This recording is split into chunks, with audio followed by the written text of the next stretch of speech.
perfect ride, Christelle. Take a bow, 54 kilos. Zola Express with Janelle Miller will take out the Wanganui Cup at around the $10 mark with the bookies, and a bit shorter on the tote, around $8.70. Pierce between Motivation, who did all the work, looked like he had the race in safekeeping. The dive through Zola Express, and 7 Bully Boy will run third, and a Victory Salute. Was it right on the line, or an inch before it, or an inch after it?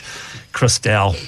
The early days, he didn't mind Salute, especially hurdle races and amateur rider races. But yeah, good patient ride, spared between those two runners. Gee, it was Bully Boy looked like they had it. Then Motivation, and then through the middle comes Christelle. And yeah, wave to the crowd. Wave to the crowd. We should have ridden it last week, Christelle. Yeah, gosh.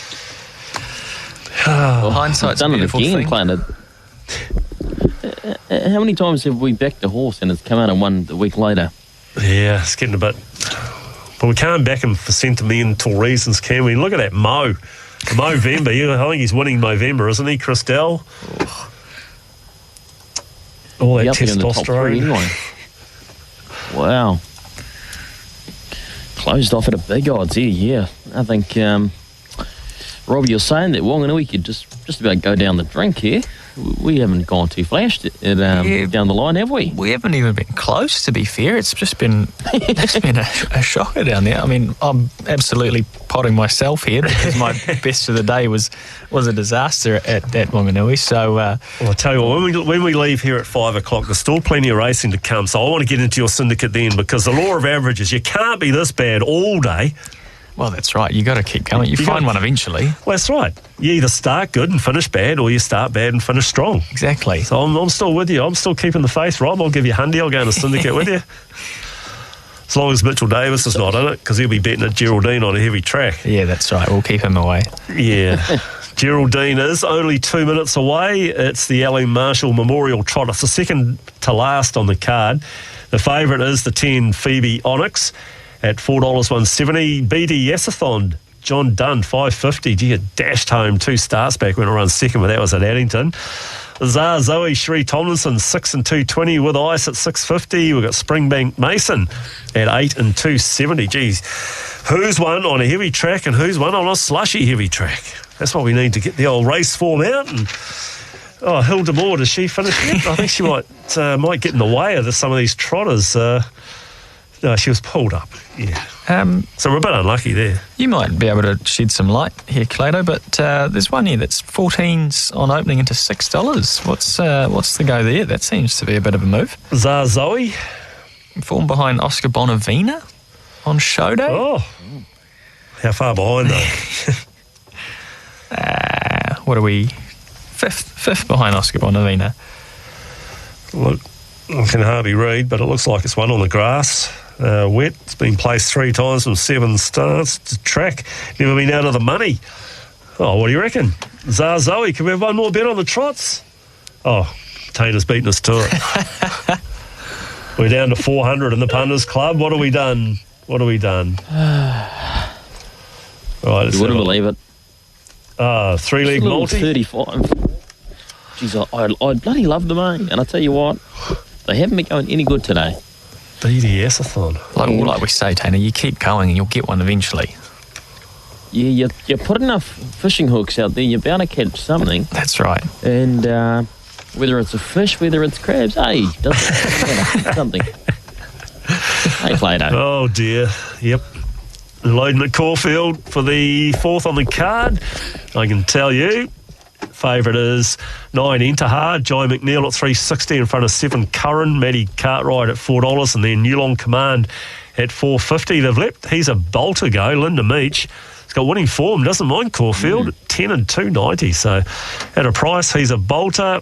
And yeah, Intihar, the one they want, $3.60 in front of 7 Curran. But Geraldine, so we've got a bet on here, haven't we? You've got one, haven't you, Tainer? Yeah, I've gone for my favourite driver of all time, Johnny Dunn, the second favourite on BD Yasathon. Oh, geez, you dropped Mark Curtin pretty quick. Well, he's not right. Well, he's not in this race, is he? So I've had to find somebody. All right, so what are we on? BD Yasathon to win? BD Yesathon to win. On to Gold Watch to win. On to Lucky Viking to win. Right, yeah, good luck. Let's get to Craig Rail. Here's Geraldine, race 10. Going to accelerate nicely, Count Air, and find the lead from BD Yesathon and Rebel Kibby Bones. Zoe was next, and just behind them, Cocky Milk after a slow beginning from the inside. Clyde was next, all going into a gallop, Phoebe Onyx. Phoebe Onyx has galloped and getting passed by Jimmy Carter. Springbank Mason wasn't well served at the start, was pretty slow to move, and One Apollo, the back marker, is getting past the galloping Phoebe Onyx, and With Ice wasn't that well away either, and is tailed off last in the early stages. They come up around the first bend, and BD Yesathon's in front now, has taken over from Count Air in second spot. They're steering a wide course. It's BD Yesathon in front from second, Count Air. Clyde's up on the outside in third, Rebel Kibby Bones fourth, and on the inside, fall back with Zoe. Into the running line, Jimmy Carter getting a nice runner. Away from the markers, Cocky Milk. Next one is attacking on to the group, Springbank Mason, One Apollo. And last off the main division is Phoebe Onyx after that early gallop, and With Ice is a tailed off last. Past the judge, short of a lap left to travel now. BD Yesathon is the pilot, leads by 2 lengths over Count Air in second. Clyde's in third spot now. Everyone left the markers, so Brad Williamson's decided to take the inside run with Springbank Mason after it's missed the start. He's driving right through with everyone leaving the inside. Springbank Mason's come from near last, has joined the leader, BD Yesathon. So Springbank Mason's in front from BD Yesathon, Count Air, and Zoe on the inside. Clyde's out 3 deep off the track, then Rebel Kibby Bones and Jimmy Carter, then Phoebe Onyx on the inside of Cocky Milk, and One Apollo with that long gap to With Ice, in fact, will be retired out of the event. Springbank Mason's in front, leads by a neck over BD Yesathon second. In third spot, Zoe. Count Air was next, who's 1 out and 1 back. Phoebe Onyx now trying to save some ground, and out deeper off the track was Clyde, who makes ground 3 deep, tracked up by Jimmy Carter, then Rebel Kibby Bones, Cocky Milk, and One Apollo last of all. Springbank Mason is a joint leader, going stride for stride now with BD Yesathon on the outside. BD Yesathon goes ahead in front from Springbank Mason second. Zoe, wait for the placemakers, passing lane run in just a moment. Out 3 wide, Clyde, Count Air the middle. The inside was Phoebe Onyx now looking for a run. Jimmy Carter 3 wide with cover. Next one, Rebel Kibby Bones. Back towards the tail was Cocky Milk and also One Apollo. Springbank Mason in front. Leads narrowly over BD Yesathon. Zoe's in third spot. Then Count Air. Jimmy Carter's running on from the back and coming out wider, Cocky Milk. Just behind them, Count Air. And then Phoebe Onyx, and very wide was One Apollo. BD Yesathon got the better of Springbank Mason on the turn. Count Air galloped. BD Yesathon in front from Springbank Mason. The swoopers are coming out wide. Jimmy Carter starts to run on. Out deeper off the track was Cocky Milk. In front, BD Yesathon. Going through the middle was Zoe. The inside, Springbank Mason. Wider out, Jimmy Carter. Springbank Mason tries to come again. Jimmy Carter, BD Yesathon. And in the middle was Zoe. Springbank Mason has got back to the lead from Jimmy Carter. What a drive by Brad Williamson. Took all the inside runs, got the prize. Springbank Mason from Jimmy Carter. Zoe. One Apollo flying at the end. Springbank Mason, what a bizarre race. Snuck up the fence, took the lead off BD Yesathon, posted that out in the breeze, and he's well and truly hit, and he's come back along the inside. Brad Williamson for Dad Phil, Springbank Mason. And what was he? Oh, he was around... He's all right. He's paying about $7 or $8, wasn't he? No joy there for BD Yesathon. Just went over late into fourth, or might even faded to fifth. But, yeah.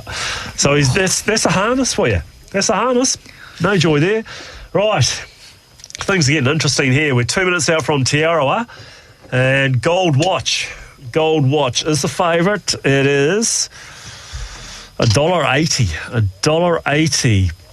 Now, with our Punters Club, we're down to $400. Now, some of these times have been rearranged, so we're not going to get the last at Te Aroha. That's at 5:08. That's been brought forward a couple of minutes.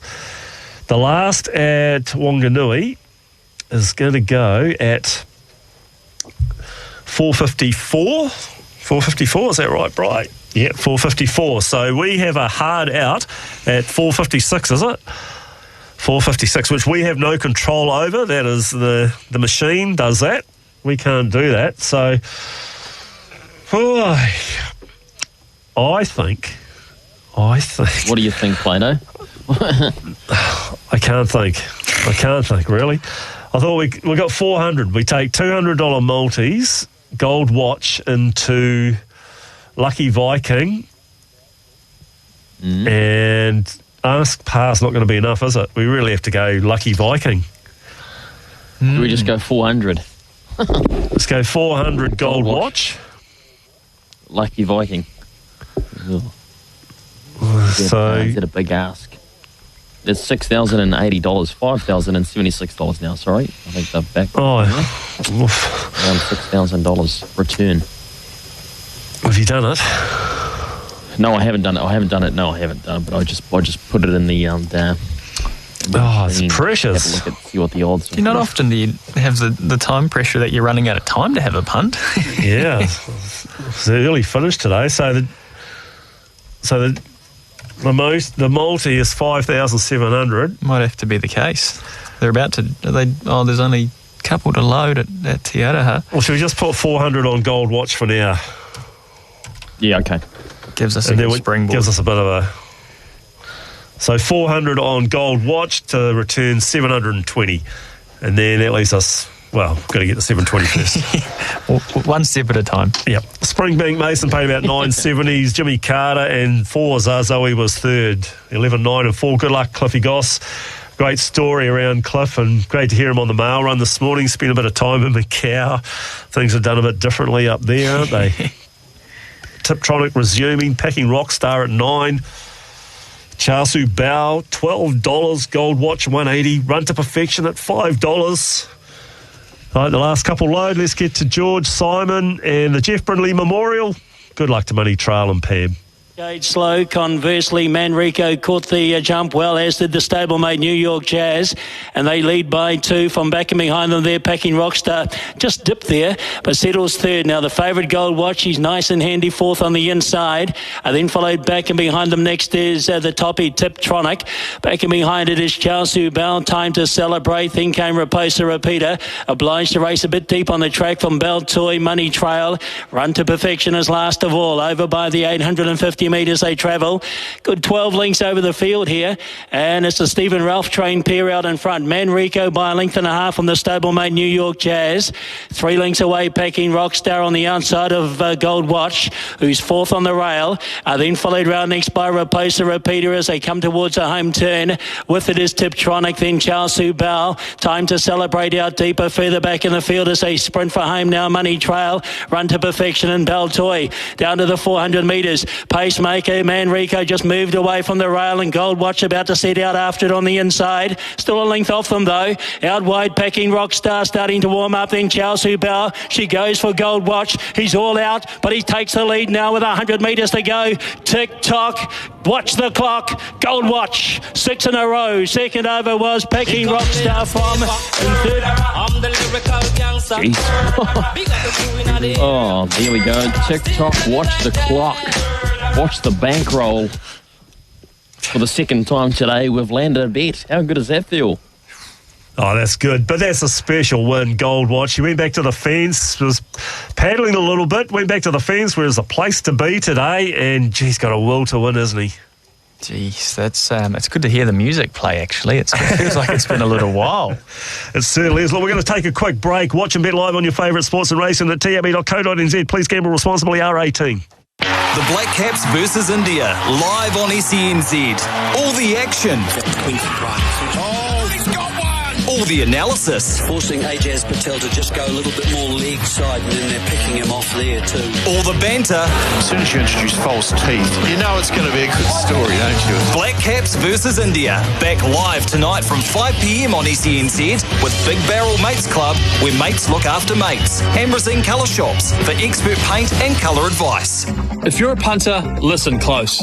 Winning Edge Investments is Australia's most highly respected provider of tips, ratings and betting education.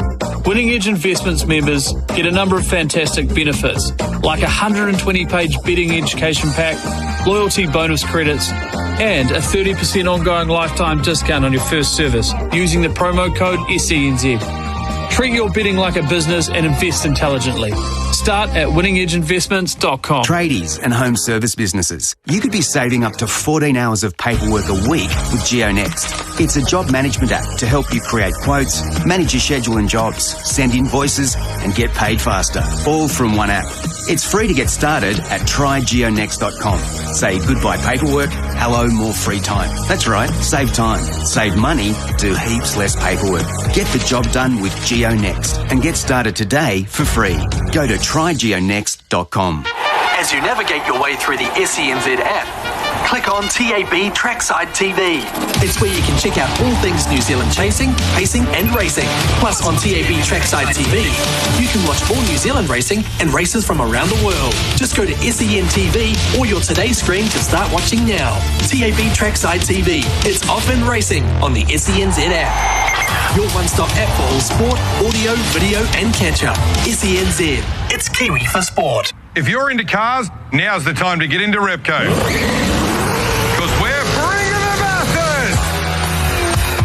Yep, that's right. We're kicking it up a notch with high-octane deals on the best gear from all your favourite brands. So you can get into the spirit of masters just like we are. Repco, bringing the masters! Home, where a handshake is as good as a done deal. Where we reach over the fence to help a neighbour in need. And put in the hard yards day after day to build something for the next generation of Kiwis. Gold Pine's team of outdoor timber specialists, proud to get behind rural New Zealand so they can do what they do best. There's nothing like a pat on the back for a job well done. So here's a big thanks from Gold Pine. Proud to be part of our community. Get your pulse racing with Harness Racing. hrnz.co.nz is the home of harness with industry info, previews, tips, profiles, fields, expert analysis and much more. You'll be able to keep up with every meeting, every race. And if you want the action, get to the trots. See the four-legged athletes and the flying sulkies. There's nothing quite like it because Harness Racing is where excitement lives. So set the pace with NZ Harness Racing. For everything Harness Racing, visit hrnz.co.nz. Thank the Lord, sport is back on the radio. And what better way to start your mornings than with Ian Smith from the pulpit? After a virtual flood of footy in the last month or so, what's a person to do this weekend? There's nil, nada, nout. Domestic duty excuses are at an all-time low, so trimming, weeding, painting, all those disgraceful words come to the forefront, prompted by guilt. Smithy's Sermon, every morning from 9 o'clock and only on SENZ. Anytime, day or night, SENZ. It's Kiwi for sport. If it's happening in New Zealand sport, you'll hear about it on SENZ. SENZ. It's Kiwi for sport. There's a new team in town. Spurs are watching racing. We're certainly earning our money today. So 400 to win on Gold Watch. That was all we had in the Punters Club. So that should bring us back 720. Sorry. So yeah, things are getting really tight here. We're going to quickly. I'll tell you what we'll do while we work this out. I think I have a plan. Beautiful. Bro, beautiful. So Brian, Barry White, sound alike? Oh, get in here, baby. Yes. Yeah, that's hard to beat. Right, we've got 3 to go in the Aussie sweep. So 6 Prince Invincible is at $8 or $7.50 for Brock Ryan. Who draws Prince Invincible, Brian? Jared from Christchurch. Irish Angel, favourite at $3. Jason Collett for Chris Waller. Fresh up on a heavy track is now $3.20. Oh, well, that's Rob from Dunedin. Good on you, Rob. And drum roll. That's the one. Cloudy, Kieran McAvoy, the Godolphin runner, $8 and $2.30. Who gets Cloudy? It's another bloke from Quake City, Christchurch, Gavin.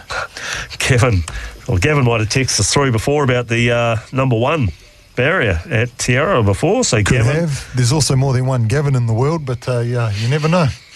No, but good luck to everybody in the race. I believe Robert will be calling it. Is that right? That is correct. Mate, outstanding. That is correct. Apparently so. Rightio. Now, because we're such a tight out, we've got such a tight out coming up here. We've got 2 chances in the last at Wanganui, haven't we? We're 4 minutes out from Roseville, so we've got a couple of minutes to talk about this, haven't we? Robert, are you nervous? You're studying the colours. You only got 6 this time. 6 again. Yeah, you make it sound like it's easy. Well, after your last effort, it was pretty good. So we've got Lucky Viking, the plunge horse, at $8, and Ask Par at $4.20. Do you like Ask Par? Lisa Allpress thought it was one of her better rides of the day. If you listen to the mail run. Gee, it's hard to go past a Dummy Myers plunge, isn't it? It is. It is. But look how we've gone today. Again,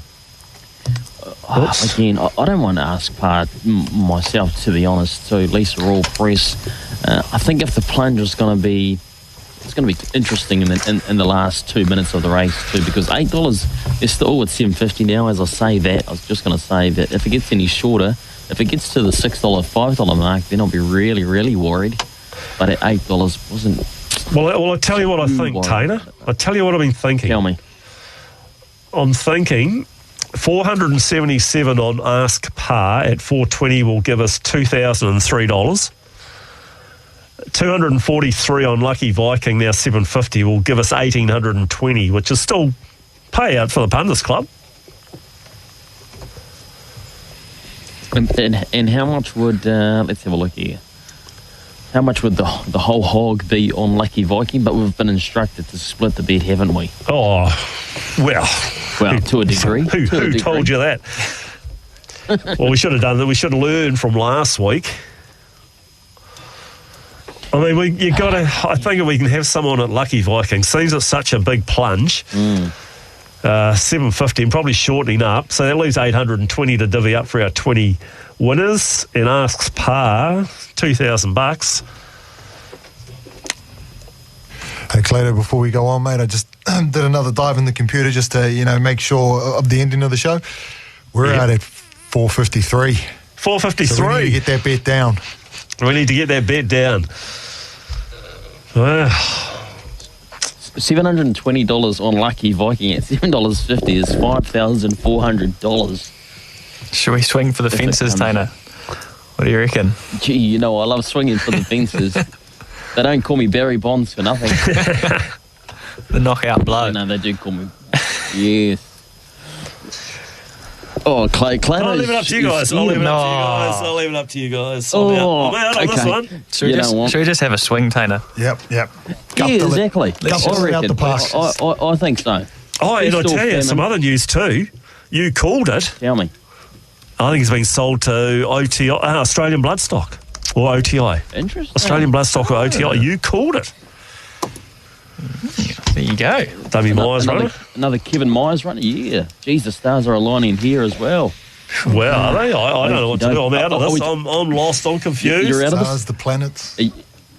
You're leaving it to me. I'll tell you what I'm going to do. He's going to walk out of the studio. He's off home. I'm going to put the whole hog on, and then I'm leaving. I've had enough. Yep. Do it. I'm on board, Tainer. I'll ride with you. Yeah, okay. What are you putting it on? 7. Hey? Lucky Viking, drawing the 1, Ryan Elliott. Yep. Dare to be brave. We were brave last week. I wasn't here last week. We love daring to be brave. Yeah. Oh, geez, look, you've made it hard for me now, Clado. You've put all sorts of words in my mouth. No, I'm out of this, mate. I'm out. This is you and Robert Logan. They're loading quite nicely in Roseville. Oh, Roseville. We're going to get through Roseville first. Go on, Rob, this is yours. The floor is yours. Right, set. Oh, don't forget the sweepstake draw. Oh, yeah, no, I'll do that. Of course. Right, away they go. A very even line. Early speed from Cloudy and Kieran McAvoy look like they're going to take it up early. Prince Invincible will cross and sit outside the leader. In behind them in the trail is Undeniable, followed by, looks like Liberty Sun. Those colours are a little bit different to what's on my screen. Liberty Sun in fourth, 1 out. Then a gap back to the number 8, Irish Angel and Jason Collett, and the Shadow Horse, Shadow Crush at the tail. So Cloudy's led them up, but he hasn't been left alone in front. Prince Invincible and Brock Ryan have been having a little look at him the whole way as they just turn in now, and Cloudy's just been asked for full bore from Kieran McAvoy. But Prince Invincible is just travelling outside. Liberty Sun, it looks to come up to them too. There's no run there for Undeniable. Down the very outside is Irish Angel and Jason Collett, who's just going to run right on by and has put them away. Getting home late is going to be Undeniable, but it's too easy in the end. Irish Angel will win for Jason Collett. Well done. Yeah, wave to the crowd. Good on you, Robert. Well called. Irish Angel 8, Jason Collett for Chris Waller, and the 5-year-old mare by not a single doubt fresh up today. I'll never, ever pot a race caller again. That is never a good move. Never a good move. Well called, an Irish Angel, yeah, Jason Collett. So you got the right one to call, and Irish Angel was Rob from Dunedin. Rob from Dunedin. You're getting a $50 voucher. Well done. Loveracing.nz voucher. There for a sweet say. No, it's the Prezi card. That's what they're called. Prezi card. On your way, Rob from Dunedin. Well done, Rob. Right, yeah. We've got Gerald. We're taking Geraldine, are we? We're 3 minutes out to Geraldine. It's only 18 minutes to 5. Getting ready for the cricket broadcast tonight. Don't forget, we have the cricket. Black Caps versus India, the first test out of Kanpur. Ball-by-ball commentary straight after the good oil. We're out of here at 5 o'clock or just before. But 5 o'clock, you can tune in to our commentators Daniel McCarty, Garth Galloway, Jeremy Coney, and Richard Petrie, only on SENZ. Coney had probably retired before you kids were born. You probably, actually. Oh, he's the master. Right. The praying mantis. He's a genius, Jeremy Coney. He started all those one-liners back in the day, didn't he? He came out with some beauties. But that still doesn't help the boys because they've taken over the Punters Club and they're going to decide how we spend the $720 going into the last. I think you know what you're doing. I'm with you. Whatever you do, I'm with you. I'm flip-flopping like a dying fish here, and I'm not sure if I go Ask Par or Lucky Viking, the plunge horse here. I really do like Ask Par, drawing barrier 10, which has probably aided a lot of the horses on the card today too. $4.20, opened up at $5.50. Lisa All Press, John Barry, Group 1 winning trainer.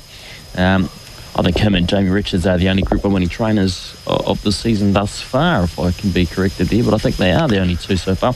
Ask Par. See, this is the horse's name itself. Usually it makes me want to ask Plato. Should be great. Oh, geez, they don't make it easy. They don't make it easy on us here. I say this every week, especially going into the last race when we've got to put the house on. House covering content at this rate is $720 left in the kitty. Drawn 10 again. I think I'm going to go at the 12. Ask Par, the $720 on the nose to return $3,024.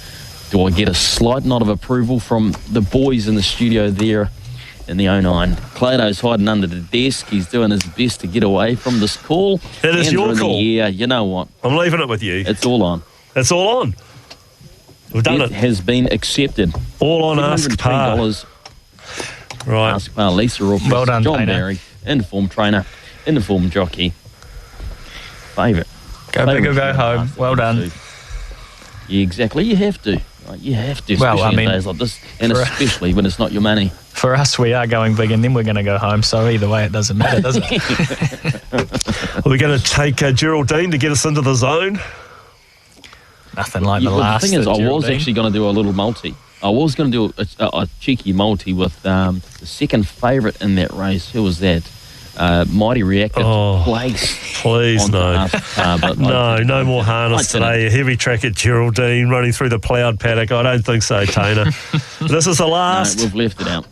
This is the last. It's over the 1850. Riverman Sam, the favourite for Stephen. Amanda Telfer. Tim Williams to drive at $2.90. The one Tana selection. The one Mighty Reactor. Johnny Cox is at $5, and then 14 Marin Franco Leo O'Reilly at $6. Johnny Dunn drives the 15 High Flying Harry at $6.50. That's what I'd be on. Here's Craig Rail.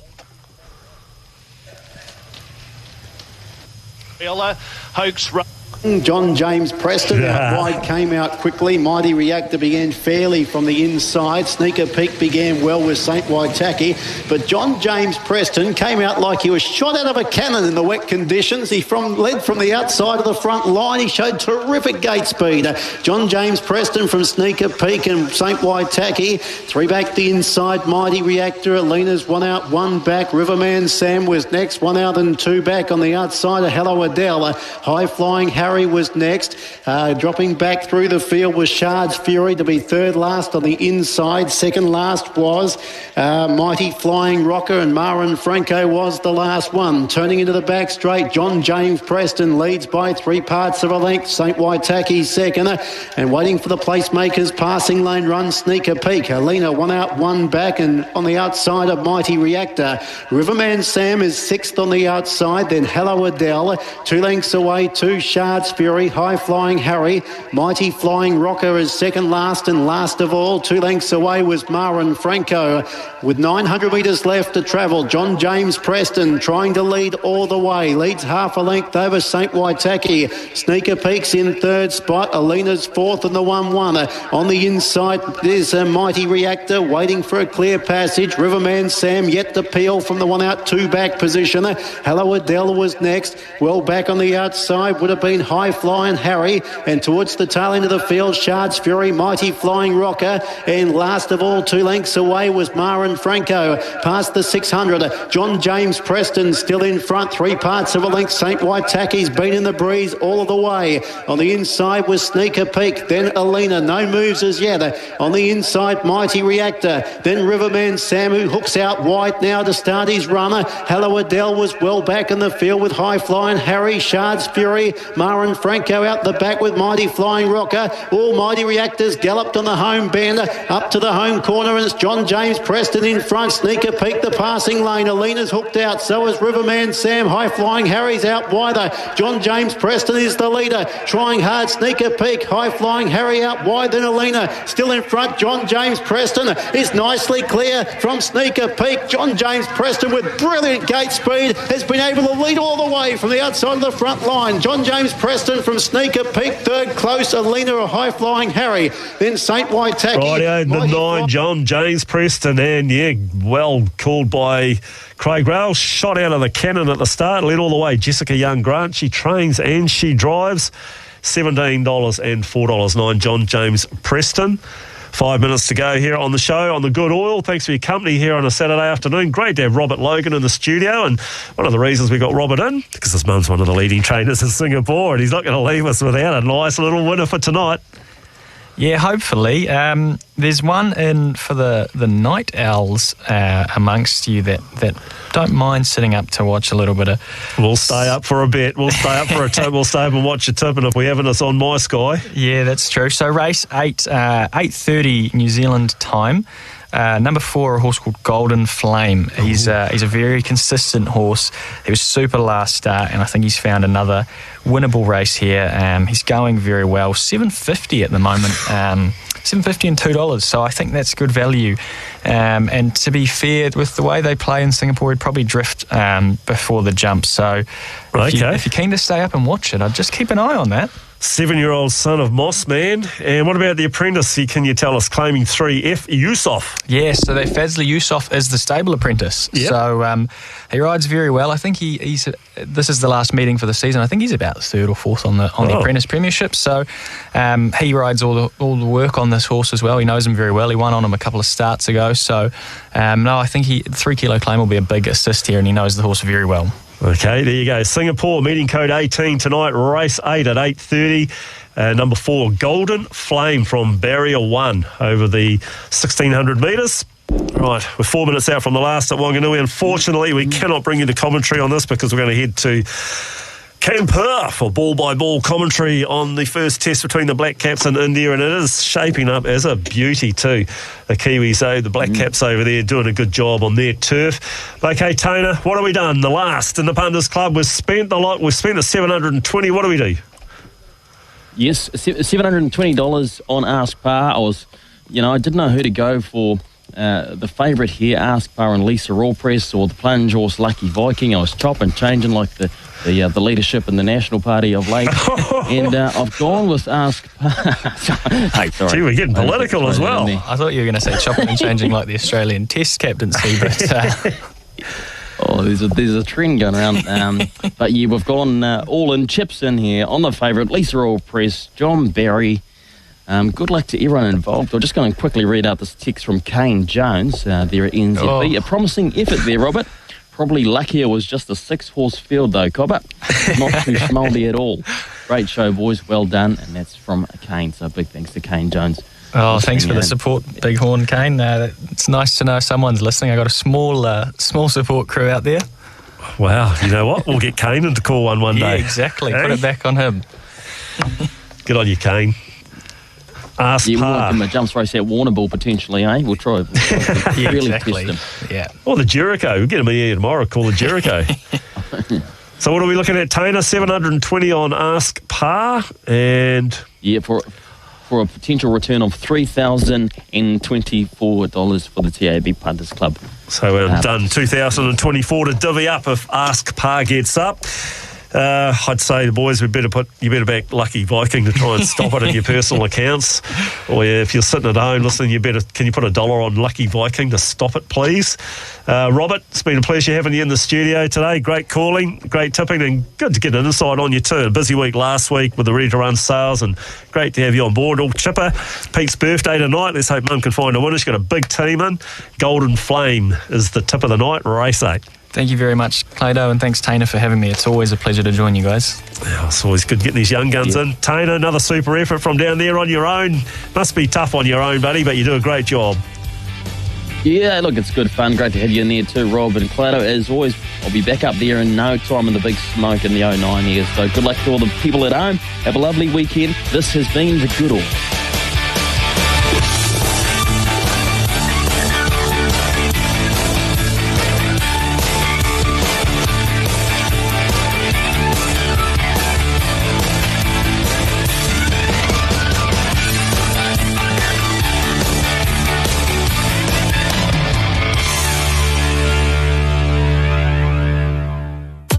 Extra time on SENZ. Join Ricardo Ball Monday through Wednesday, getting to the bottom of the big issues. Mate, don't jump on the scales when you don't know what you weigh. Doling out sage-like advice. Don't let the facts get in the way of a great story. And making the big calls. Did nobody watch Sunderland Till I Die, mate? I wouldn't give that guy a contract to mow my lawns. Extra time on SENZ. Download the app to listen and check out the podcasts. Hey, there was burning in the new hot nights. The weekend is... Shot! Get your first shot today and your second in 3 weeks to be fully protected from New Year's Day. Be good to go for summer. Get vaccinated today. Visit covid19.govt.nz to find out where.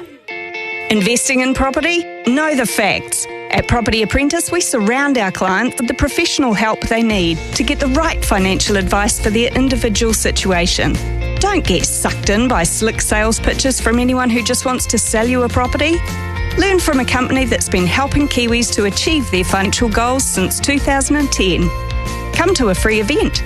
Text ticket to 268 or go to propertyapprentice.co.nz. Punters and keen followers of thoroughbred racing form can access all the tools they need to find their next winner at loveracing.nz, including sectional split data. Yep, in partnership with Form Pro, loveracing.nz supplies splits for the first 400 metres and at 200 metre intervals from the last 800. It's all available online within 24 hours of each race day. Brilliant! Included in results and in a horse's performance record on loveracing.nz. A valuable tool for punters and participants. Get informed with loveracing.nz, racing's biggest fan. Vespa, progeny running at better than 10%, black type horses to runners from limited opportunity. Vespa's talented first crop includes Southland Guineas winner Chiquito. Still Chiquito, digging deep, finally Tweety, it's Chiquito's Guineas. A stakes winning sire already this season, Vespa has also produced Sir Colin Meads Trophy winner Waikari. Wakari's fighting off the favourite, end of the line, Wakari and Kosciuszano. Vespa, 5,000 plus GST from Valachi Downs. Tradies and home service businesses. You could be saving up to 14 hours of paperwork a week with GeoNext. It's a job management app to help you create quotes, manage your schedule and jobs, send invoices, and get paid faster. All from one app. It's free to get started at trygeonext.com. Say goodbye paperwork, hello more free time. That's right, save time, save money, do heaps less paperwork. Get the job done with GeoNext and get started today for free. Go to trygeonext.com. As you navigate your way through the SENZ app, click on TAB Trackside TV. It's where you can check out all things New Zealand chasing, pacing and racing. Plus on TAB Trackside TV, you can watch all New Zealand racing and races from around the world. Just go to SEN TV or your Today screen to start watching now. TAB Trackside TV. It's off and racing on the SENZ app. Your one-stop app for all sport, audio, video and catch-up. SENZ. It's Kiwi for sport. Got $5? Yep. Cool. That's enough for BK's $5 meals. Like a creamy mayo cheeseburger meal, barbecue rodeo meal, or a crispy chicken meal. For just $5, get a burger, small fries, and small drink. Part of BK's Flamin' Good Deals range. The Good Oil was the place to get the good oil on Saturday, and the TAB Punters Club was the club to be part of. Chips in here, we're all chips in on the 17. Oh, Samantha win. Take a bow for the boys and girls in the TAB Punters Club. But Elizabeth Rose, well found, Bob Vance and Taylor Walters. Be part of the Good Oils TAB's Punters Club, only on SENZ. This is Test Cricket on SENZ. New Zealand versus India. Ball-by-ball coverage, live right across the country. With Big Barrel Mates Club, where mates look after mates, and Rosine Colour Shops for expert paint and colour advice. Kia ora and welcome into SENZ's coverage of the two-match series between New Zealand and India. The home side, India, hosting this series. First one in Kanpur. We are utterly delighted to have your company. Utterly delighted also to have the support of our partners, Big Barrel, biggest range, biggest deals. And Rosine, the Paint Kiwis Trust. Plays set to start on time in just on 2 minutes' time, with New Zealand set to resume at 129 without loss. That is in reply to India's 345 all out. My name is Daniel McCarty. Joining me throughout commentary, Richard Petrie, former New Zealand international, Jeremy Coney, also providing expert analysis, and Garth Galloway. The two New Zealand openers will resume with Will Young on 75 and Latham on 50. They have put New Zealand in a good position, but still trailing by 216 runs. So the job's certainly not done. A foundation is certainly there. They need to build on that. Green Park Stadium in Kanpur is the setting for this one. Yesterday went very well. New Zealand winning all three sessions, you would argue, as they wrapped up the Indian innings just after lunch on day number 2. And have got through unscathed through to stumps. Conditions pleasant enough. 18 degrees, humidity at 87%. That is to drop as the day progresses. And as is now a custom, granted we've only been commentating 3 days, the smog is out in force. Joining me, Richard Petrie. Great job by the New Zealand openers. More, please, is your message. Absolutely. Great job yesterday. I mean, it really made this game interesting. It looked like when India got 345, I mean, they could have got more. So New Zealand did really well, Southee at the end to knock the Indians over. But, wow, New Zealand started strongly and, you know, they're the world number one. They're the world test champions. They're playing in India's home game, home track. And they're letting the Indians know this isn't going to be a cakewalk like it has been for many of the touring teams in the last few years going to India. It's been a deathbed, but New Zealand has a lot of character in their side, and we're really excited about day 3.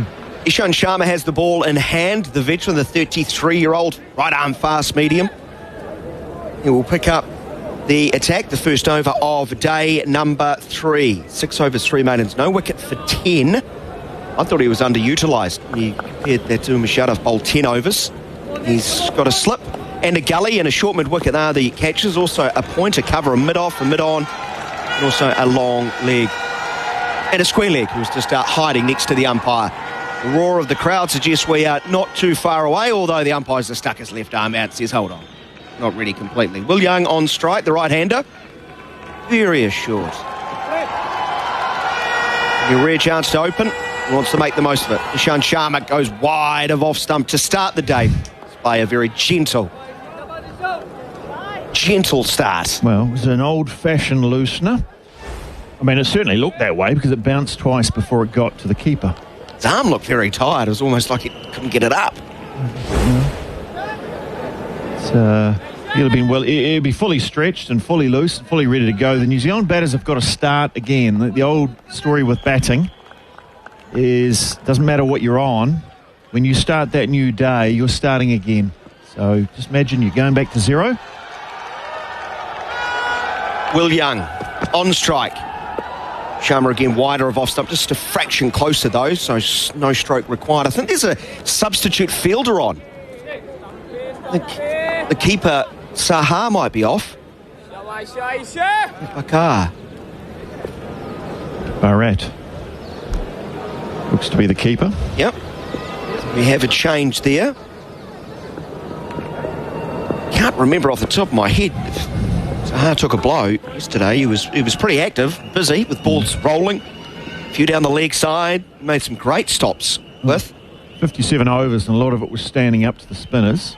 KS Bharat is standing behind the stumps.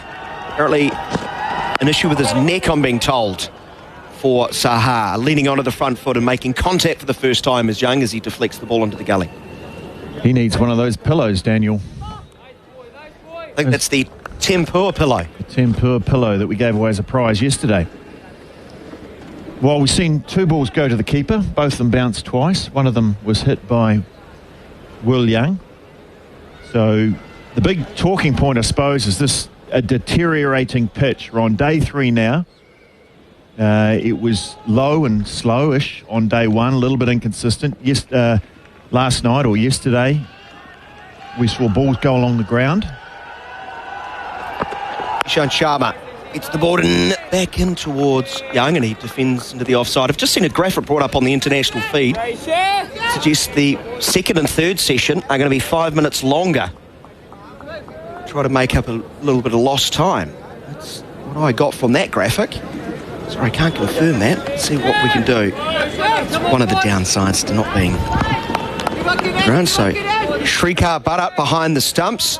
Very experienced first-class campaigner. 78 test matches. 78 first-class games. And for Saha, out with a neck strain at the moment. Young waiting for Sharma. He bowls wider of the crease towards off-stump. Once more, a very unhurried, unflustered defensive stroke. It's a leisurely start by Sharma. Yeah, Will Young. One thing Will Young did yesterday was he looked to bat with good intent. His attitude was he's out there. The intent, you could see it in the way he was running between the wicket. He was looking very hard to pick up those quick singles when Latham was on strike. Latham was pretty much a little bit more subdued and happier just to sit there and play defensive shots. But Will Young, well, he scored 75 of 185 balls, so he batted a little bit quicker than Latham. But he certainly had good intent with his running between the wickets, with the shot making. Right arm over, he continues. Fuller of length this time, driven up towards mid-off. And there is no run. So I think he's got to do the same thing. You've got to keep your routines. You know, what worked for you yesterday, you go back and you start again and, you act as if you're back on zero. And you don't take shortcuts. You don't get lazy. You get out there and you treat it as if the pitch is going to be different to what you were playing on last night. Now, it may not be, but you go out there with that intent that I'm going to get out here, I'm going to play straight, I'm going to hold my shots back just to start. I'm going to see what this pitch like. If it's changed at all between yesterday, I'm going to get myself back in and get back into the rhythm of batting again. And sometimes that takes 20 or 30 minutes, even if you're on 75. You can come out the next day and it can all feel different. And we saw Jadeja didn't score an extra run. He was on, what was he on, 50 overnight 50. After the first day. Yep. Came out the next day, he was smiling and laughing and not out LBW and I thought that was funny, and out a few balls later. So you do have to go back and you do have to do your groundwork. You do have to re-establish yourself at the crease. You know, you get to bat for a long time when you earn it. Well, and each day you have to re-earn it. Well, the great irony is yesterday started with one Indian batsman on 75. 1 on 50. 1 on 50, exactly as we've seen here. The first over, a maiden over from Ishant Sharma, a rather unmemorable over. It's going to be Ravi Ashwin to start from around the wicket, bowling to Latham, who plays off the back foot into the cover point region. There will be no run. That's an outstanding train spotter's find, that one. Exactly the same scores for the batters. That's right. Now you've got me doubting myself. Ashwin. Oh. Strange-looking lap sweep attempt. It's gone under the bat and it's gone through the gloves of Bharat. Welcome to Test cricket, my friend. He's on for Saha behind the stumps and immediately concedes a bye, I think. Indeed, there's the signal. Yeah, Latham, we've seen yesterday that Latham was very keen to sweep from outside off stump. Not so keen to sweep on the stumps, but when he could see the ball was outside the off stump, he's keen to sweep and lap. This one stayed low, as some of them have been doing. So that is why I'd say he doesn't want to sweep when it's straight, because if it stays low, he's in big trouble. So keep the sweeps for the ball outside off stump. Will Young's now taking strike and marking his centre. Or leg stump, or whatever he stands on. Gee, he batted well yesterday. He did, very much so. You know, just the composure of him. I mean, he's 29, so he's not 22. He's been around for a while as Ashwin comes in. Round the wicket, this one angling right across the right-hander, zipping almost. He's got an outside edge, it's gone straight to ground, and it's also kept very, very low. Ooh, that will get your eyes going, blinking. You know, the inconsistent bounce happened yesterday. That's hit the toe of the bat. So that is the factor on this pitch, is the low ones. Oh, and here's a little chat. The ground grubbers is... did Ashwin run across the wicket again, like he was doing late last night, when he looked a very frustrated figure running in on a 45-degree angle? You have to watch that. This one's very well flighted, leaning forward, defending in front of off stumpers. Will Young, no run, 130 without loss. Yeah, well, usually in situations like that, it's the bowlers running on the danger zone, which is the area where the ball bounces, as Ashwin is in again. Very close to the stumps as he runs across the wicket again. He catches the outside part of Will Young's bat again as it squirts behind the wicket. Doesn't carry to the diving man. It slipped despite Ravi Ashwin being very frustrated. Maybe it's because it's gone under the hands and they'll be able to creep a single. 1-3-1 for one. Encouraging signs for Ravi Ashwin. Natural angle when bowling around the wicket to the right-hander. And he's giving different looks, both flight, pace through the air, and also where he's bowling on the crease. That one almost in front of the stumps, and then he runs across in front of the non-striker. This time very wide, and Latham, he's nearly dragged a sweep back onto the stumps from well outside of off-stump, looking to play the paddle sweep again. Gets the bottom edge, and it goes behind to the keeper. The end of the over, a very eventful one. It's 131 without loss. Crouch, bind, Bozo's Burgers. What? Bozo's Burgers. They're delicious. SENZ want to get you in the game. It's the new home of New Zealand sport and the place your business will be heard by New Zealand's most sports-mad fans. So, let's take your brand and get it in the game. Contact SENZ today. Email advertise at senzradio.nz. SENZ. It's Kiwi for sport. Nervy little start for New Zealand, especially in that last over. Tom Latham trying to pull out shot. He does play often. Well, I think he should be looking to hit it hard. I mean, yesterday he was doing those sweeps in front of square and picking boundaries. These little laps aren't the thing to be doing. Sharma continuing, right arm over the wicket, full of length, catching the outside edge and splitting the field between second slip and about a fifth slip, down to the fence for 4. False stroke, but a boundary. 135, he's up to 80. Well, we're seeing two things at the moment. One thing we're seeing is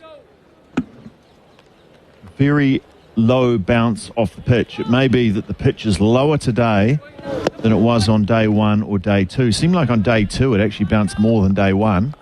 At the moment we're seeing the spinners and the fast bowlers get the edge, but all of the edges are bouncing in front of the slip cordon, which is frustrating for them. I guess, the other side of the coin is if they bowl very straight wicket to wicket and it stays low, then they can hit the pads. So it's frustrating for both teams to some degree. Here's Ishant Sharma moving past the umpire, wide of the off stump and through to Bharat, the substitute keeper. Collects the shuffling to his right. Great to have your company and the support of Big Barrel. Be our mates and join the Big Barrel Mates Club and Rosine Colour Shops for expert paint and colour advice. If you'd like a bit of symmetry, Richard. I do. I love symmetry. 75 and 50 starting scores for the New Zealanders today, as was the case for India yesterday. How's this? The last test between these two nations in Kanpur, 2016. India made 318. Sharma over the wicket, nice and full, straight ball, but headed back along the pitch. No run. India made 318. In reply, New Zealand were at stumps on day 2, 152 for 1. So very similar in the sense they're in a dominant position, you could argue. Well, the foundations were there to get into one. About 160 runs behind at that stage. And you know how that test ended up? I don't. India won by nearly 200 runs. Right. New Zealand crumbled and we're all out for 262. First innings. India posted nearly on 400 for 5. Sharma over the wicket, nice and full into middle and leg, turned to mid-wicket, no run. Yeah, well, unfortunately, New Zealand were bundled out cheaply for about. Well, that's always the danger when you're batting second, that as the wicket deteriorates and gets drier and slower and crumbly and inconsistent and bounce, that whoever's batting last gets the worst of it. And particularly when India know how to play on those conditions and know how to bat on those conditions, know how to bowl on those conditions, and the touring team doesn't, it's not uncommon for teams to capitulate in India on unusual conditions. And New Zealand can't waste the foundation as they did in 2016 that they've built themselves here. No. First innings runs, so important. 135 without loss. So far so good this morning. Few scares, wider of the crease. Sharma's and a bowl this time, dragging the length back and no stroke as it's through to the keeper. Alarming movement. No, only inconsistent bounce really, isn't it? The ones that have stayed low off the spinner and off Sharma. Sharma, first 2 balls of the day bounced twice. I'm not sure the pace he was bowling, but he looked like he was putting it in. It just there's so many cracks on this pitch that it's maybe a little. It's not a hard block. It's a slowly crumbling block. And depending on where it lands.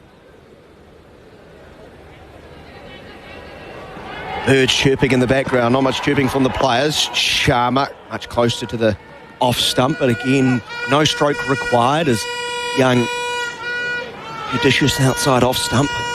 The end of the over. 60 overs into the New Zealand innings. It's 135 without loss. Young 80 not out, approaching his highest test score. While Latham is looking so good too. 50 not out, although a few Indian cricket fans probably joking, he's 50 for 3. Incredibly given out 3 times yesterday. A couple of LBWs that he'd hit and one caught behind that he didn't hit. He actually hit the pad, didn't he? He was playing a defence. Tony probably thinks he would have averaged 88 if he'd had the opportunity to appeal every time he was out. Ravi Ashwin around the wicket to Latham.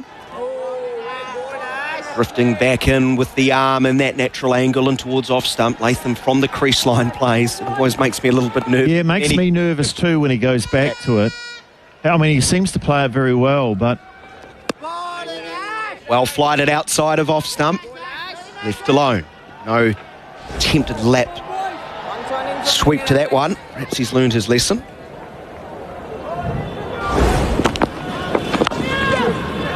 No, he hasn't. He pulls this one from well outside of off stump. Gets it backward of square. Will get a run. This one's come out of the middle of the bat.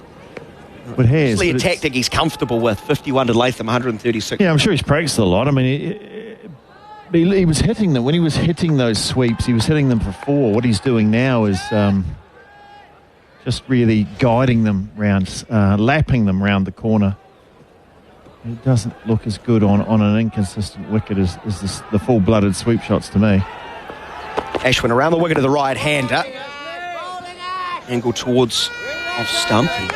Fitting in front of his front pad is Will Young. It was interesting to see some images before the day's play. The New Zealanders in their circle, going through all their chatter, pre-match routine. It was very interesting to see Will Young being heavily involved in that. Much fuller and beating the outside edge of the bat. Well bowled, Ravi Ashwin. Getting it up and down. And their natural angle again, just threatening the outside edge of Will Young's bat. Just a rolling off spinner, but it was slower.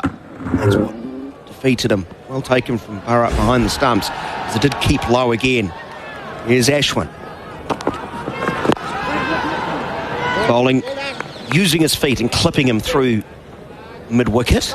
Those two men fielding reasonably close is Young to go to 81. The end of the over, 137 without loss. Want to be involved in an Irish UK bred stayer to contest big cups races in Australasia? Fortuna select only proven staying types with strong pedigrees from Tattersales UK Horses and Training Sale. Leaderboard and Carfief are 2 recent examples with noms for the New Zealand Cup, while 3-year-old Without Envy had a strong recent performance at Ascot in the UK over 2,400 metres. Make your Cup's dream come true with Fortuna. Google Fortuna Racing for more. Call John 021 921 460. 17 minutes after 5 o'clock, SENZ coverage of India versus New Zealand, the Test match series, 1 of 2. The first, we're into day number 3, in association with Resene at the Paint Kiwis Trust. New Zealand 137 without loss, hitting 8 runs so far. Sharma gets, well, very leg side, right down the leg side, a wasted delivery as he's building up. He's certainly got quicker through the air, 137.8k that one. But miles from where it needed to be. Wasted ball. Yeah, my point was Will Young, who's reasonably new to this lineup, was leading the discussions. I think he was just giving a comprehensive rundown on how the surface is playing. Absolutely. If he's on 75, he's got every right to talk in the team meeting, I guess. And he's the opening batsman. He's on 75. Sharma comes in again. Bowls wide of the off stump, no stroke. He has been around for a while too. He's been in the New Zealand setup, in and out. He hasn't played a lot. This is only his 4th game, but he has been selected on a number of occasions, and he's hurt his shoulder before some World Cup, and he's the Bangladesh Test. He was due to make his debut there, opening the batting, and then there was the terrorist mosque shooting just half a kilometre away that turned that Test match off, switched that off. So he has been around. He's 29 years old. He's not young. So that's really good. I mean, you can't afford to have you're the junior, I'm the senior, or anything like that. If you're in, you're in. Sharma past the umpire. Goes shorter this time and pulling in front of square with no timing, straight to the man at mid-wicket. Luckily, he was able to roll the wrists and get it down. Not convincing. A sign there of just how gluggy this pitch could be. If you dig it in. You had to almost wait halfway through the shot. Yeah, we saw that yesterday when Jameson was bowling bumpers for a period. The Indians were going for the hook shot, but every single hook shot was mistimed because you just couldn't rely on the bounce. You weren't sure how quick it was coming through, and you weren't sure how much it was going to bounce. Still 2 catches behind the wicket, one probably at a third slip and a fifth. Well, that's into the pads, flicked away, leg glance down to the fence for 4. Good batting, poor bowling, 141 without loss. And Young goes to 85, his highest score in Test match cricket. And this partnership rolls on for New Zealand. It's worth 144. 41. Getting ahead of myself. Question, Daniel. When is New Zealand expecting Devon Conway to be fit again? When they next play after the series, I think. So, not this Test series, but the following one. Might have caught me on the hop there, but yes. And then the question is, if Will Young gets 100 here and a decent score in the second, who do you open with? It's a good question. Thank you. The next series, you mean? Yeah. Sharma. Fuller this time, around off stump. It's a good channel, good length too. I like that length. Hopping forward and defending as Young. It's the same for India. They got one Virat Kohli coming back in. Suresh Iyer on debuts picked up 100. You going to drop him? Well, they dropped Rodney Redmond. Are you going to drop Rahane? The captain. Are you going to drop Pujara? The wall. You can't get them all in, can you? Someone's going to be crying. Unless they ask Pujara maybe to open. I'm thinking out loud. They haven't really spent enough time on team construction for India for Test match number 2. It's 141 without loss. New Zealand on day 3 of the first Test. Sharma again over the wicket, wide of off stump.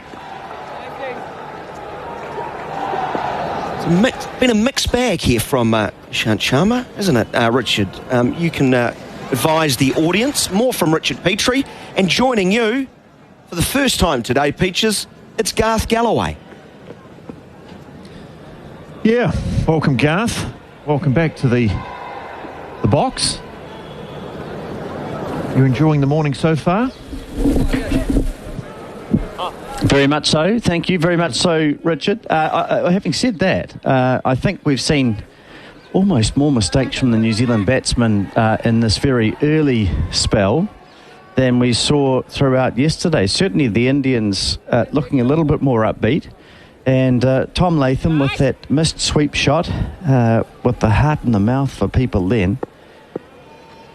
But they're looking settled, looking to get back in. And Young playing a couple of false shots as well as Latham looks to sweep again from Ashwin's next ball. 141 without loss it is. And Ashwin's ball is pitched up outside the off stump. And Latham is being lulled into taking the ball from a long way outside off stump. And that's flat. He's taken that from about 2 feet outside off stump and tried to hit it through the onside with a sweep shot. This ball's shorter and clipped to Gill at backward point. Latham playing a high stakes game there, Richard. Yeah, I agree. We were saying earlier, I'd like to see him hitting the ball, a hard sweep rather than these little dabbly. Here's a wide one. It's got to be Very a wide indeed. And Barrett does well to take the ball. And it is a wide indeed. Unusual with Ashwin excited by the fact that Latham is playing, and he really has pushed that outside the return crease, a long way out. Here he is bowling again, and this ball drops just in front of Rahane at first slip again. Latham is uncertain, pushing forward, getting an outside edge, and encouraging signs for Ashwin here as Latham. Just some uncertainty. He's looked to play that sweep shot outside the off stump on a few occasions, and somehow he just doesn't look as ordered as he was yesterday. That delivery just short of a length, turning a little bit, a searching one from Ashwin, pushed through at about 95 kilometres an hour, and it dropped just in front of Rahane, who couldn't take the ball cleanly, and he's got a rueful smile on his face, has Rahane, with his bright green framed sunglasses. They took a run. Latham is 52, 143 without loss. Ashwin around the wicket to Young, and Young is playing comfortably this time with a straight bat, turning the ball just behind Agarwal at square leg. So 129 without loss they started. We're in the 6th over of the morning. Latham was on 50, Young 75. Latham now 52, Young 10 runs added. He's 85. Ashwin bowls around the wicket again. Young comes down the crease using his feet beautifully. hitting the ball to mid-wicket. So one ball remaining in the 63rd over. And Latham, Young looking good against Ashwin. I think he may have to try and take plenty of the strike against Ashwin. The right-hander looking more comfortable as this ball is shorter and onto the back foot, and he plays the ball to mid-on.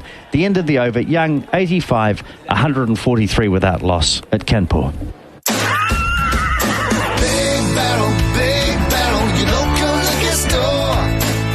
Celebrate 18th birthday deals. Mount Gay Eclipse or Jägermeister 1 litre or Tito's Vodka 750ml, $46.99. Jack Daniels 1 litre or Hayman's or Woodford Reserve Bourbon 700ml, $49.99. Jim Beam White Label 1.125 litre, $39.99. Big Barrel, big range, bigger deals. Big battle, your local liquor store.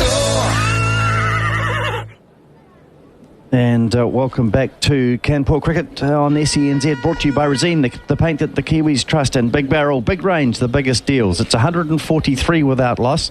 Ishant is going to be bowling, and Richard, just think that Young might have to take more of the strike from Ashwin. Latham stay down the other end. Yes, you might be right. I mean, I don't know if they'll do that. I don't know if Latham would, he'd probably say, I'm fine, don't worry about it.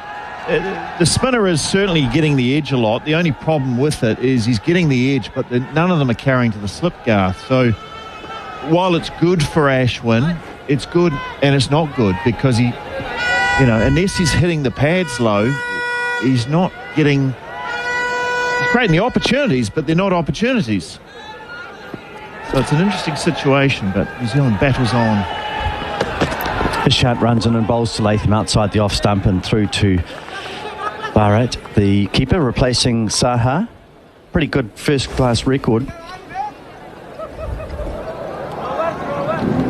He does. I'm just looking at the runs here. Latham and Young, 141, the partnership so far. This is the second largest partnership, opening partnership versus India in India. On record. The highest was Richardson and Vincent, 231 versus India at Mohali in 2003. So they're moving up in the rankings. Number 3 is an interesting one. I'll come to that in a minute. Ishant runs in and bowls, and Latham is pushing, gets a thick outside edge, and the ball running to a backward point. 143 without loss. So the interesting one at number 3, the third highest opening partnership versus India in India, is Horn and Stead. Now, a lot of people say, did Gary Stead play cricket? Who did he play for? What did he do? Yes, he did play cricket. He actually played Test cricket. And him and Matt Horn, 131, that's the third highest score that Latham and Young have just passed today.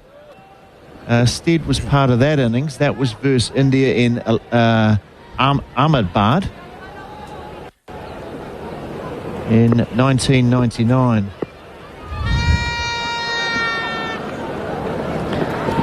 Here's Ishant bowling to Latham, comes forward and plays a confident shot, pushing into the onside. It's picked up by Iyer at mid-wicket, underarming a throw at the non-strikers end, just in case we'd seen Young leaving the crease. Not to be so. 143 without loss it is, 129 without loss at the start, and it's just been a morning where we've seen a false shot played by Young, driving at a ball, getting a thick outside edge. India deciding with Rahane the captain and Ishant the bowler only to have one slip in a gully, and it flew eerily through that second slip area and down to the boundary for 4.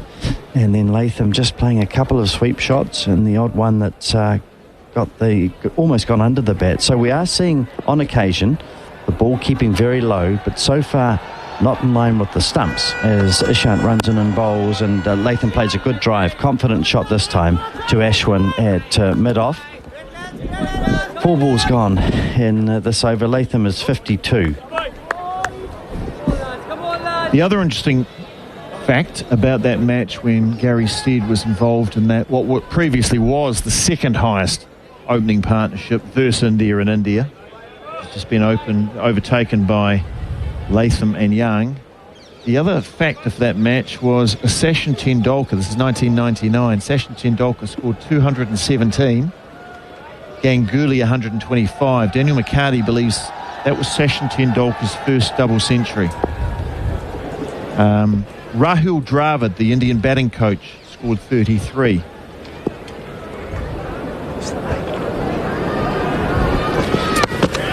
As Ishant bowls wide outside the off stump. Yeah, well, not the only player to get their first double century against New Zealand, I have to say.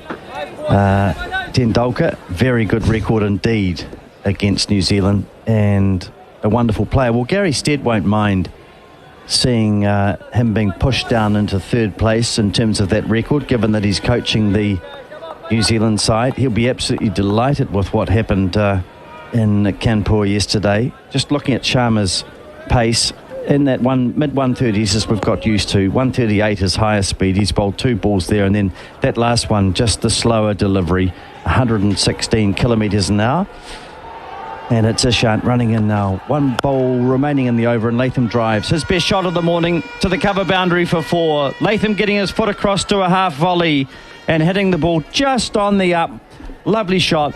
Latham 56, 147 without loss, and the over coming to an end. So well done, Tom Latham. That'll give him a little bit more confidence after a slightly shaky start this morning. Lovely shot, hitting the ball on the up, and an opportunity to say good evening, Jeremy Coney, in a very cold and wet Christchurch, and a beautiful morning in Kanpur. G'day, Garth. Hello, everybody. Good evening to you. Hope you're having a good Saturday. I think it's Saturday. It's Saturday here, anyway. Hard to know. Yeah, exactly.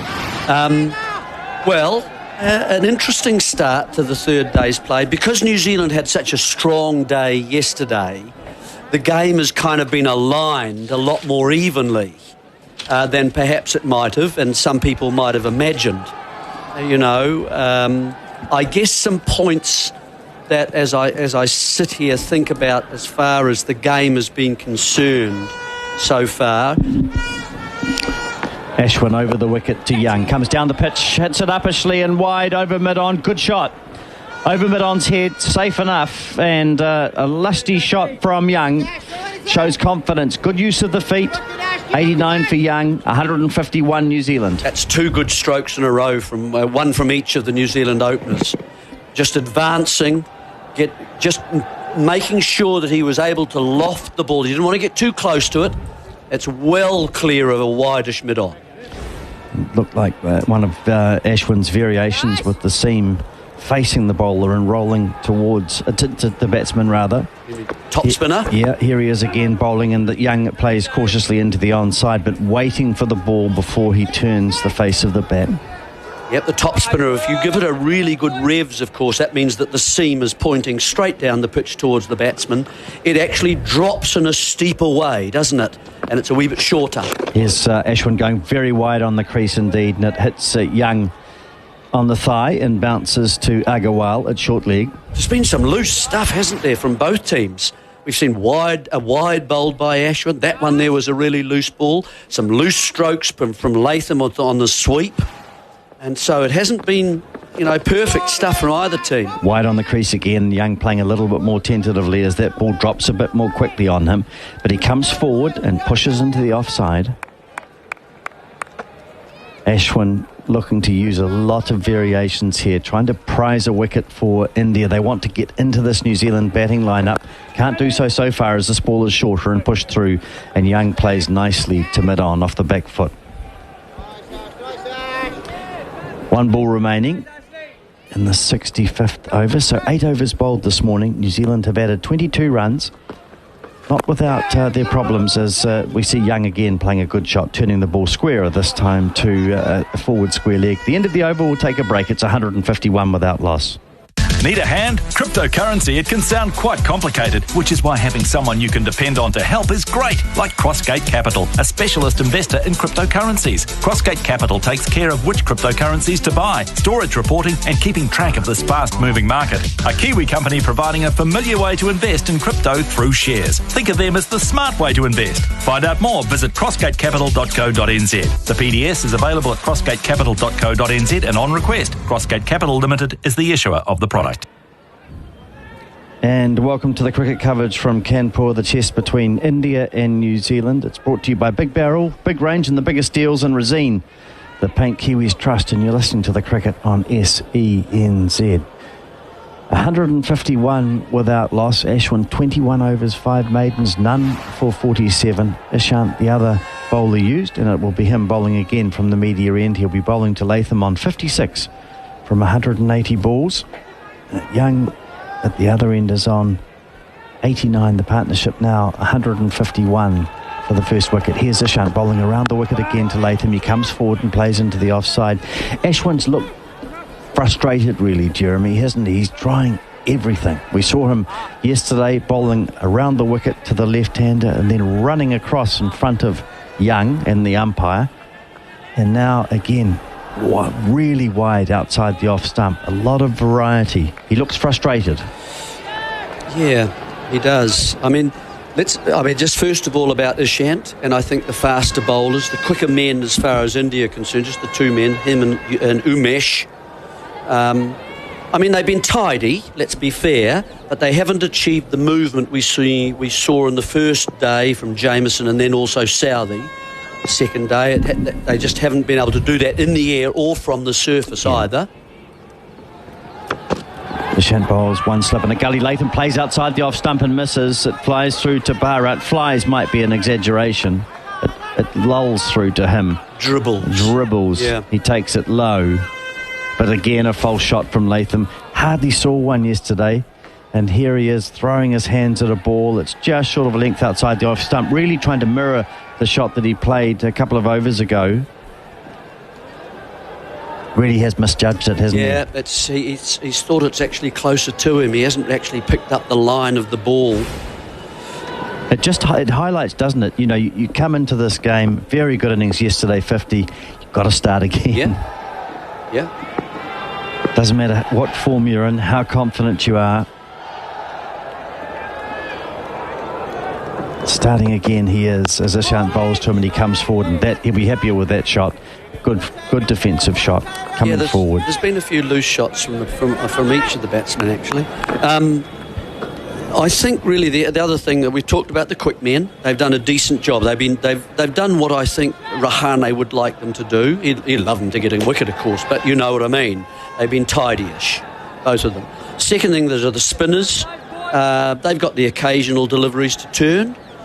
More often they've kept a little bit low. They've been the dangerous ones, haven't they? And they've squatted on this pitch. Just the slowness of this surface here in Kanpur. I think the middle of the pitch actually isn't doing too badly. Now, whether that's because it's slightly cooler, the cooler weather up in the north is holding the middle of the surface of this pitch. I'm talking about from stumps to stumps at either end together more. Very pleasant conditions as the next ball is outside the off stump. No shot from Latham. I mean, you tend to think of India, if you're here in New Zealand, you tend to think it's going to be sort of 30 degrees. It's not that. It'll be something around about 25, maybe less. And I think that's holding the surface, from, as I say, from stumps to stumps, together a little bit, rather than where all the player traffic is beside it. And that's where those low ones are coming from, and we're getting that difficulty for both bowler and batsman and wicket keepers as well. So, and that slowness of the surface has allowed, I think, batsmen, to kind of get themselves in a bit, and to react. That friction on the ball as it hits on this surface. No grass on here, so that the ball slides over on the top of it. Ishant's coming over the wicket to Latham, changing his angle, wide outside the off stump. Again, no shot. So it's that, and that's what's producing the lack of pace.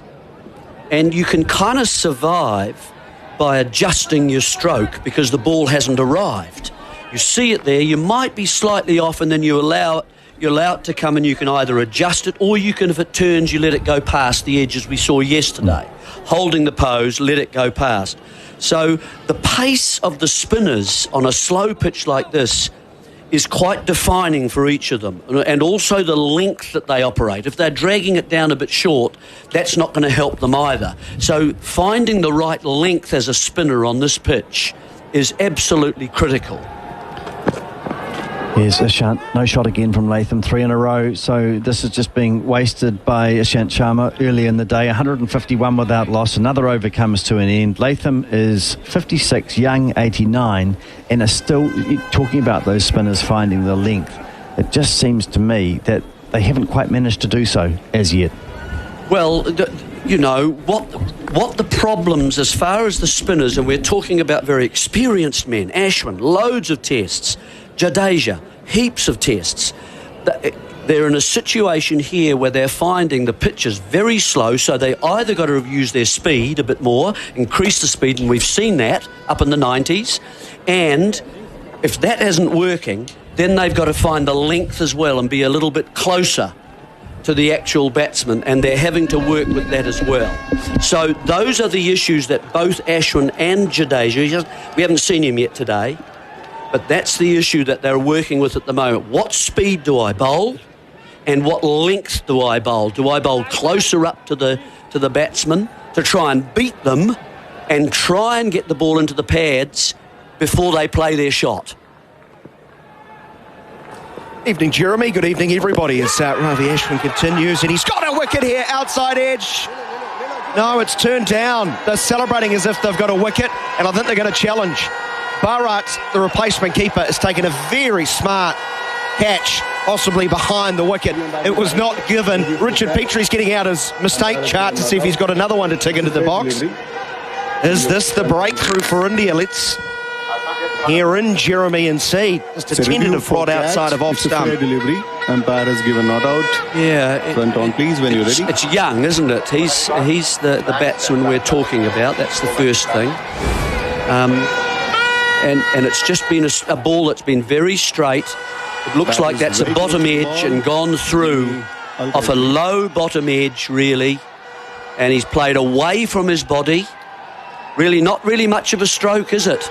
There's nothing to do. It's very wide of the stumps. It's a defensive stroke. And you can see the spike as it goes past the bat, and that's going to be given as out. So New Zealand lose their first wicket, 1 for 151 in the 67th over. Finally, some joy for India. They get the breakthrough. It's the substitute keeper doing his job. Ravi Ashwin getting rid of Will Young. He's playing it very late, Jeremy, isn't he? He's hovering on the crease. The ball's actually past the popping crease. It's in line with his back leg. That's how late it is. And, well, he's a little bit late as he gets off. He trudges off very slowly, falling 11 runs short. What would have been a maiden test match century. Well played nonetheless, Will Young. Caught behind off the bowling of Ashwin for 89, 151 for 1. And enter the New Zealand captain, Kane Williamson. Yeah, well, it is late, you're right. And I think he was probably playing for a little bit of turn. The off-spin expecting it, but it didn't grip and it didn't come back into him at all. So he was always slightly further away, but it certainly wasn't challenging any of the stumps, certainly nowhere near his off-stump. So it's a mistake, and he'll look at that and he'll say, yeah, I could have let that go through quite comfortably, just through to the keeper. So a mistake. New Zealand having to work hard here today. That we've seen, I think, more loose shots today in the few overs that we've seen than we have for the entire 57 overs that they lasted yesterday. So they're having to work very hard here to just sort of discipline themselves, play within themselves to get themselves in once again. Williamson going through his pre-innings routine, running up and down on the spot, waving the bat around, looking to all 360 degrees of this stadium, Green Stadium, as he gets ready to face up for the first time. Ravi Ashwin over the wicket. Slip and 2 catches on the onside, and this balloons off the pad towards the catcher behind the wicket and behind square. I think just off the front pad, the lip of the front pad.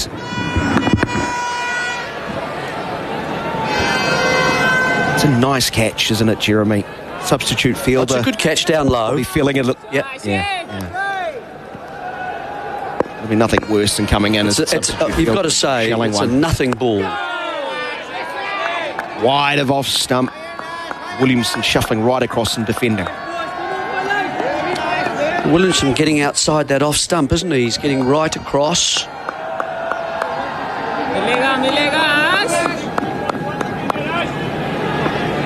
5 to 8 overs. Just settle in, New Zealand. Williamson leaning forward, and that bounced on him, caught the inside edge, squirted to the onside, didn't carry. Dear me. There's just a little bit more happening here for India. Hasn't it? Yeah.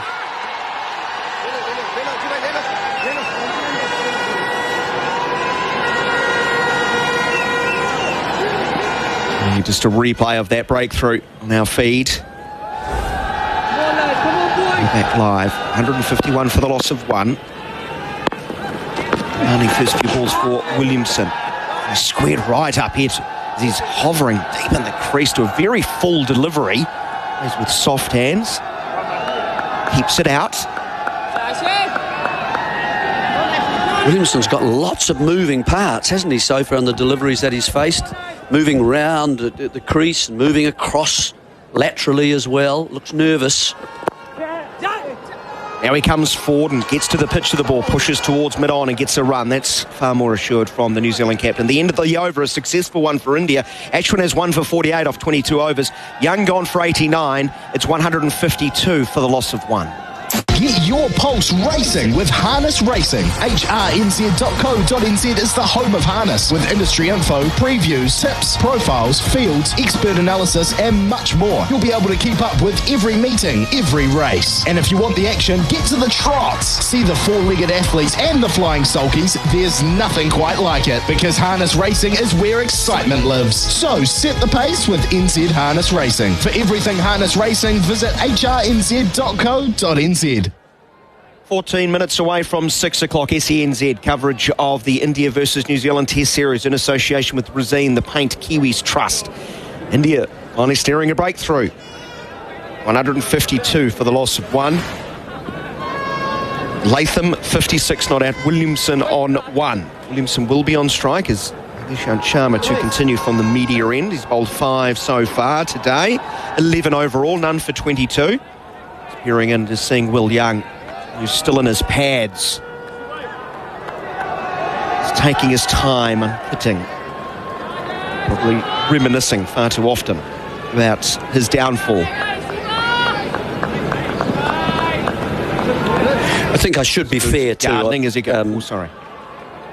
As far as Young is concerned, it was a heck of a good innings from him.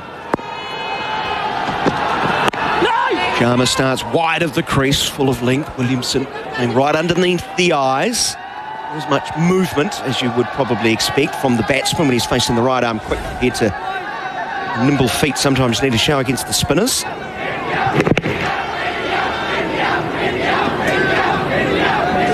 Yeah, just a case really. I mean, he's played some lovely strokes. I've concentrated so far on the dismissal, naturally enough, but I mean, and it's one that I'm sure as he sits there he'll say, "By crikey, I could have done lots of things with that. Probably nothing would have been the best of the lot." But some lovely drives and some lofted drives and some sweeps and some good running of singles. I mean, it's just a terrific innings, really, to start this chase for New Zealand. 2 catches behind the wicket. Sharma bowls into the pads of Williamson. He works it through the gap. There's 2 sort of hovering around mid-wicket, and he's pierced them perfectly. It rolls within 6 metres of the boundary rope at deep mid-wicket.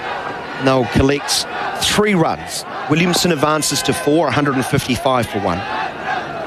Yeah, leg stump, and just again he gets it getting offside of the ball, so he's looking to play the ball almost leg side all the time. It's like a no ball as well. So a no ball siren. He's able to bisect another fire close to the ground. You know, but he's just bisected those 2 fielders close together very nicely, Williamson. I feel like we're at the Basin Reserve, Jeremy, with all these sirens. Yeah, that's right. Yeah.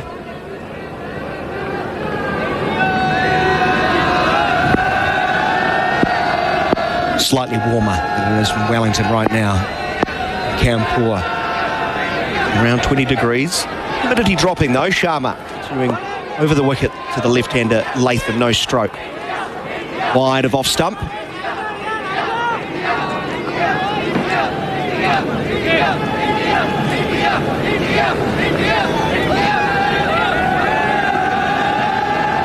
Volume being turned up on the Indian fans. They're starting to show some energy. They were very vocal through the first and second session yesterday. I think the New Zealand performance over the course of the day may have just worn them down. They sounded a little bit jaded and frustrated towards the end of the day. Probably been buoyed, definitely been buoyed by that wicket of Young, gone for 89, 156 for 2. Latham on 56. Ishant Sharma moving in past the umpire, full of length and driven nicely up towards mid-off, but straight to the field. There's no run.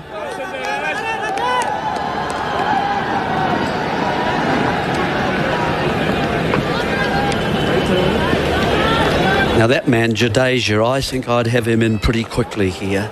I think the speed at which he bowls, he probably turned the ball more than any of the other spinners yesterday.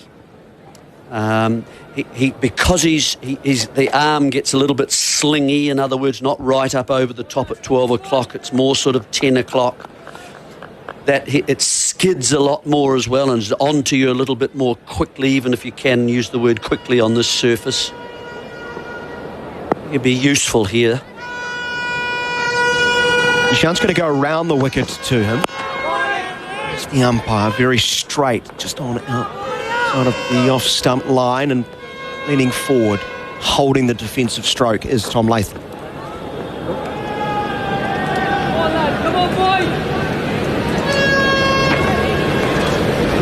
One imagines that Ashwin's going to come in again straight away and keep going here.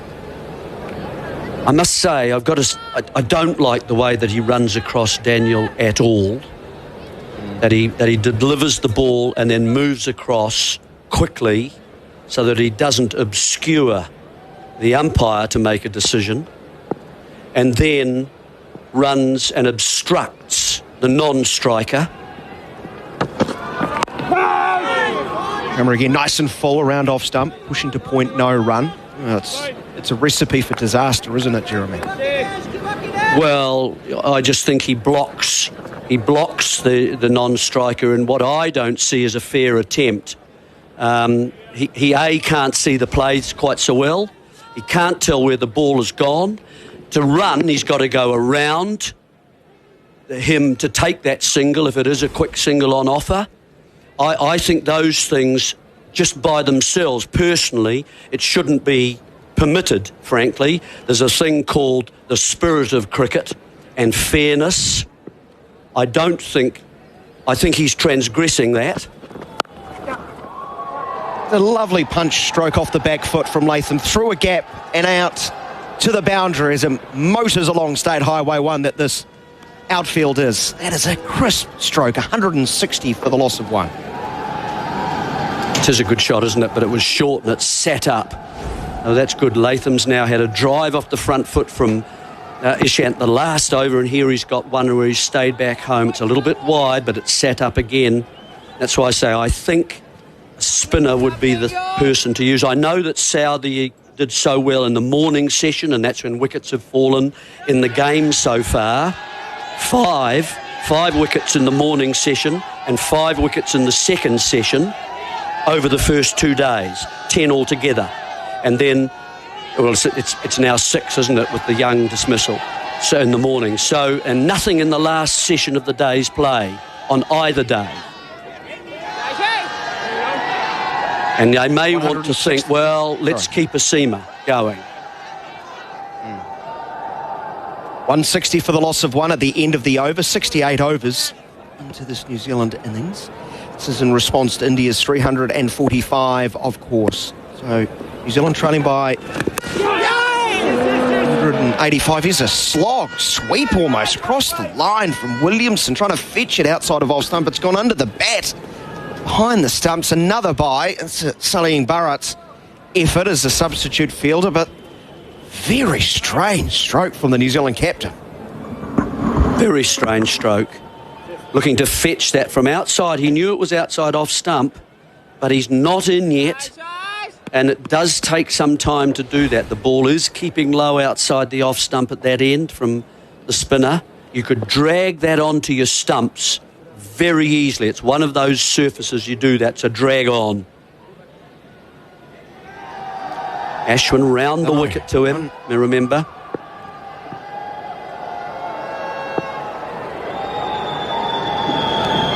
$161 for one.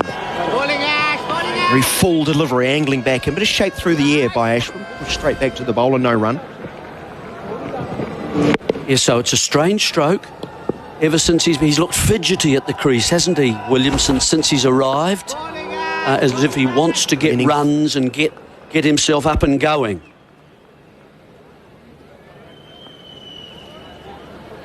$161 for the loss of one. No sign of this 45-degree angle approach and then running across the wicket so far for Ashwin. Orthodox delivery outside of off stump as he flights it up and pushed into the cover region by Latham. It's a very unusual move, isn't it? I haven't ever seen that before, to deliver and then run across in front of the umpire and get off the pitch very quickly, so you don't run on the on the danger area. That's what makes him so close. Bowls wicket to wicket here, Ashwin. Defending to the onside this time. Latham, no run. Yeah, it's kind of... I think really the non-striker should do something about it. He could quite easily take himself from where he normally is to go in closer to the return crease in the stumps and block him. Very wide of off stump, flighted high, dropping down but no stroke. The end of the over, 161 for the loss of one, New Zealand. Stay connected to SENZ no matter where you are or what you're doing. Follow us on Twitter and Instagram at SENZ_radio, where you can keep tabs on Baz, Izzy, Smithy, Staffy, Kirsty, Beaver and Ricky. Or catch up with all the latest sports news on our website, senzradio.co.nz. Whether it's on air or off, you'll never miss a moment from the SENZ team. SENZ, it's Kiwi for sport.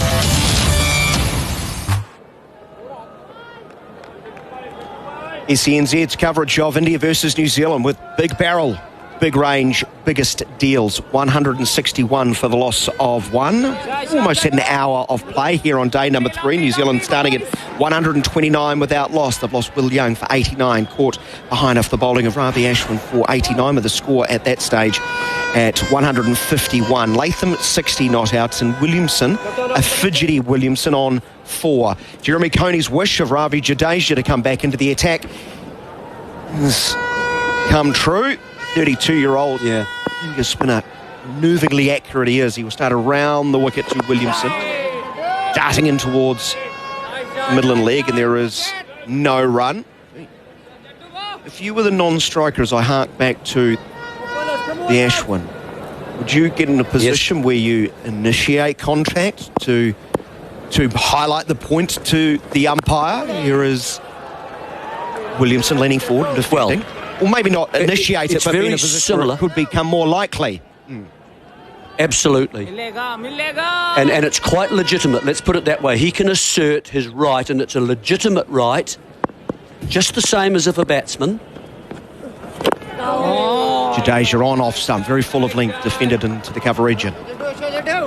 Who's facing an off spinner, and he drives the ball to long off, or long on particularly, and the non-striker, as the bowler then goes across to try and stop the ball, the non-striker is in the way and he can't get at the ball, and he takes a single to long on. The width here for Williamson as he plays off the back foot but finds Pujara in the cover region. You know what I'm talking about, don't you, Daniel, when I say that? That you get yourself into a position where the bowler has to go around you to try and stop that run, and you are in his way. It's a legitimate thing to do. Quicker through the air, wider of off stump, no stroke. Now, what I'm suggesting here because Ashwin is distracting, one, the batsman, because he's never seen that sort of thing happen before in his follow-through, to guy going across the screen kind of thing. Jadeja on off stump. Williamson right over the top of it. He defends to silly mid-off. You carry on your point, Jeremy, and then Garth Galloway's going to join you. That's the end of the over, and I think they'll take a drink too, so take your time. 161 for the loss of one. More from Jeremy Coney and then Garth Galloway. It's also obstructing the umpire. He won't feel too happy about it as a bowler just goes shooting straight across him. It's also, as I say, obstructing the non-striker from lots of things, seeing the game, getting round the bowler and so on. And he's close to the non-striker because he has to stay, he's got to stay in the safe area of the pitch. He doesn't want to go in the danger area at all.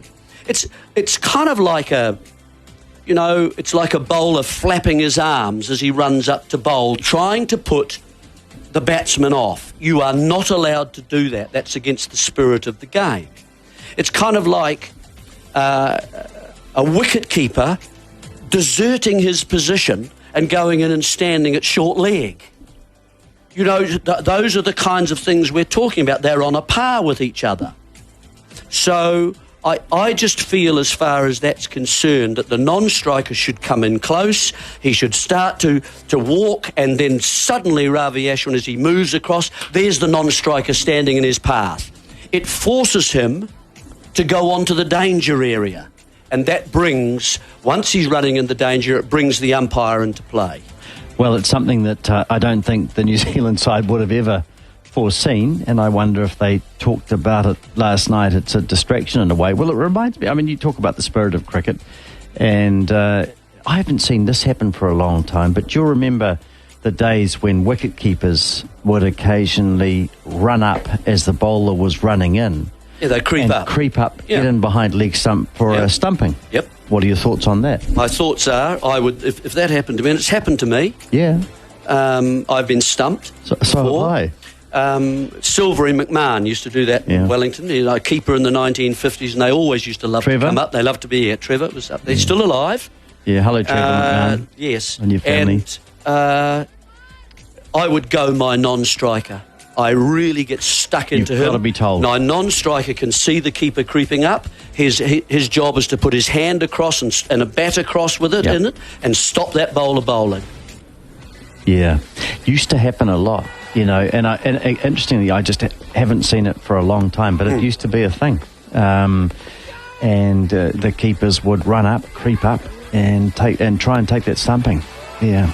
Anyway, so I'm just interested to see what New Zealand do, whether the non-striker just remains where he is and allows Ashwin. He's done it a couple of times this morning. I don't think he should be able to. Well, I think, so what you're saying is that the New Zealand batsman someone should bring it to a head and not just put up with it. No. In the way, I mean, there's an arrogance about it. And I thought there was a real arrogance about the way Ashwin was talking to the umpire. He's not the captain.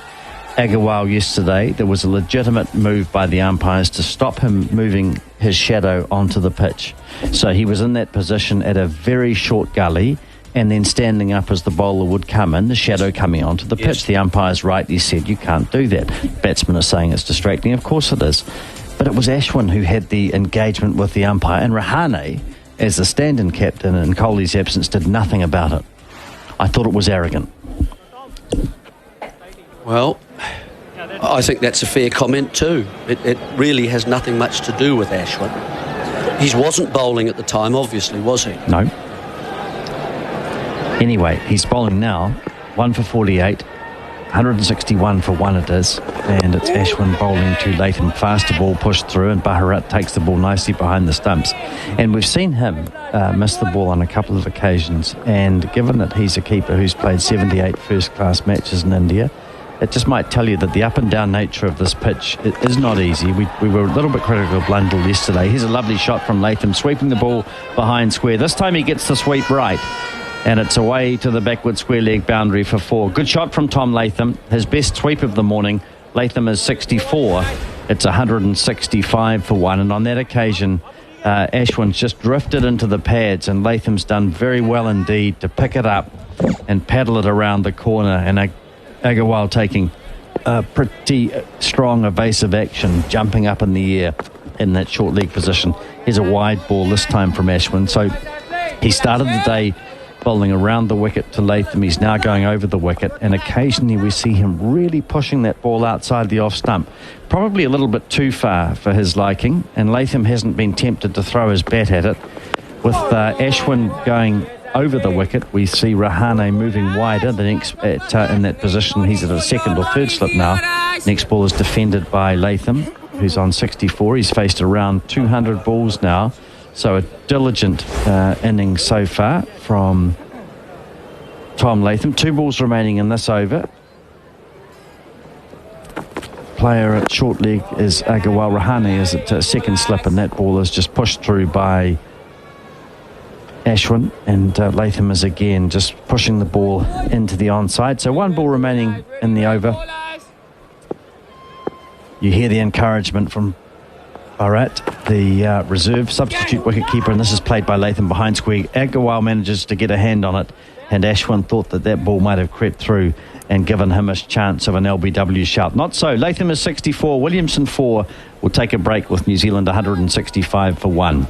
Read the label, take as directed. Sleep Drops Auckland. Struggling to get proper shut-eye? Sleep Drops are New Zealand's only specialist range of sleep and stress support supplements. Sleep Drops products offer 100% natural support if you're having problems falling asleep, staying asleep, or experiencing tiredness and stress throughout the day.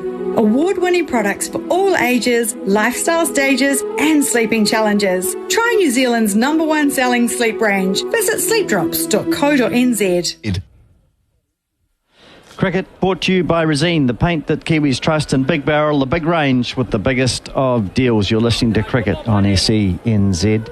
It's New Zealand 165 for 1. It's Young out, caught by the keeper from Ashwin's bowling for 89. Here's Jadeja running in now and bowling.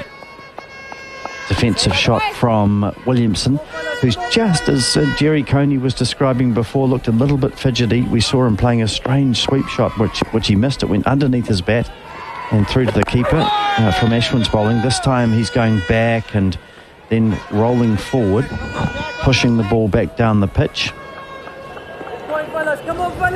And we'll hear some comments shortly from Richard Petrie, who's joined us. Not easy to get Richard in as these 2 spinners are on, and they get through their work pretty quickly. They'll need to. The run rate, the over rate at the moment is 12.4.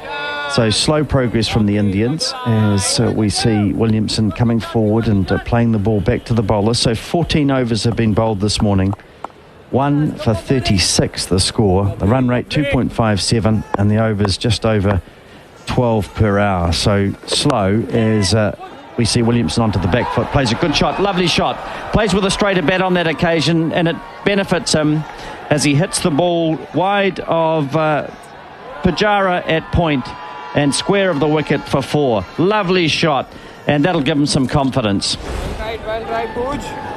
Yeah, it's not an easy wicket to come in on, Garth. We know it's up and down. We know it is spinning inconsistently. Sometimes it is.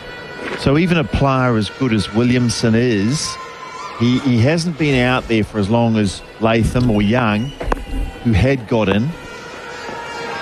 Jadeja bowls and Williamson defends. And as good as Williamson is, it will take him some time to adapt to this pitch, which is not like anything he would have played on, particularly in New Zealand or most parts of the world. So, it is about adjusting. Tapping his bat, and he's onto the back foot is Williamson. Another beautiful shot. Straight bat again, giving himself room, and suddenly Williamson looks a different player. Jadeja dropping short on a couple of occasions, and Williamson benefiting. He's 12. It's 173 for 1. Another lovely shot.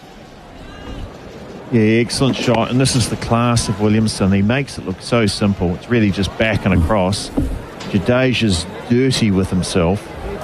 Jadeja's a man who's really, he bowls very little rubbish. I guess it was short enough that Williams had a chance to go deep in the crease and just play really a straight bat punch through the covers. It looked simple, but I guess if any of us were playing, it wouldn't have looked so simple and elegant.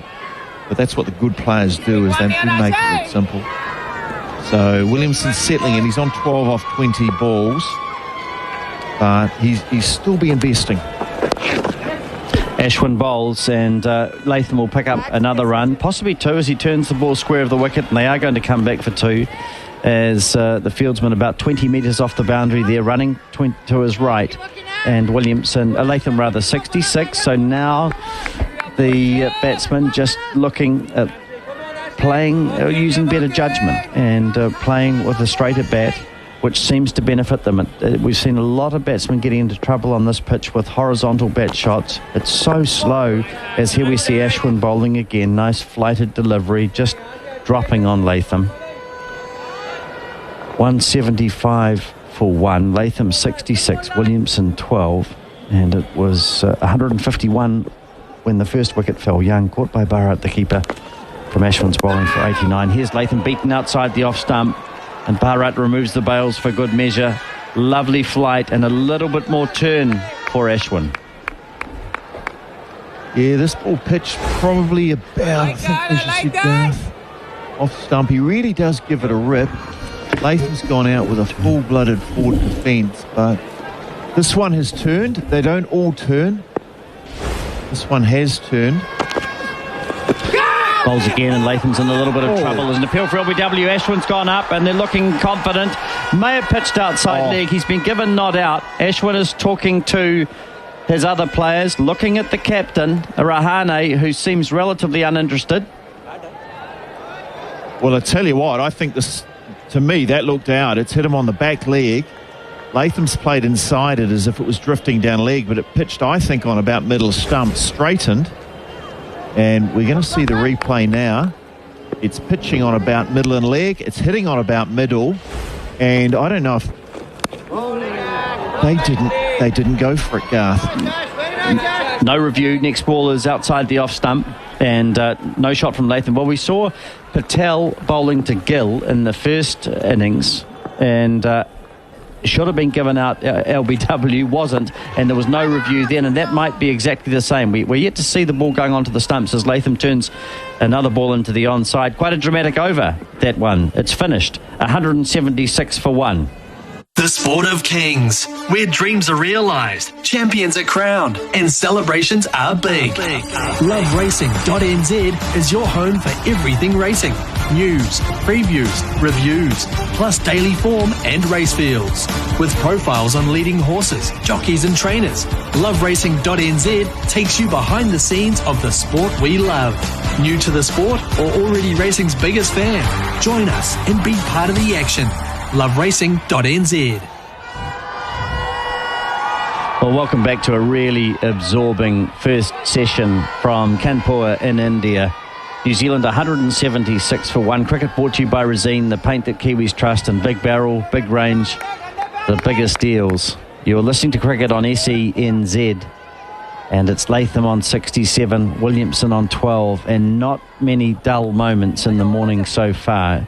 It's Jadeja, who was punished on a couple of occasions in the last over when he dropped short, and Williamson put balls on either side of Pujara, way to the boundary for four. Here's Latham using his feet this time, just opening up a little bit and turning the ball to mid-wicket. 176 for one, and Latham looks good when he's using his feet.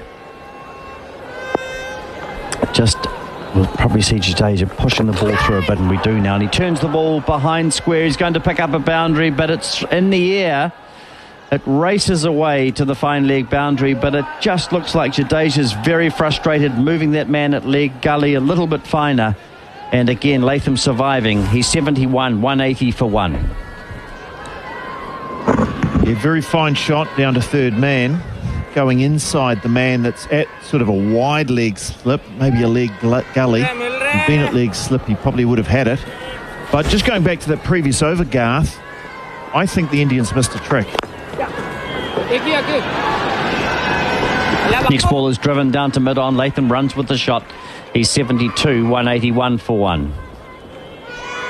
Yeah, as far as I could see, that ball pitched on middle. We're seeing the replay now. It pitched on middle. It's hit him on middle, and I think that's going to hit halfway up middle stump. Yeah, middle and leg. I can't believe they're all going up. There's 5 fielders going up, including Ashwin. He's pleading with the umpire. For them not to go to the review is unbelievable. They won't enjoy seeing that as Jadeja runs in and bowls, and Williamson plays back. Very unlike the Indians not to review it on something like that. They're a passionate side when they appeal. They put a lot of pressure on the umpires. Nothing wrong with that. And they did on that occasion, and then strangely, no review. And you're absolutely right, Richard Petrie, exactly the same as we saw when Patel had Gill LBW, but didn't review it. Into the offside is Williamson playing the ball to Ishant at deep cover. 182 for 1. Williamson is 13. Latham is 72. And you just wonder if with Bharat, the stand-in wicketkeeper, who hasn't played Test cricket, played 78 first-class games, very good player. He looked very confident with the review with the court behind, and he called it as Jadeja bowls and Latham comes forward. No run. But you just wonder if he didn't, at the end of the over, 182 for 1, you wonder if that had any impact, if he wasn't confident enough to call it. Well, I don't think he might call it, but don't forget he's just a substitute fielder. You've got Ashwin, who was shoving his hands around in the umpire's face, clearly thinking it was out, but he didn't step forward and say, we've got to review this, we've got to review it. The other thing is, it was dead. It pitched middle and leg, was hit middle, was hitting middle and off. It was dead out, and it was, even from first glance it looked out. So the umpire, we're up to mistake number 9 from the umpire's point of view, which is in itself a remarkable stat. You're just keeping that list and doing an excellent job of umpire watch. 182 for 1 it is. No one lets them away. Not Richard Petrie. Ashwin bowls and Williamson takes off down the pitch and he's sent back by Latham, and rightly so, I think. The ball just short of a length. Williamson forward and then back and pushing it, taking off, but no. Here's the LBW again. It's going to hit middle and off stump. Right in the middle of those two. Pitched inside the leg, so no problem with line at all. They couldn't have thought that pitched outside leg stump, surely. Here's Ashwin again bowling to Williamson. Plays onto the onside and plays with soft hands as that ball turned. He got a long way across, outside off stump, and had to play it into leg side. And Ashwin has now seen the review, and we're watching him kicking the grass away with frustration. Well, he's got no one to blame but himself. And Rahane's looking a little bit vexed as well as Williamson defends. Well, I think the New Zealand fans can enjoy those images just a little bit, really. Ashwin looks absolutely furious. And it's strange because he had a lot to say for himself yesterday, but not getting that one right. 182 for 1. Williamson is 13, just getting on with things, and this time he looks to play the ball into the leg side.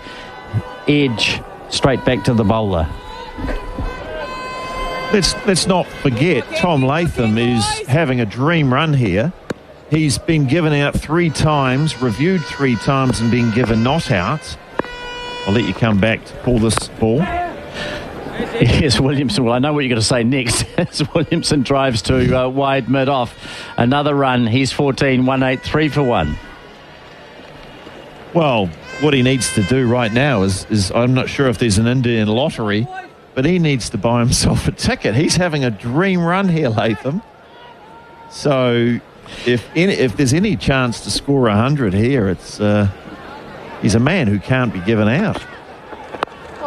Ashwin bowls and Latham comes forward, pushes into the offside. No change to the score. 183 for 1. Latham 72, Williamson 14. After this break, Daniel McCarty. Live on DAZN, fearless and ferocious, IBF #1 lightweight contender, Australian George Kambosos Jr. faces the unified world champion Teofimo Lopez. This long-awaited clash will see these two undefeated fighters put it all on the line. A win for Kambosos will put him on the top of the division throne. Lopez versus Kambosos, live tomorrow. Only $2.99 on DAZN.com. That's DAZN.com. New Zealand are 183 for the loss of 1. This is SENZ and coverage of the India versus New Zealand Test Series. Test 1 from Kanpur in association with Big Barrel, Big Range, Biggest Deals, and Resene, the Paint Kiwis Trust. Jadeja, 17 overs, none for 42. He's bowling to Williamson. He bowls a beauty that pitches on off and spins away appreciably and beats the outside edge of Kane Williamson's bats. That is high quality left arm finger spin from around the wicket. That has spun a long way. It's coming from a very wide angle. Pitching on the stumps. And it's too good for Kane Williamson, it's too good for most. Similar line, but that just goes on with the arm, plays with the inner part of the bat, flicks it to the mid-wicket region, and there is no run. New Zealand have lost just the 1 wicket this morning, that of Young for 89. He was caught behind off the bowling of Ashwin with the score at 151, the second highest partnership for New Zealand against India for the first wicket in India. Williamson feeling for one wide of off stump, spinning further away, deflects it into that heavily stacked gully region. He's icing with a bit of danger. It's the type of shot you see from someone doing some catching practice to people under the helmet, well away from the body. The usually composed start to an innings from Kane Williamson. Crouches at the leg, waits, leans a long way forward and defends on off stump, no run. Now India should have had a second. They're probably thinking to themselves, Richard Petrie, they should have had a few more. Created a few chances for sure. A lot is happening. Very quick on leg stump from Jadeja, turned to mid-wicket by Williamson. Well, I'm staggered with that last one because it just looks so out from first sighting. And they appealed as if they all thought it was out, and then they all just went cold on it. Almost like they forgot they had. Maybe they thought RS available. Pull it through to the off-stump line, punch through the cover region. Is that through his legs at cover or wide of him? I'd like to see that one again. That's the end of the over. 184 for the loss of 1. It was very tamely hit, so if that's gone through him, that's kind of embarrassing. Williamson gets a single. It's 15 to the New Zealand captain, 72 to Latham, 184 for the loss of 1. I think it was through his legs, but Williamson does make it look easy, doesn't he? He just stands there and kicks on the half volley and just punches it to cover and goes past the field, goes in the gap. I mean, it looks like you watch it and you think, yeah, I could do that. I could do that. That was an easy shot, but it doesn't usually work like that when you're doing it yourself, unfortunately, which is... Ashwin over the wicket to Williamson. Pitches on leg spins down the leg side. No stroke as he gets the hands nice and high and away. And look at the spin he's getting. You know, not every ball. Some of them are spinning and some of them aren't. But look at the spin he's getting. They're going to get the second new ball soon too. About 3.5 overs to be exact. Goes wider of the crease. That's a carom ball as it straightens. Williamson onto the back foot, plays a ball that does not get up. It's the natural variation really that's helping Ravi Ashwin, and that natural variation is being provided by this service. Yeah, that's the carom ball. Yeah, sort of flicks it out with the ring, the right fingers. It's not really an off spinner, is it? It's really just a sky straight one. There's an off break that turns from outside of off towards middle leg, turns to the mid wicket region. There is no run, but turns from off stump away from the right hander. It's a great variation. Very hard to bowl, I'd imagine, Richard. I would imagine it's very hard to bowl. Not too many New Zealanders I know who can bowl. No. I mean, he is the most creative, probably the most creative bowler in Test cricket at the moment in terms of his variety, his angles, his balls. Well, here's his 45-degree angle where he runs right across the wicket as he spears it in towards leg stump. 184 for the loss of 1 wicket. And they're breaking as if it's over. Looks like there's still one to go. No, it's a chat between the umpire and Ravi Ashwin, because he has run across the wicket, as Jeremy Coney has pointed out at great length, that he is pushing the letter of the, I won't say law, because it's not a law, the spirit of cricket. It's a preamble. Ravi Ashwin does like pushing boundaries. There's no two ways about that. And he's having quite a robust discussion with umpire Sharma. I don't know if you follow him on social media. He's not going to back down, Ravi Ashwin. Doesn't like being challenged. He's going to do it again, and he beats the outside edge of Williamson. That is a beauty. That's a snorter. It bounced sharply and well taken by Bharat behind the stumps. 184 for one it remains. He looks agitated, Ashwin, at the moment. Looks like a boxer. Wants to get into a ring and throw some punches. That one's gone away from Williamson. And here we go. Long consultation now between the captain and Ravi Ashwin. Ravi Ashwin seems to be doing more talking than the umpire. I think you would like to listen to the umpire first. Calls this with his two Kiwi eyes open. I'd love to be able to hear them. It may be in Hindi or something like that, so hearing them might not help us. Tone tells me a lot. Tone tells me a lot. I mean, we can only assume it's about bowling right arm around the wicket and then running through to the offside to get out of the way. And Ashwin's argument will be, well, I'm not running on the danger zone, so leave me alone. Yeah. You know, I'm allowed to follow through where I want. There's no rule that says that we can see the danger zone and he's not stepping on it. But he's getting right in front of the non-striker. Well, he is doing that. He needs to get off the danger zone and maybe behind. Well, then maybe the non-striker can go and follow up on the other side. And he'll go again. Pitching on leg stump. Played with soft hands around the corner to the leg gully. The end of another eventful over. Ravi Ashwin is going to be a hot talking point, I'm sure. 184 for one.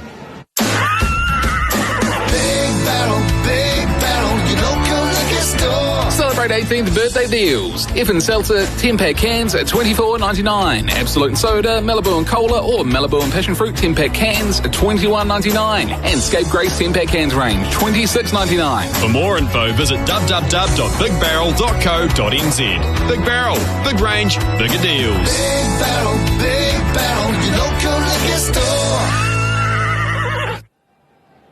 SENZ coverage of the India-New Zealand Test Series in association with Resene the Paint, Kiwis Trust and Big Barrel, big range, biggest deals. Ravi Ashwin is doing more talking than our commentary team combined at the moment. He continues this long hooey with the umpire. He's not going to back down. I thought you're supposed to respect the umpire at all times. Well, not if you think they're wrong. I mean, he's allowed to, it's an interesting one. He's allowed to follow through as long as he's not standing on the danger zone. I guess the only question is he interfering with Javagal Srinath we've got on the screen? Yeah, well, he's the match referee. Match referee, who was also in that game where Gary Stead got 80-odd and Tendulkar got 200. I wonder if he comes into the discussions. It's an interesting one.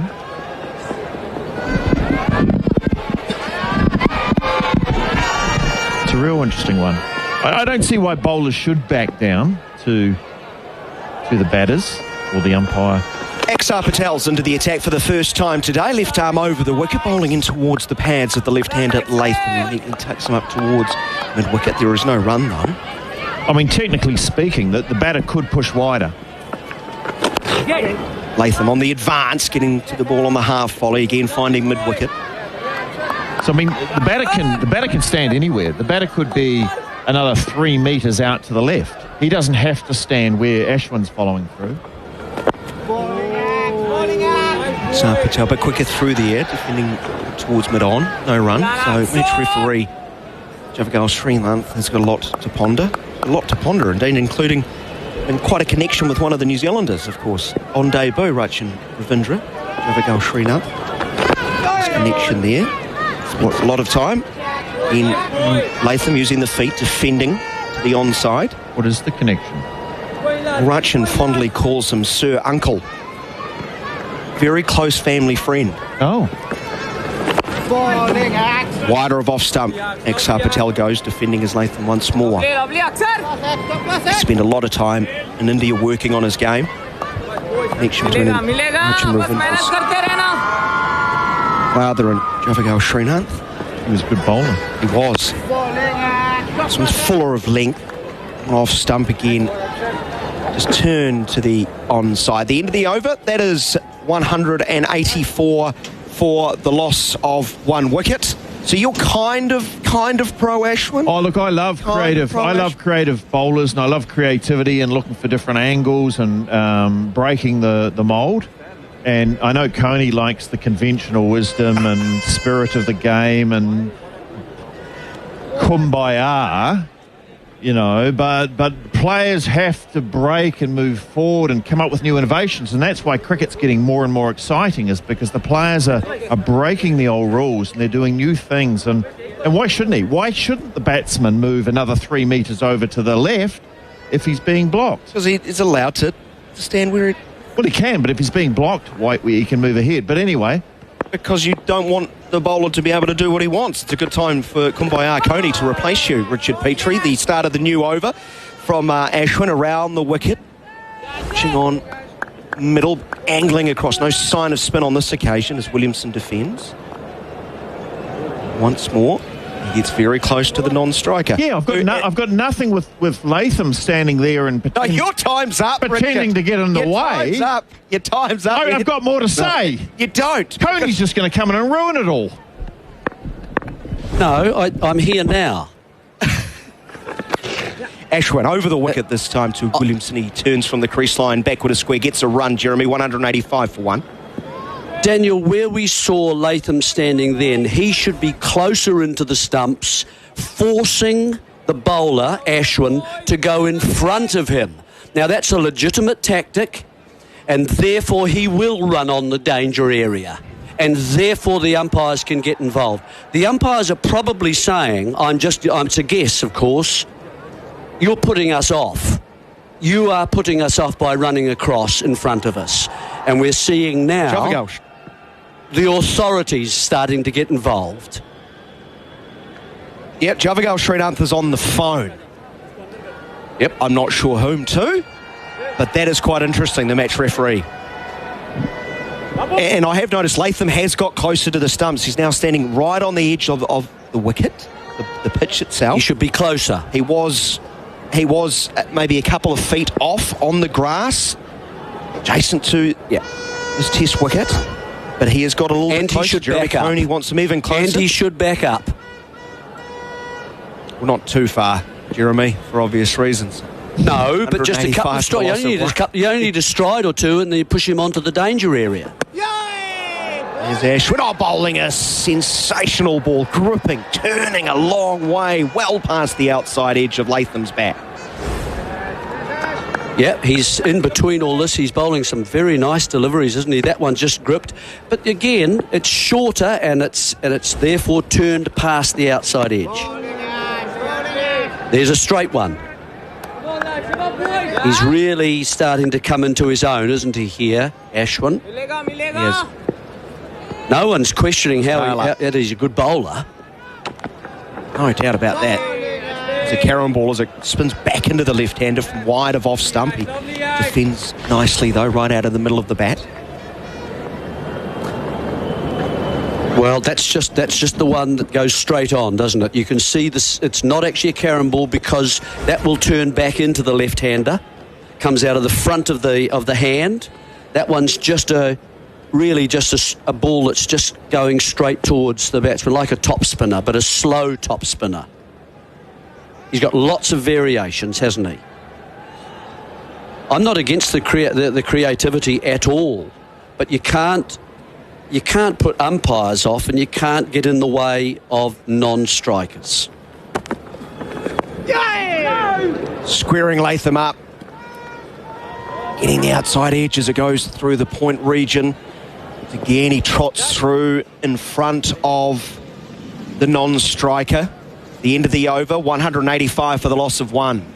Imagine landing the catch of the day right on your front doorstep. Well, with Taki Timu Seafoods, you can. Head to takitimuseafoods.co.nz and order the freshest, most delicious seafood that Hawke's Bay has to offer. Chill packed and delivered overnight. We're talking John Dory fillets, kawai, or how about some salmon, even oysters. Just so good. Fresh, frozen, or ready to eat. You choose with Taki Timu Seafoods. Check takitimuseafoods.co.nz. SENZ's coverage of India versus New Zealand in association with Resene, the Paint Kiwis Trust. 185 for the loss of 1. Williamson 16, Latham on 72. Axar Patel to resume from the media end. 11 overs, none for 26. Tall left arm finger spinner around the wicket, throwing in towards middle stump. Played defensively by Williamson. Love to get your contribution, listeners. You can text us on 8833, or you can tweet our social media accounts, including this one from Paul that I'll get to straight after this ball. Interesting, relates to what we're talking about. Patel was almost sidearm here, sliding one into Williamson, who defends from the crease line. Paul writes, what the commentator defending Ashwin on SENZ radio feed is missing is the simple fact that Ashwin is running on the pitch every single ball. Fast bowlers aren't allowed to. Why should he? ? Patel gets 2 leg side and he's clipped away by Williamson. Very fine, but backward square leggers around to get 1 run. But Jeremy, you can explain this. He's technically allowed to run where he is running on the pitch. It's not where on the pitch he's running. It's about where he finishes up, and his closeness to the non-striker seems to be the bigger concern here. From what we're interpreting, here is Axar Patel again. Latham comes down the wicket and defends. No run. But he's not running into the danger zone, Jeremy. No, I think that we should make clear to Paul that there are areas on the pitch that you are allowed to put your feet, and there are parts of the pitch that you are not allowed to use. You put your feet. Latham nicely to the pitch of the ball. With steps down the wicket, punching towards mid-on and calling Williamson through with the stroke. He had lots of momentum, so no chance for Yadav to even attempt to throw. 187 for 1. So the parts that you aren't allowed to put your feet are called the danger area, and those, if you do then as a bowler, whether you're a fast bowler or a slow bowler or a fielder that's getting too close to the pitch. Back around the wicket, Patel to Williamson, who defends, no run.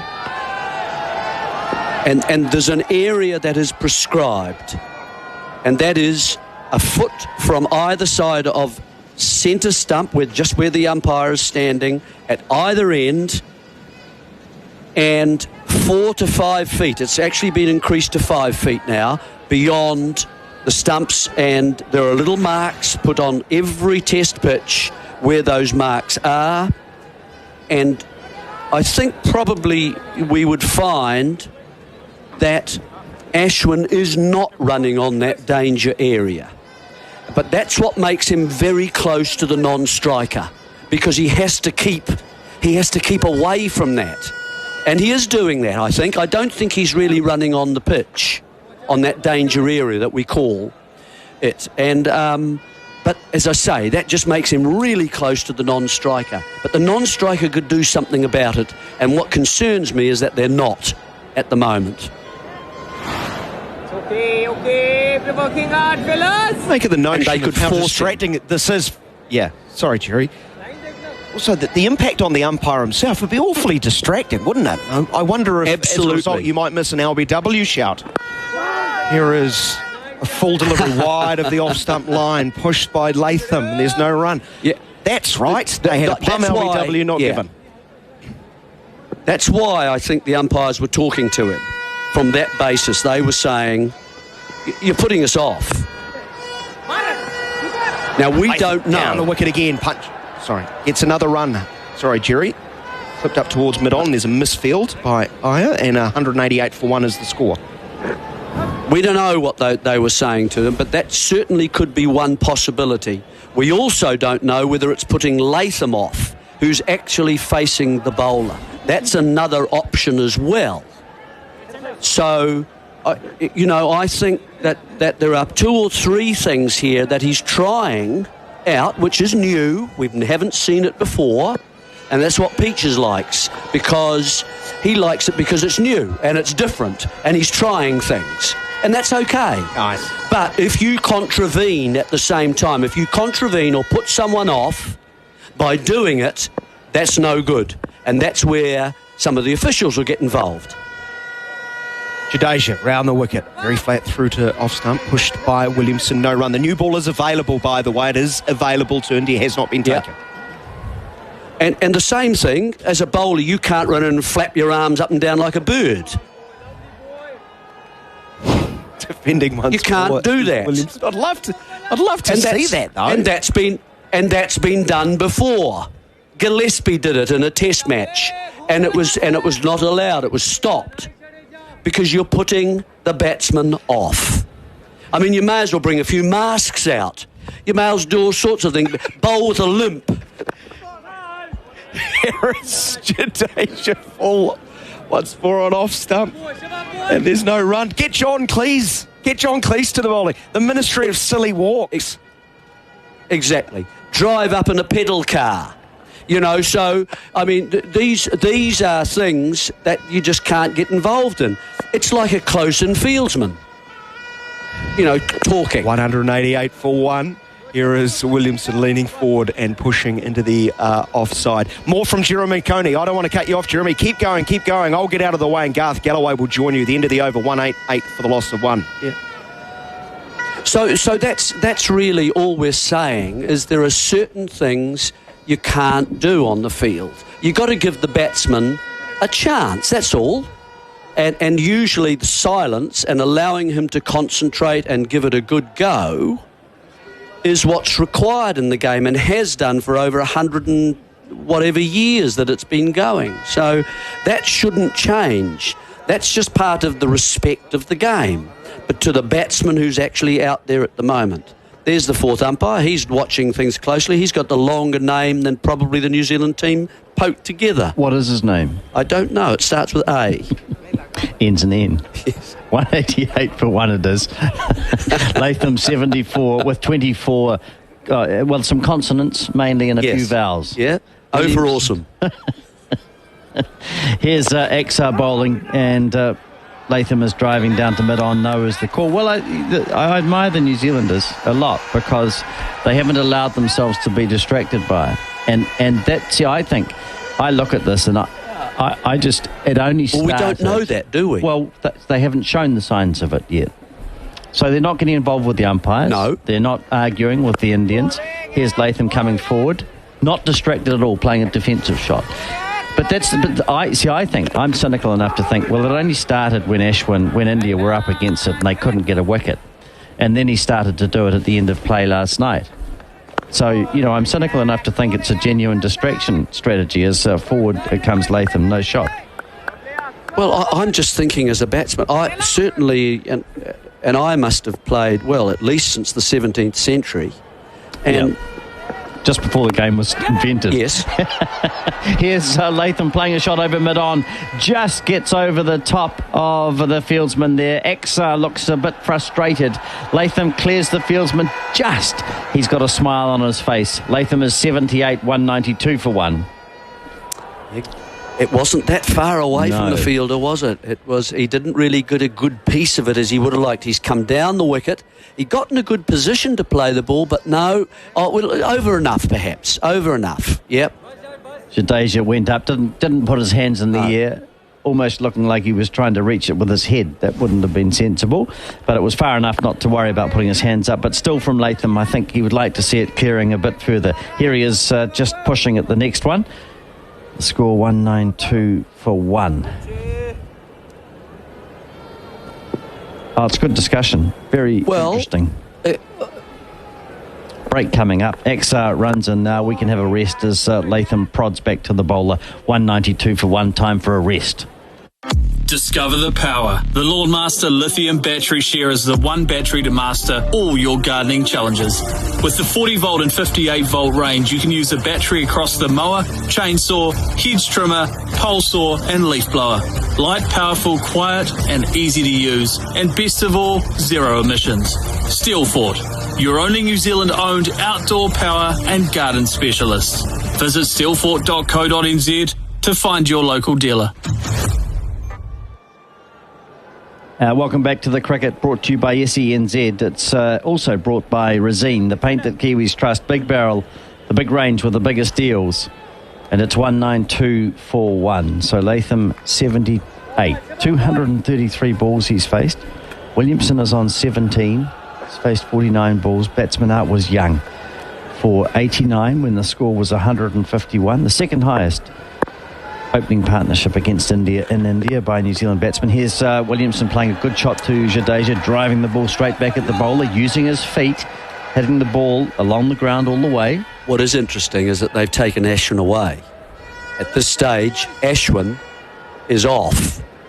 And I think that's partly to do with the discussion that's going on. Do you think he might come back to the other end with a different umpire? Here's Jadeja bowling and Williamson a big stretch. I got the feeling once the first umpire spoke to him and then the other one came in as well, that they were of one accord. In other words, I think they've probably spoken about this overnight and taken a position on it.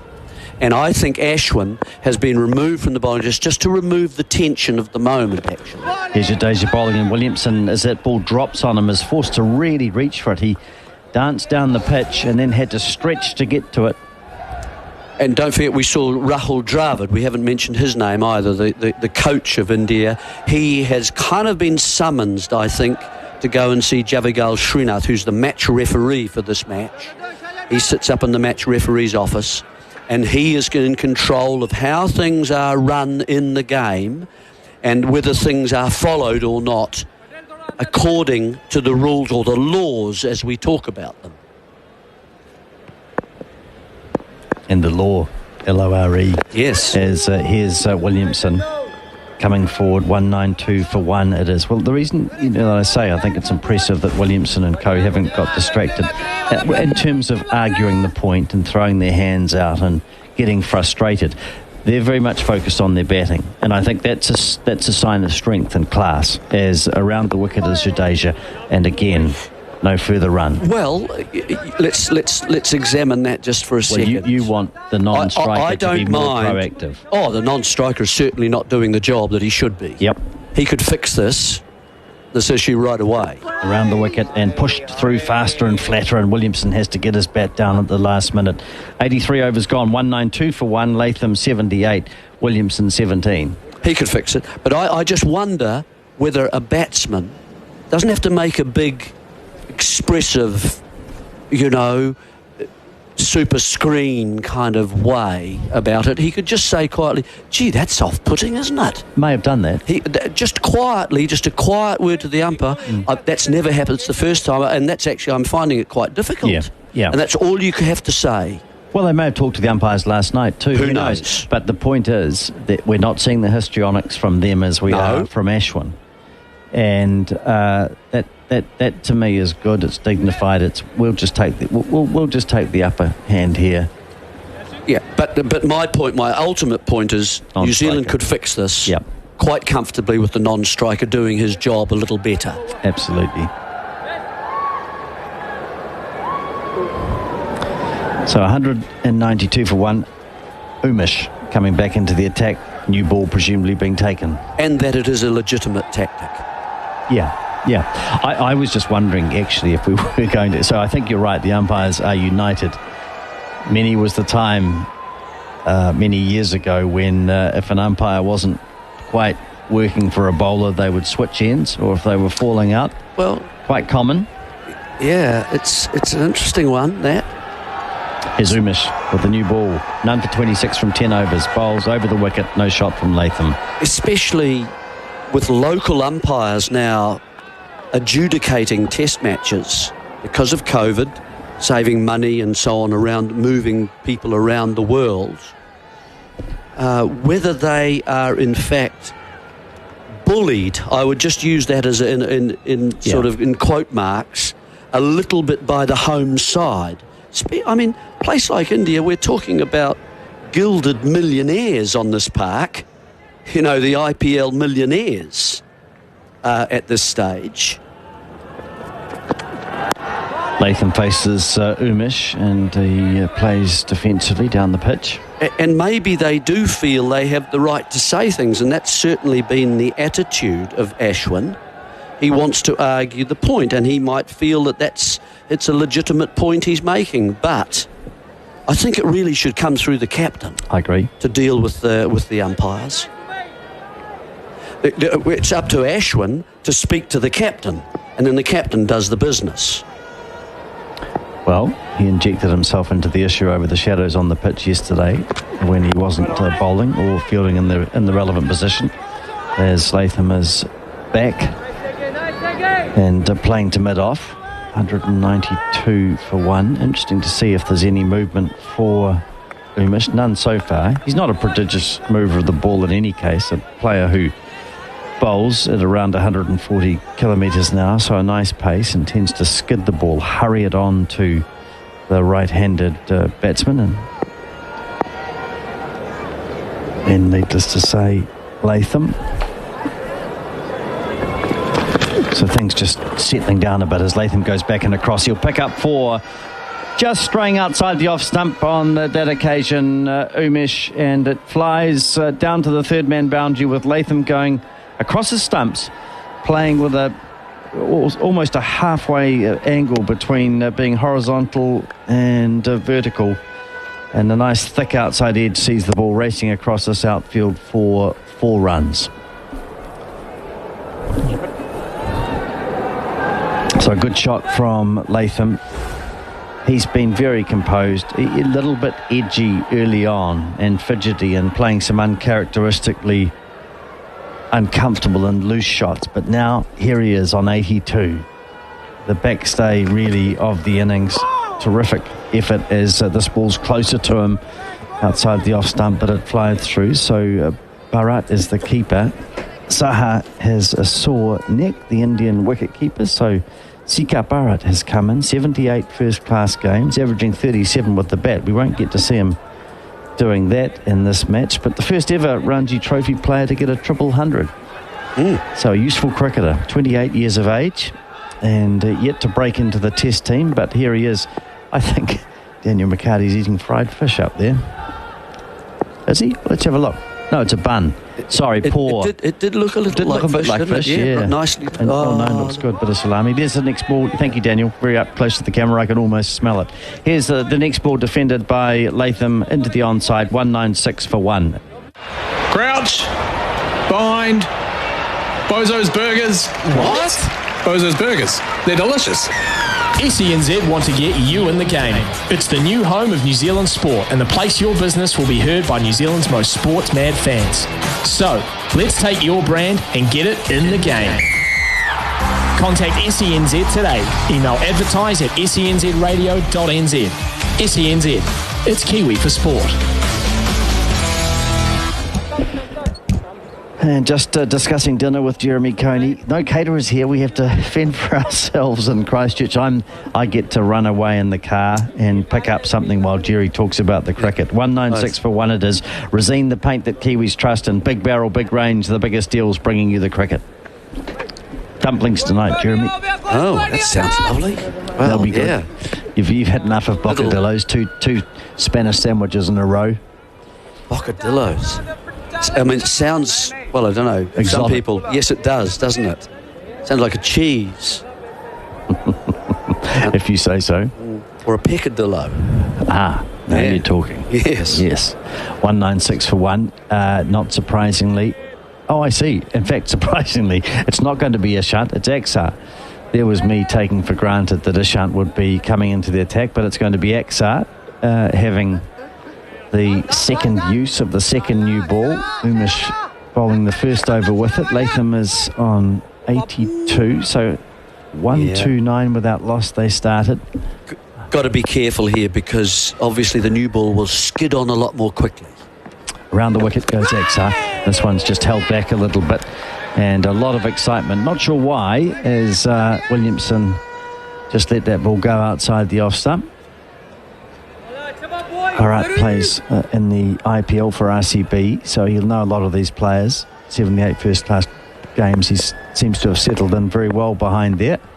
As Exar bowls again, and Williamson's playing a slightly uncomfortable shot as he goes back and then suddenly found the ball racing on towards him. Just splayed the ball out to point. Little arm ball, wasn't it? A wee bit of drift back in towards Williamson's off stump. Get nervous seeing players playing back to balls that are almost very full, almost half volleys. Yeah. Good bit of deception from the left arm spinner. Around the wicket he goes again to Williamson, who's coming forward and playing a better shot. A lot of noise behind the stumps there. So probably one more over after this before lunch as we make our way towards the end of the first session. Just New Zealand losing just one wicket so far, and New Zealand fans will be hoping that that's the way it remains. Good disciplined performance by the batsmen again. They're working very hard as Williamson is just pushing at a ball outside the off stump, and you've heard about Agarwal being in very close. He's only a couple of metres from the bat in that short gully. On his knees, he's got his pads on, which are more for resting on the ground. He does take that position where he's just resting on his knees, and that ball just running past him. It did fly a bit, and just hard to tell on our TV, but it was away to his right and not far away. Just bounced before him to his right. Here's a lovely piece of keeping by Bharat, who gets a ball drifting down the leg side, pushed through by Exar, and this little keeper, the substitute, across and beautifully removing the bails. Terrific keeping.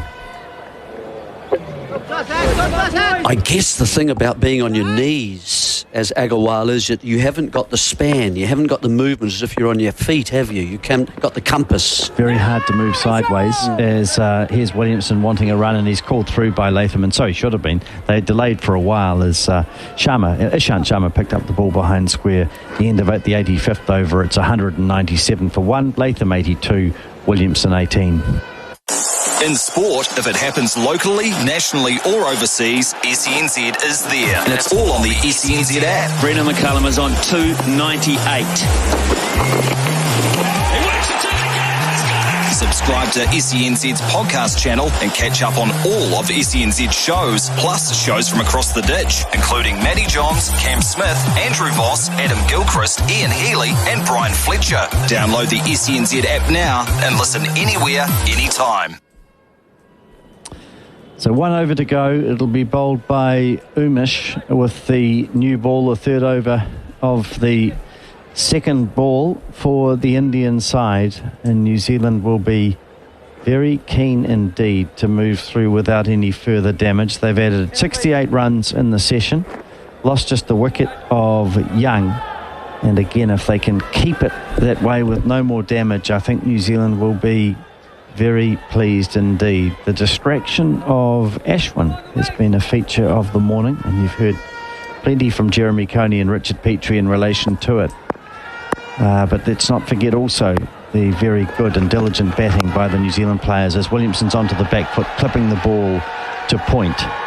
Firmly, again, playing with a vertical bat and getting width, moving his back foot well across his stumps.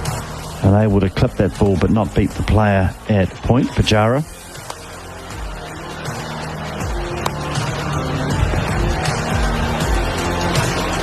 Just watching a few of Tom Latham's highlights. This will be if he can get through here. Almost 2 sessions he's batted. Came in after 2 wickets fell yesterday in the 3rd session. Here's Williamson playing forward. Very soft hands indeed, and the ball just trickling into the offside. So 4 balls remaining until the lunch break, and New Zealand, Jeremy, I think, should be very pleased. Yeah, just the loss of the 1 wicket. They look as if they're going to be around about 150 sort of thing as a guide behind the Indian total, with 9 wickets remaining if they can last these last few deliveries. just shows you that, Williamson was fidgety early on. He's calmed down a bit. Have you noticed that? He's just starting to be more like the Williamson that we've become accustomed to. Very good signs for New Zealand if he can keep in that vein. He's got to come back and start after lunch, of course. He's caught on the pads. Appeal for LBW. It looks high, and he's been given out. Williamson given out. Umish confident. I think he's going to review it. This, to me, looked like it nipped back into him and caught him a little bit high. Time will tell. They've finally got a decision in their favour, the Indians. And it's 197 for 2. Williamson given out LBW to Umish, and the review called for by the New Zealand captain. Jerry Coney can tell you about it. Yep, it's hit him just on the top of the pad, and he's gone back, but at the same time he's on the tippy toes, and it's just a question of has this got it. Certainly, I don't think it's hit. Give me ball tracking when you're ready, please. It's on the inside of his bat, so he's been beaten there. Looks like one of those ones that it might just be trimming, taking and trimming. Oh, it is. Impact in line. That's out. Wickets. Go to on New Zealand have lost another wicket, and right on the stroke of lunch. You need to reverse your decision. You can signal. Well, 197 for 2. And did I hear the umpire saying you need to reverse your decision? Yeah. No, he gave him out. Yeah, gave him out. 197 for 2 it is, so not an umpiring mistake. He got it absolutely right. My impression initially was that it looked just a little bit high possibly, but it was lower than I thought. It was under the bails, not even shaving the stump. So good delivery from Umish, and gee whiz, that brings Taylor in after lunch. It's just exactly what India would have wanted. A tragedy, really, from New Zealand's point of view, as Williamson trudges off with 18 runs beside his name, and all that wonderful hard work done by New Zealand just undone a little bit with the dismissal of Williamson. Such a hard time sometimes just trying to see yourself through without playing in the normal frame. Last over before the break. And it's Umish who gets a good pat on his back by the Indian players as he leaves the field. They'll be absolutely delighted with that dismissal. And a chance now, Jeremy, as the players leave for lunch, to reflect on a morning's play where I think you would probably say that honours even. Just 2 wickets have fallen, 151 for 1 it is, with Young caught by Bharat from the bowling of 151 for 1 it was, when Young was caught by Bharat from Ashwin's bowling for 89. The second wicket has just fallen, and New Zealand going to lunch at 197 for 2. Williamson, LBW to Yadav. Your thoughts on the morning's play, Jerry? Well, I thought that New Zealand started a little bit nervously. Both players really selecting shots that were tiny but loose, and then having lost Young in his 80s, and then New Zealand came in. I thought that Williamson was uncharacteristically nervy, actually, moving around more than we've become accustomed. He worked his way through that. It seemed Latham just carried on relatively serenely then at that point. We had all the discussion about Ashwin and whether that should be allowed or not and so on, which was kind of a side issue, really, a side show to what was going on. But then slowly New Zealand were starting to reassert themselves in another partnership, but that has just turned the corner, as you say, and made the whole of that first session very even at this point. 197 for 2 it is. We'll take a break here, and after the advertisements it'll be Daniel McCarty reviewing the session.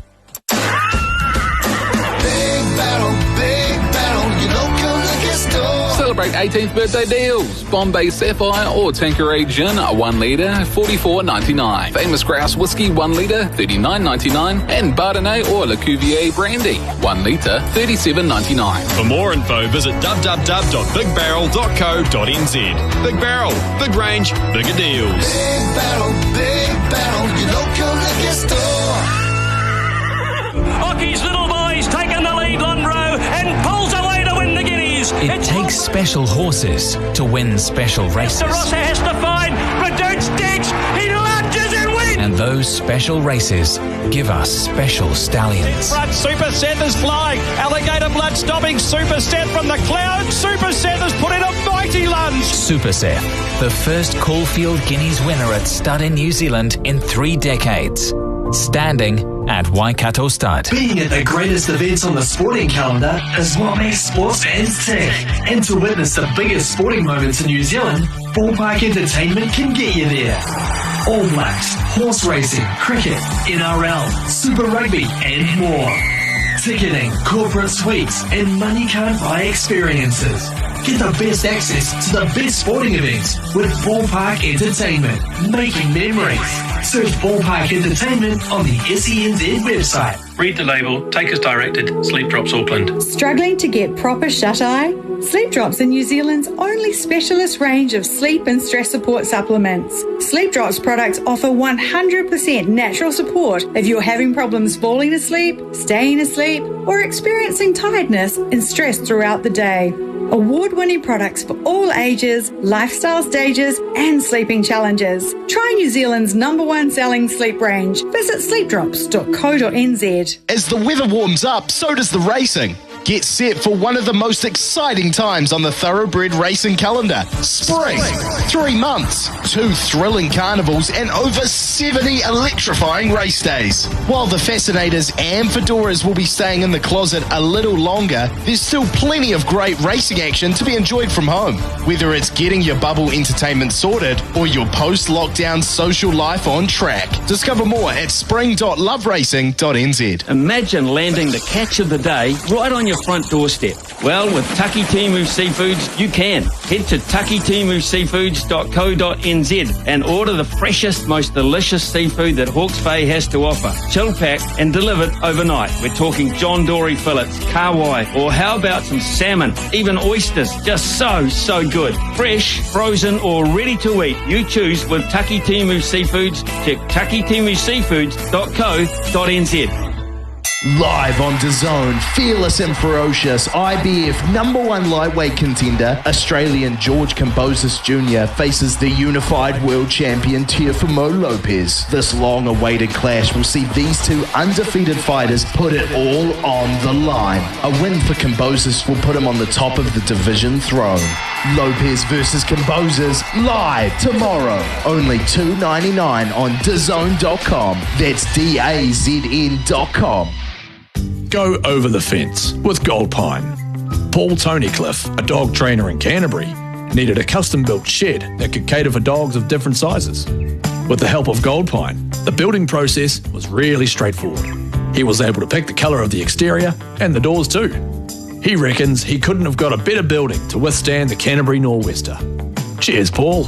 Over the Fence. Brought to you by Gold Pine, your outdoor timber specialists. Call 0800 2 Gold Pine. You're listening to Test Cricket, New Zealand versus India on SENZ. With Resine Colour Shops for expert paint and colour advice, and with Big Barrel Mates Club, where mates look after mates.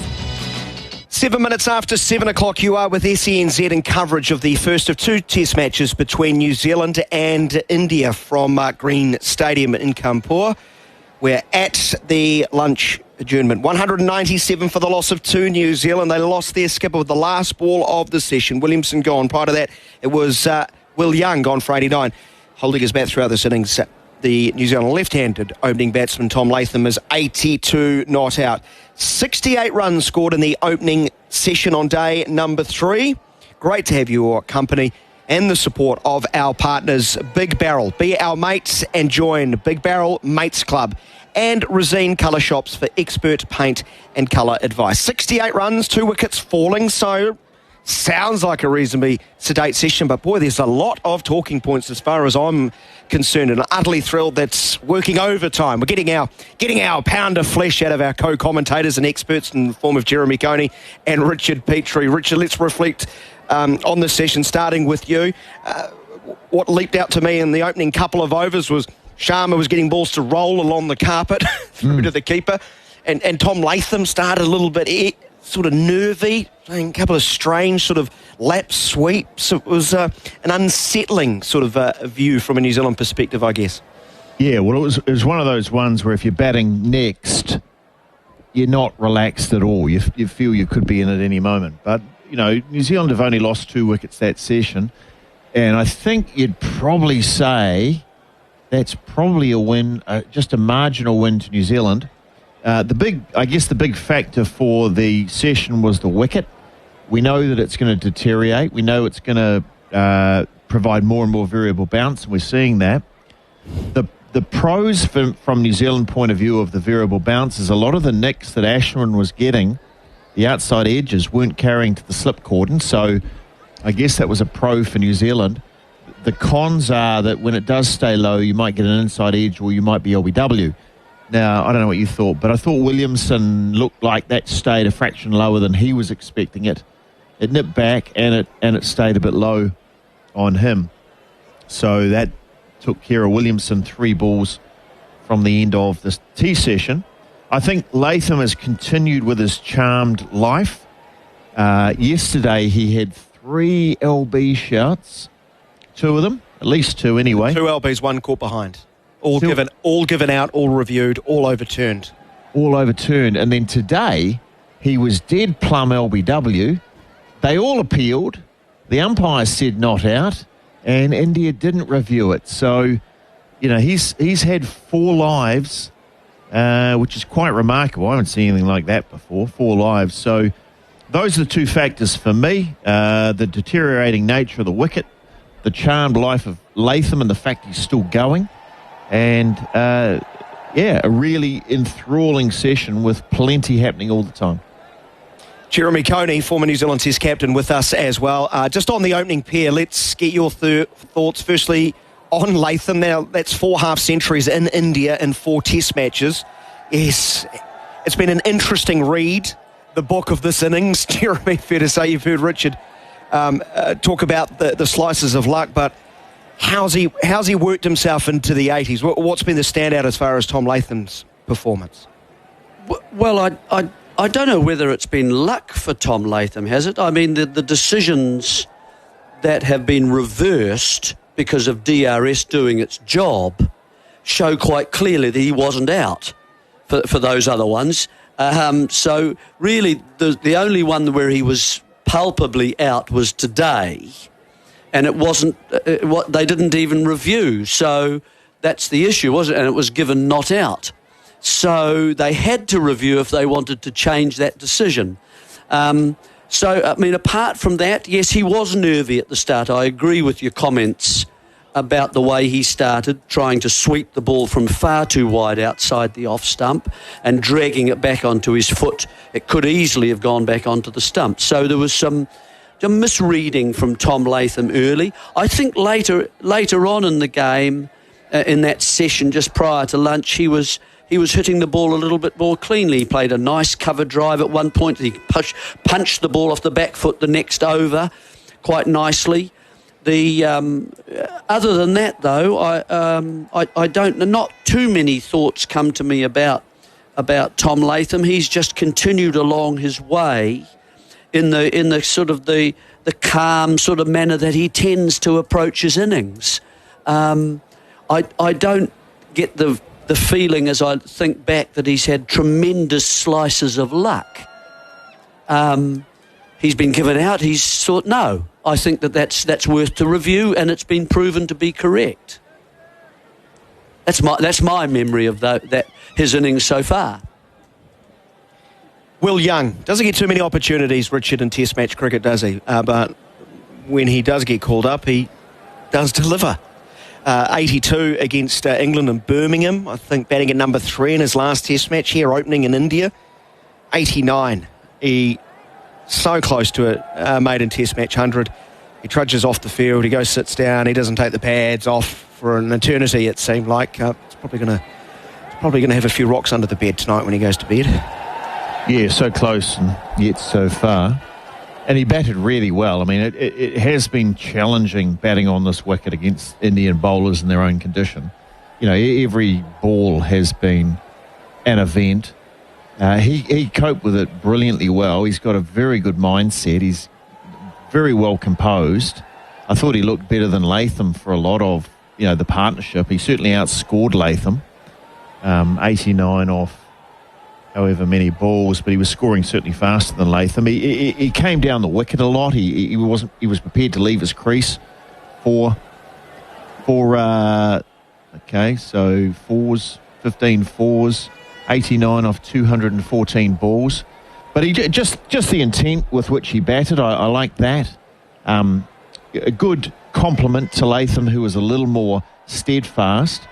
Looks a really good player, and the problem he's got is he's filling in for a guy who scored a double 100 on debut, or scoring hundreds left, right, and centre, and the most phenomenal batsman that New Zealand have seen for quite some time, and he's filling in for him while he's not ready. So I can't see him staying, later on when Conway comes back. You could only see Conway going in, but who knows? He's done everything right, and at another time, maybe they can look at him as a middle order player. I don't know if they're looking that far ahead, but he's done everything he can do, and he's done very well today, because this is not I don't think it's a particularly easy pitch to bat on. Yeah, and unfortunately for him, Jeremy, it was a soft dismissal, sort of neither here nor there type of shot for mine, as he was caught behind, just fending it one outside of off stump.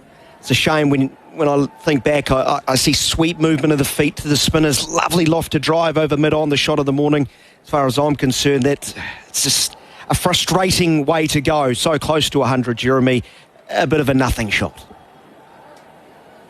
Yeah, and that's what will be so disappointing for him. I mean, we can talk about sitting here, but imagine him sitting over there at the moment, knowing that he's been playing an extremely good innings. I thought the movement, and even you tend to think of the attacking parts of his innings, don't you? And you forget the defence. But I thought his defence was very sound, generally. Good stride in, good reading of length, going back, but mainly pushing forward, holding the pose if it turned and let the ball beat him, running nicely with Latham. I think that, it wasn't an easy introduction for Will Young. He first of all was named in the team, and then of course they had the Christchurch event down here, and then of course he got a shoulder problem and he couldn't get back in again. But I do think that we're coming towards the end of Ross Taylor's career, and I do think that he will probably be the man lining up when Ross Taylor does make that decision. That he will be right slotted in there. So there'll be place for Conway to stay there and come back into the opening position. But then when Taylor decides, I think Young can either go in at 3 and then Williamson can slot down to 4, or they can swap around. So I think that there is a position for Will Young, and he'll be in prime position to take that over. The time is 17 minutes after 7 o'clock. You are listening to the Test Series between India and New Zealand here on SENZ in association with our partners Resene, The Paint, Kiwis Trust and Big Barrel. Big range, biggest deals. At lunch, New Zealand find themselves 197 for the loss of 2. Young gone for 89. Williamson, the final ball of the session. LBW bowled Yadav for 18. Tom Latham is 82 not out. So wicket apiece to Yadav is 1 for 30 and Ravi Ashwin 1 for 57. Ravi Ashwin was discussed a lot by our commentary team in the first session. We'll discuss that, the overall state of this game, how India can play out these wickets as today progresses. Plenty more to come in our lunch break. Stay with us here on SENZ, back after the break. In sport, if it happens locally, nationally or overseas, SENZ is there. And it's all on the SENZ app. Brendan McCullum is on 298. Subscribe to SENZ's podcast channel and catch up on all of SENZ shows, plus shows from across the ditch, including Matty Johns, Cam Smith, Andrew Voss, Adam Gilchrist, Ian Healy and Brian Fletcher. Download the SENZ app now and listen anywhere, anytime. Big battle, your local liquor store. Celebrate 18th birthday deals. Gordon's 1 litre or pink citrus or orange gin, 700ml, $34.99. And Woodstock Black Heart Negrita Rum, Russian Standard, Label 5, Kahlua or Malibu 1 litre, $34.99. For more info, visit www.bigbarrel.co.nz. Big Barrel, big range, bigger deals. Big battle, your local liquor store. Success isn't guaranteed, but sometimes it is written in the pedigree as a brother to a Group 1 winning sprinter. Written in physical prowess as a $600,000 yearling. Written in performance, being able to foot it with the fastest sprinters in Australia. And written in the sire line as son of a champion sire, one of the greatest stallion success stories. Banquo, the first son of Written Tycoon to stand in New Zealand. Now at Waikato Stud. Get your pulse racing with Harness Racing. hrnz.co.nz is the home of harness with industry info, previews, tips, profiles, fields, expert analysis and much more. You'll be able to keep up with every meeting, every race. And if you want the action, get to the trots. See the four-legged athletes and the flying sulkies. There's nothing quite like it because harness racing is where excitement lives. So set the pace with NZ Harness Racing. For everything harness racing, visit hrnz.co.nz. Want to be involved in an Irish UK bred stayer to contest big cups races in Australasia? Fortuna select only proven staying types with strong pedigrees from Tattersales UK Horses and Training Sale. Leaderboard and Car Fief are two recent examples with noms for the New Zealand Cup, while 3-year-old Without Envy had a strong recent performance at Ascot in the UK over 2,400 metres. Make your Cups dream come true with Fortuna. Google Fortuna Racing for more. Call John 021 921 460. Tradies and home service businesses. You could be saving up to 14 hours of paperwork a week with GeoNext. It's a job management app to help you create quotes, manage your schedule and jobs, send invoices and get paid faster. All from one app. It's free to get started at trygeonext.com. Say goodbye paperwork, hello more free time. That's right, save time, save money, do heaps less paperwork. Get the job done with GeoNext and get started today for free. Go to trygeonext.com. Immunisation protects you and your community against infectious disease and can help safeguard future generations. That's why Chemist Warehouse is proud to be administering COVID-19 vaccines in selected stores across New Zealand. With plenty of spaces still available at the huge Sylvia Park store, now's the time to step up and roll up your sleeve. Whether booking your first or second dose, log on at bookmyvaccine.nz and secure your role in safeguarding all Kiwis from COVID-19. Chemist Warehouse NZ, Auckland. Investing in property is not a hobby. You need to understand the business and have a tailored investment strategy from people you can trust. At Property Apprentice, we're independent financial advisors who won't just try to sell your property. We can help you to understand what you need in order to help you to achieve a stronger financial position for retirement. Come to a free event, text ticket to 268 or go to propertyapprentice.co.nz. You're listening to Test Cricket, New Zealand versus India on SENZ. With Resine Colour Shops for expert paint and colour advice, and with Big Barrel Mates Club, where mates look after mates. 22 minutes after 7 o'clock, SENZ coverage of the Test Series live, free and uninterrupted. Great to have your company and the support of our partners, including Resine Colour Shops for expert paint and colour advice. And Big Barrel, be our mate and join Big Barrel Mates Club.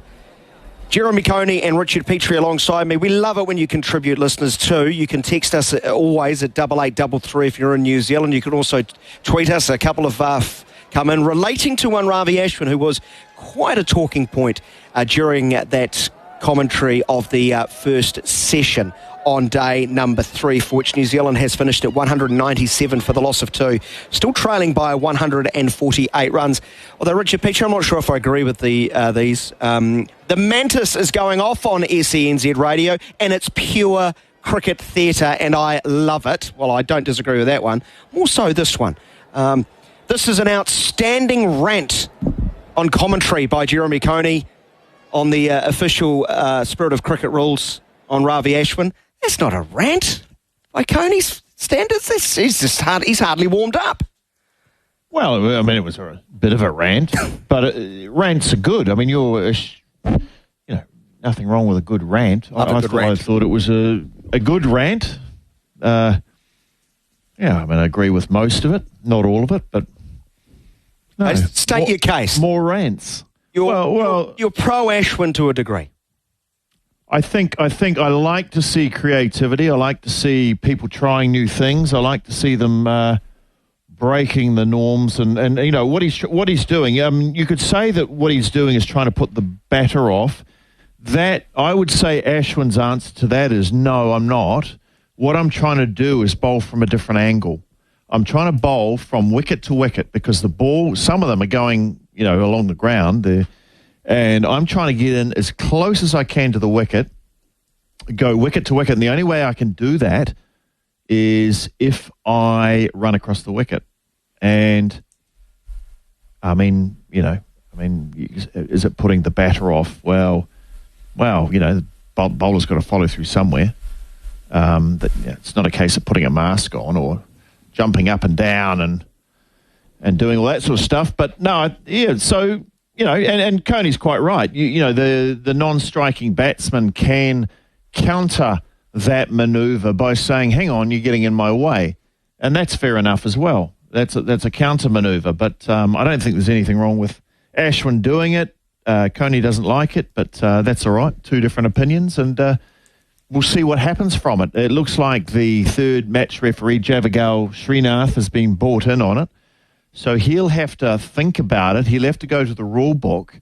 And I don't know that there's anything actually in the rule book on this. You can always go back to the spirit of cricket and fair play, but that's a very grey, spiritual area to go looking as a basis for laws, because it's not black and white. So it may just come down to what Javagal Srinath, what his opinion is on that, and he may make an opinion, and that will be that. I should probably preface this, Jeremy, by saying we're going on hunch here.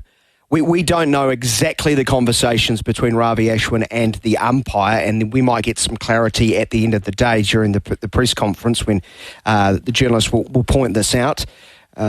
But it did seem to me, Tom Latham especially, started wide as the non-striker, got a little bit closer, as we suggested, to make this point more pressing for the umpire to deal with. Because from my vantage point, I don't think he's running in a danger area. I'm not sure if he's putting off the batsman. It's more so how he's threatening the space of the non-striker, Jeremy. Well, there are a number of things, aren't they, that by doing what he was doing runs a risk. That's all.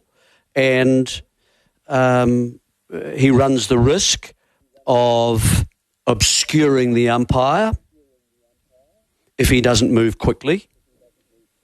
He runs that risk because he's running right in front of him, interrupting his view between himself, the umpire, and the batsman.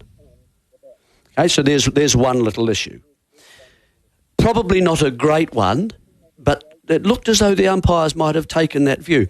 Second thing is, he runs the risk of attracting the batsman who's facing. And the umpires have to think about that, because they are the arbiters of what is fair on the ground. They've got to think about that as well. I mean, you can't. That's what the umpire's job, part of their job is. And then he runs certainly the risk of getting in the way of the non-striker. Now, the non-striker can move, and Richard's absolutely right. He could move out of the way if that was of concern to him very comfortably by just going wider. And then the next one is, of course, he runs the risk of running into the danger area, which he maintains he doesn't. And of course he doesn't, because and it makes him get very close to the non-striker. Because, if he's going to get further away, he runs on the pitch. So those are the risks that he takes by this manoeuvre that he's developed. No one else, I don't think I've seen anybody else actually do that. And that's what Peaches likes. He likes that because it's new. And that's fine. It's okay if someone wants to come in and face in the opposite direction, flick his legs and flick the ball out of his leg. He can do that. That's fine. Okay? And that's new. That's a new thing. He could dig a tunnel undernight. So there's all sorts of things that people can do that new. He's chosen this one. But it runs a risk. And the risk is, and he would have known that. He would have known this. You can't tell me an experienced player, a thoughtful player too. We love the variations that he has developed as a player to show other players, this is what you can do if you work, fellas. The carom ball this and the tossing that and the whatever. He's got them all. But this one is just pushing the envelope a wee bit further, isn't it? But as I say, I keep coming back to the fact that it can be sorted quite quickly. If Tom Latham does his job as a non-striker and he stands closer in and then takes a stride that then forces Ravi Ashwin to either go behind him or to go in front. Now, he can't go in front because then the ump gets involved. He's running then on the pitch. And it's a very... I don't know why they haven't thought of that. There. That's in a nutshell, that's how it can be fixed. That is brilliant stuff. Thank you very much to Richard Petrie and to Jeremy Coney. I'm very much looking forward to the day Charles Bronson comes in from the Paddington end, like in The Great Escape, digging tunnels, popping up and bowling. That Richard Petrie would be all over that ingenuity. More from Richard. We'll forecast the start. We'll forecast the start of the next session, which is only 10 minutes away. Jeremy can go have a well-earned break, get some food, and he'll be back in the middle session on day number 3. You are with SENZ and coverage. Sorry, Jerry, you want to say something? I just wanted to say I'm going to have a rant, basically in the cafeteria. and I'm going to be running across in front of the tables and putting Garth off his meal. Please take some video of that and post that to our social media. Jeremy Coney, brilliant stuff as per usual. At lunch, New Zealand are 197 for the loss of 2. Williamson gone the last ball of the session. Before that, Will Young gone for 89. Tom Latham is 82 not out. New Zealand still trail by 148 runs. Coming up after the break, we will play you the highlights of the opening session. But before we throw to the break, A-League action right now. The Wellington Phoenix are playing the Central Coast Mariners. And after 26 minutes, still no score between the Wellington Phoenix and the Central Coast Mariners. Back with more coverage of the first test between New Zealand and India with our partners, Resine Colour Shops, for expert paint and colour advice, and Big Barrel. Be our mate and join Big Barrel Mates Club. Back shortly. It's 29 away from 8. Big Barrel, your local liquor store. Get $18 deals for Big Barrel's 18th birthday. Woodstock 5% 10-pack cans, Cruiser 12-pack bottles of cans, Smirnoff or Karuba 5% 12-pack cans, and Cody 7% 12-pack cans. All $18. For more info, visit www.bigbarrel.co.nz. Big Barrel, big range, bigger deals. Big Barrel, your local liquor store. Need a hand? Cryptocurrency, it can sound quite complicated, which is why having someone you can depend on to help is great, like Crossgate Capital, a specialist investor in cryptocurrencies. Crossgate Capital takes care of which cryptocurrencies to buy, storage reporting, and keeping track of this fast-moving market. A Kiwi company providing a familiar way to invest in crypto through shares. Think of them as the smart way to invest. Find out more, visit crossgatecapital.co.nz. The PDS is available at crossgatecapital.co.nz and on request. Crossgate Capital Limited is the issuer of the product. G'day, Adam Gilchrist here. I used to love playing against New Zealand. They'd always step up. What a rivalry. Subscribe to the In Focus with Adam Gilchrist podcast and you can hear some of me chatting with some of the biggest names in sport. Make sure you download the SENZ app. Kogan Mobile's phones are lighting up this Black Friday because right now you off all 365-day plans with Kogan Mobile. Yep, 50% off their small 365-day plans. Now just $80 with 18 gig of data. 50% off their medium plan with 48 gig of data. And 50% off Kogan Mobile's large 365-day plan, just $165 with 180 gig of data. Don't miss out this Black Friday. Make the switch at koganmobile.co.nz/radio. The land of the long white cloud, home of thoroughbred champions and the Karaka experience. Karaka's iconic sales has for years unearthed the next generation of racing royalty. From blue blood thoroughbreds to other exceptional types, international buyers converge on Karaka each summer, seeking their next champion. Let New Zealand Bloodstock open the door to Karaka and experience the passion and expertise of New Zealand's top breeders. The journey begins at Karaka, nzb.co.nz. 3 weeks, 4 locations, 5 events, 1 overall prize. This is Crankworx Summer Series NZ. This summer, the world-famous event will be unleashed Kiwi style. Crankworx is going on the ultimate mountain bike roadie to Queenstown, Wanaka and Alexandra. See the world's best compete with a grassroots vibe at 4 destinations around New Zealand's South Island. Don't miss Crankworx Summer Series NZ. Stop 2, Queenstown, December 3rd to the 5th. Tickets and info from crankworx.com. The sport of kings, where stories are shared, champions are crowned, and celebrations are big. LoveRacing.nz is your home for everything thoroughbred racing. Let us take you behind the scenes of the sport we love. Join us in celebrating the heroes of our sport, both two-legged and four, as they realise their potential and live out their dreams. New to the sport or already racing's biggest fan, join us and be part of the action. LoveRacing.nz. Tradies and home service businesses. You could be saving up to 14 hours of paperwork a week with GeoNext. It's a job management app to help you create quotes, manage your schedule and jobs, send invoices, and get paid faster. All from one app. It's free to get started at trygeonext.com. Say goodbye paperwork, hello more free time. That's right, save time, save money, do heaps less paperwork. Get the job done with GeoNext and get started today for free. Go to trygeonext.com. Get the boss to shout the sight with BK's $5 meals. Choose from the creamy mayo cheeseburger meal, the barbecue rodeo meal, or the crispy chicken meal. For just $5, get a burger, small fries, and small drink. Part of BK's Flamin' Good Deals range. You're listening to Test Cricket, New Zealand versus India on SENZ. With Resine Colour Shops for expert paint and colour advice, and with Big Barrel Mates Club, where mates look after mates. SENZ's coverage of the Test series between New Zealand and India with our partners, Big Barrel, be our mate and join Big Barrel Mates Club, and Resine Colour Shops for expert paint and colour advice. Let's listen back to the highlights of the opening session. New Zealand started the day at 129 without loss, with Will Young on 75 and Tom Latham on 50.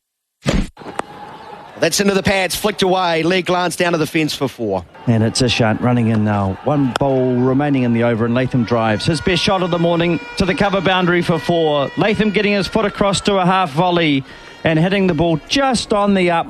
Lovely shot. It's Ravi Ashwin continues, and he's got a wicket here, outside edge. No, it's turned down. They're celebrating as if they've got a wicket, and I think they're going to challenge. Bharat, the replacement keeper, has taken a very smart catch, possibly behind the wicket. It was not given. Richard Petrie's getting out his mistake chart to see if he's got another one to tick into the box. There's nothing to do. It's very wide of the stumps. It's a defensive stroke, and you can see the spike as it goes past the bat, and that's going to be given as out. So New Zealand lose their first wicket, 1 for 151 in the 67th over. A lovely punch stroke off the back foot from Latham, through a gap and out to the boundary. Today, here's a lovely shot from Latham, sweeping the ball behind square. This time he gets the sweep right, and it's away to the backward square leg boundary for 4. We see Williamson onto the back foot, plays a good shot, lovely shot, plays with a straighter bat on that occasion, and it benefits him as he hits the ball wide of Pujara at point and square of the wicket for 4. Straight bat again, giving himself room, and suddenly Williamson looks a different player. Jadeja dropping short on a couple of occasions, and Williamson benefiting. We'll probably see Jadeja pushing the ball through a bit, and we do now. And he turns the ball behind square. He's going to pick up a boundary, but it's in the air. It races away to the fine leg boundary. So things just settling down a bit as Latham goes back and across. He'll pick up 4. Just straying outside the off stump on that occasion, Umesh, and it flies down to the third man boundary with Latham going across his stumps. Fane, he's got to come back and start after lunch, of course. He's caught on the pads, appeal for LBW. It looks high, and he's been given out. Williamson given out. Umesh confident. I think he's going to review it. This to me looked like it nipped back into him. Looks like one of those ones that it might just be trimming, taking and trimming. Oh, it is. Impacting line. That's out. New Zealand have lost another wicket, and right on the stroke of lunch. Well, 197 for 2. It's the best possible end to a session for India, removing the very dangerous and important New Zealand captain with the last ball of the session. 3 balls remaining before the lunch break was what Williamson was facing. with that Yadav delivery. It nipped back off the seam, hit him in front and hitting at the top of middle and off. Big breakthrough for India for sure. At lunch, the full scorecard reads, Will Young caught the substitute keeper Bharat, bowled Ashwin for 89 and Williamson LBW bowled Yadav for 18. Wickets falling at 151 and 197. 82 not out to Latham. And Ross Taylor will be joining him out in the middle when play resumes any second from now, with the two teams wandering out to the middle. Ishant Sharma has 12 overs, 5 maidens, no wicket for 30. Umesh Yadav, 11.3 overs, 3 maidens, 1 for 30. So he will continue with lunch taken after that wicket. Ravi Ashwin, 28 very interesting overs, 7 maidens, 1 for 57. Ravi Jadeja, 20 overs, 6 maidens, no wicket for 44. Axar Patel, 14 overs, 2 maidens, no wicket for 33. New Zealand, 197 for 2. Richard Petrie, they trail by 148 runs still. Let's look at the Indian perspective. Who is the most threatening as far as you're concerned? Who was most likely to lead them to a first innings lead? Well, the most threatening bowler at the moment is the mercurial Ashwin.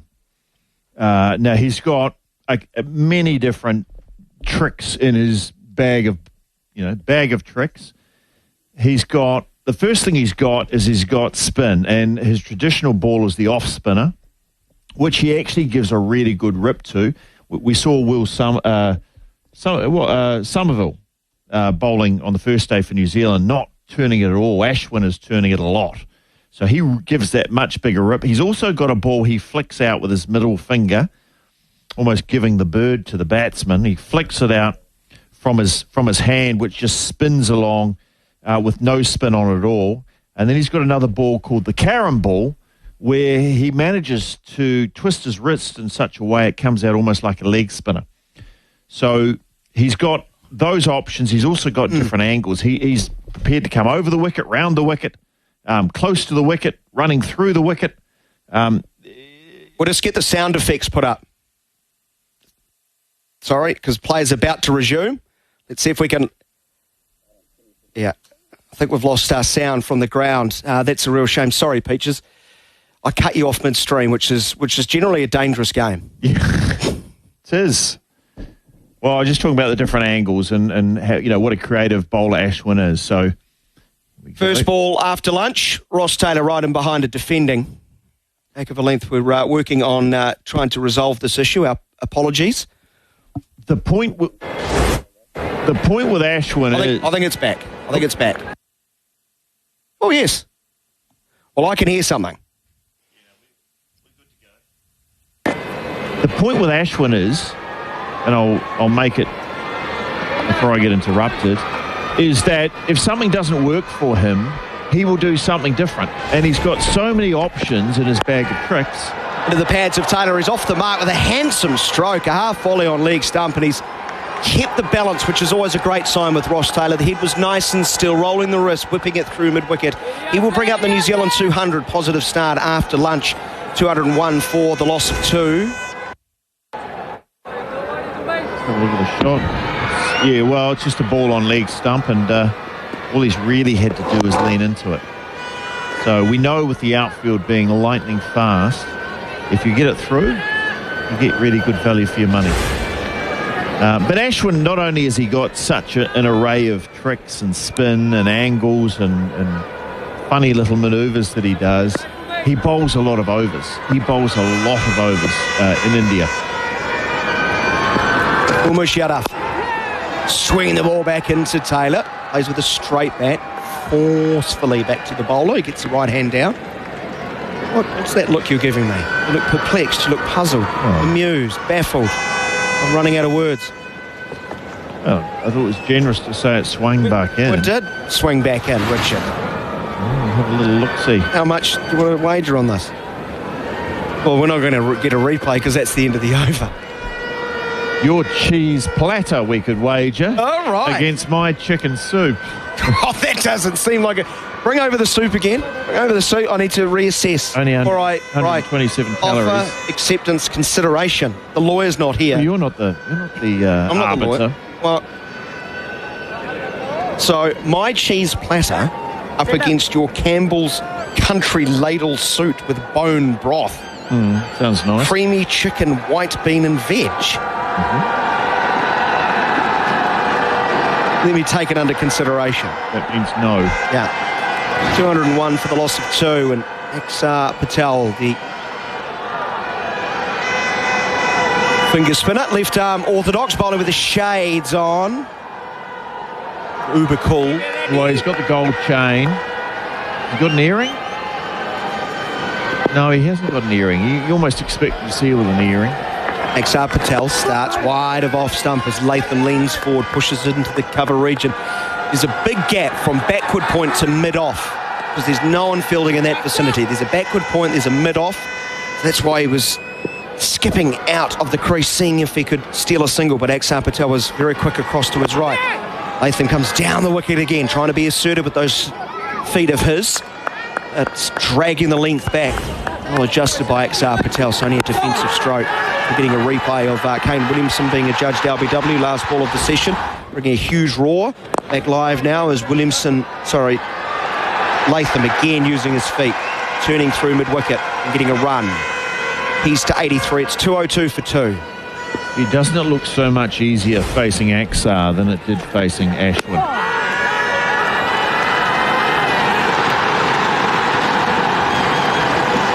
In another replay of Williamson.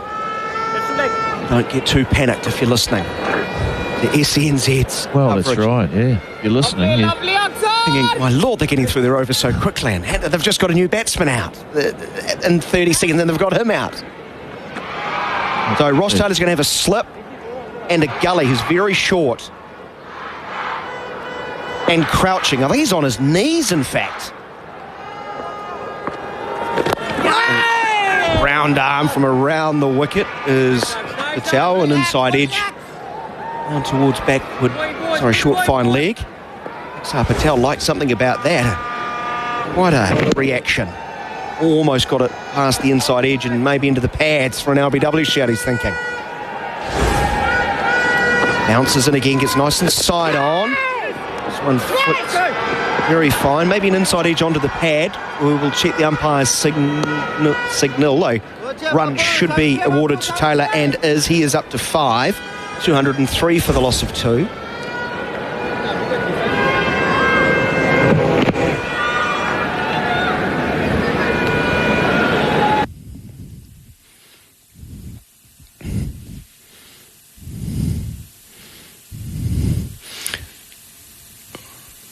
Latham again coming down the wicket, defending this time.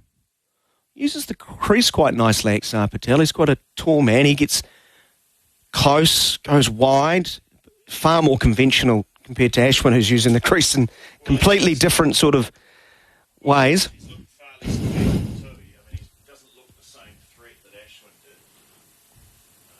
taken a lot of wickets in a very short period of time, Daniel. They use up the stats on him. Well, he took 27 wickets in his first 3 tests against England at 10.5. And in 4 5-wicket hauls, I think, in 3 tests. Incredible. But he is wicketless here against New Zealand. The end of the over, it's 203 for the loss of 2 wickets. I say one thing about the New Zealand batting order is they are very good at spin. New Zealand didn't always used to be good at spin, but you look at the order. Will Young, very good. Latham, very good. Taylor. Yadav starting a new over. Full and straight, trying for the LBW or bowl, but Taylor plays it straight out of the middle of the bat and drives it up to mid-on, but no run. Williamson, excellent. Henry Nichols, very good against spin. You've then got people like Blundell, who's pretty handy as well. Very handy, skillful player. So one thing I do see is, with the spin, it is a very technical demand. Yadav in again, gets leg side and it's clipped away nicely backward of square by Taylor.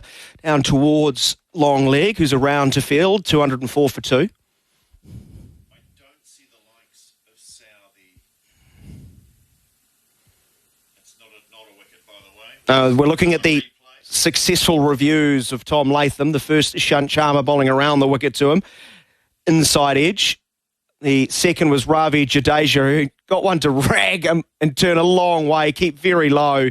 Jadeja was running towards square leg in celebration from the appeal, but he had hit it too, Latham, and then he was a judge caught behind of Ashwin, but it was the bat actually clipping the pad. Gee, the producer on the international feed's rock and rolling all the highlights. Don't blow them all in the opening 8 minutes after lunch. 204 for 2. Latham is 83s on strike. Yadav, powerful looking figure, angling across the left-hander, no stroke.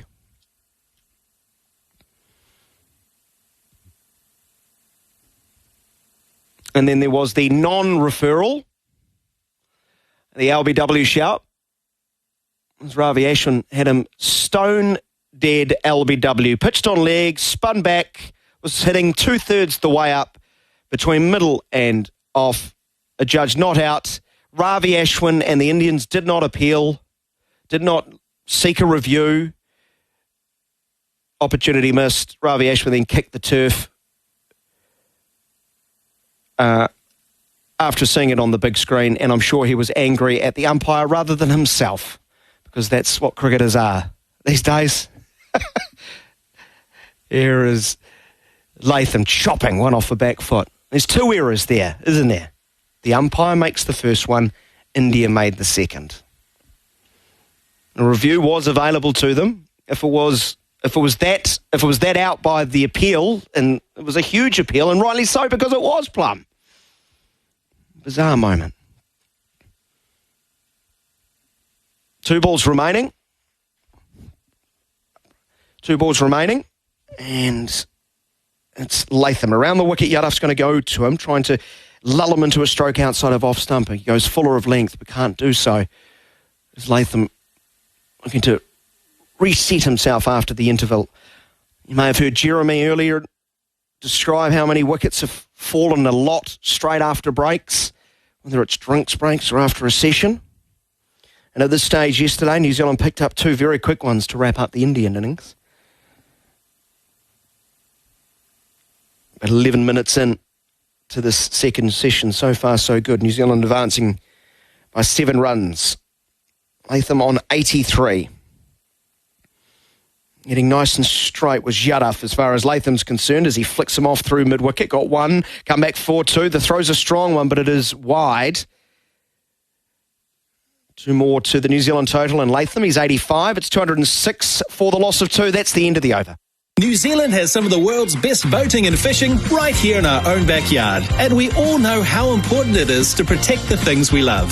If it goes in, on or across the water, PIC Insurance Brokers have got you covered. From dinghies to yachts, jet skis to cargo. Being on the sea is way better than going overseas, and great advice from PIC's expert marine insurance brokers can help you stay out there, enjoying our little piece of paradise. PIC Insurance Brokers. Great advice that works for you.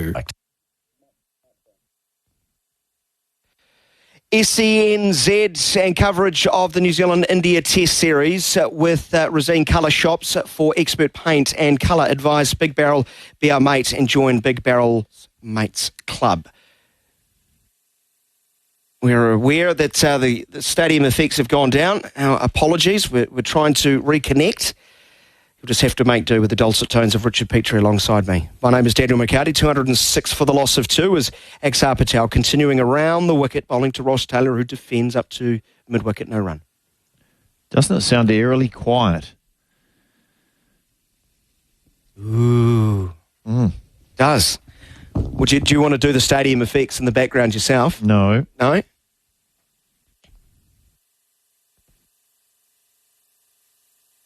Patel.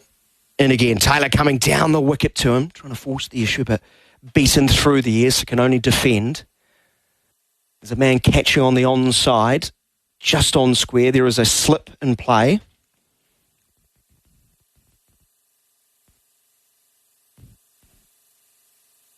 Taylor on 6. He waits, leans forward, defends back towards the bowler.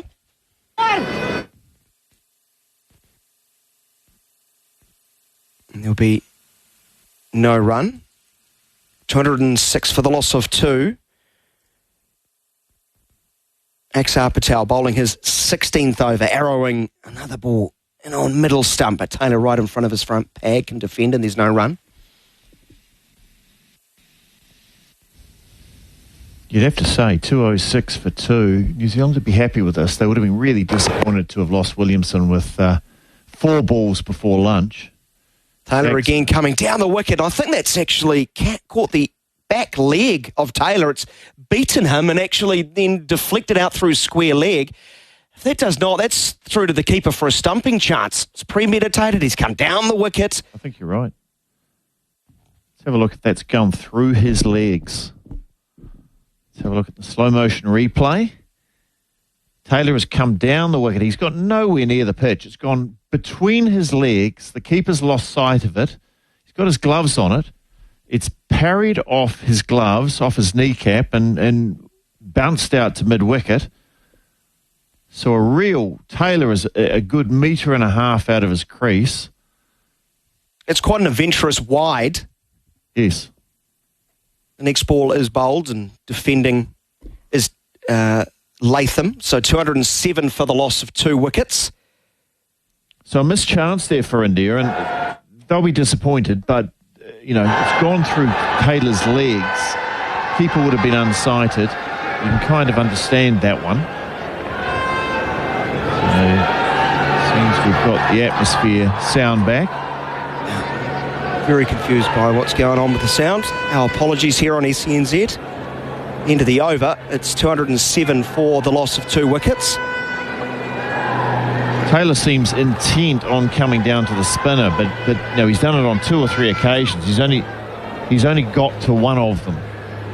So his strategy is fine, but it's not without risk, and he's not getting to the pitch of the ball. It's going to be Umesh continuing. He has bowled 13 overs, 1 for 37. That 1 wicket was Kane Williamson just before lunch. Comes in. Taylor chops away, backward of points. That trademark fashion of his. He loves any width outside of off stump. He used to play can't stroke but can't beat the field. It's getting a replay of a missed stumping chance. It's a very difficult stumping chance for anyone, let alone someone who's a substitute keeper. He's also edged it. It's a drop catch. It's a run to Taylor. I was going to say there was an adventurous buy, but he's got an inside edge that then hit the left leg of the keeper. On between his legs. Taylor now driving beautifully back past the bowler. It was just a check drive, so might not go all the way because the fielder, Ashwin, will overhaul. Return, 2 more to Taylor. A sweet-looking stroke from Taylor. He's playing nicely when the ball's straight. The balance is there, 209 for 2. Yeah, early signs of Taylor. His timing's looking good, but gee, his footwork was atrocious getting out to the spinner. He really came out and he knew he was in complete trouble. He's gone down onto the back knee. Musharraf goes short and it's just over the back of Ross Taylor, who's ducking out of the way. Does he want me to come in? Probably just blowing.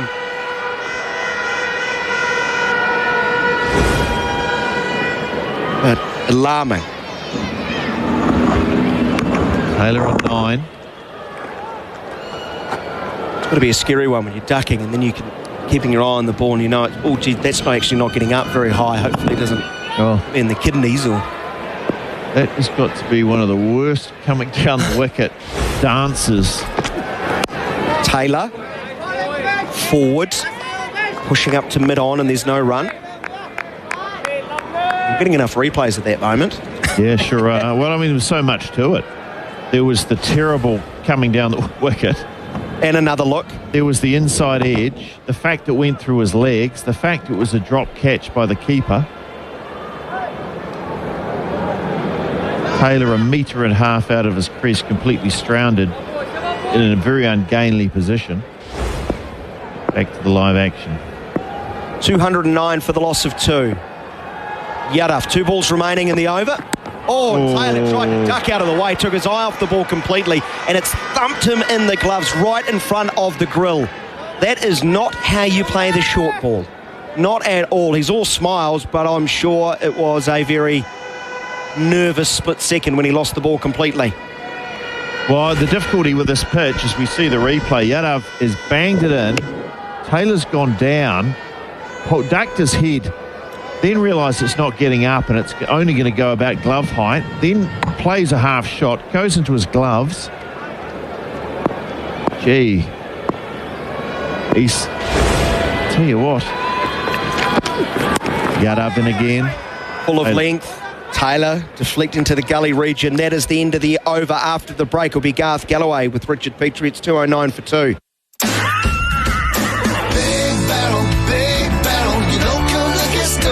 Celebrate 18th birthday deals. Tiger Kingfisher Ore sold 12-pack bottles, $18. Rochdale Apple Cider Ore, Wakachangi Beer, 12-pack bottles, $18. And Export 33 or Carlsberg, 24-pack bottles, $36.99. For more info, visit www.bigbarrel.co.nz. Big Barrel, big range, bigger deals. Big Barrel, your local liquor store.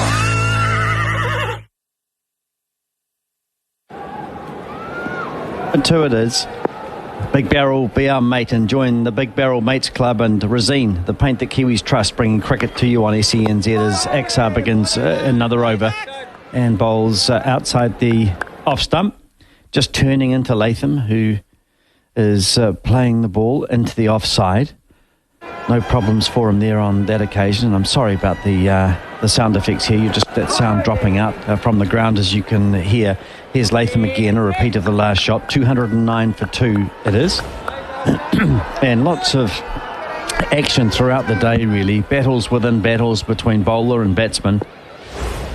And then watching Taylor trying to establish himself. A couple of false moments, as here is Latham playing a good shot, advancing down the pitch, turning the ball into the onside. He picks up his 86th run, 210 for 2.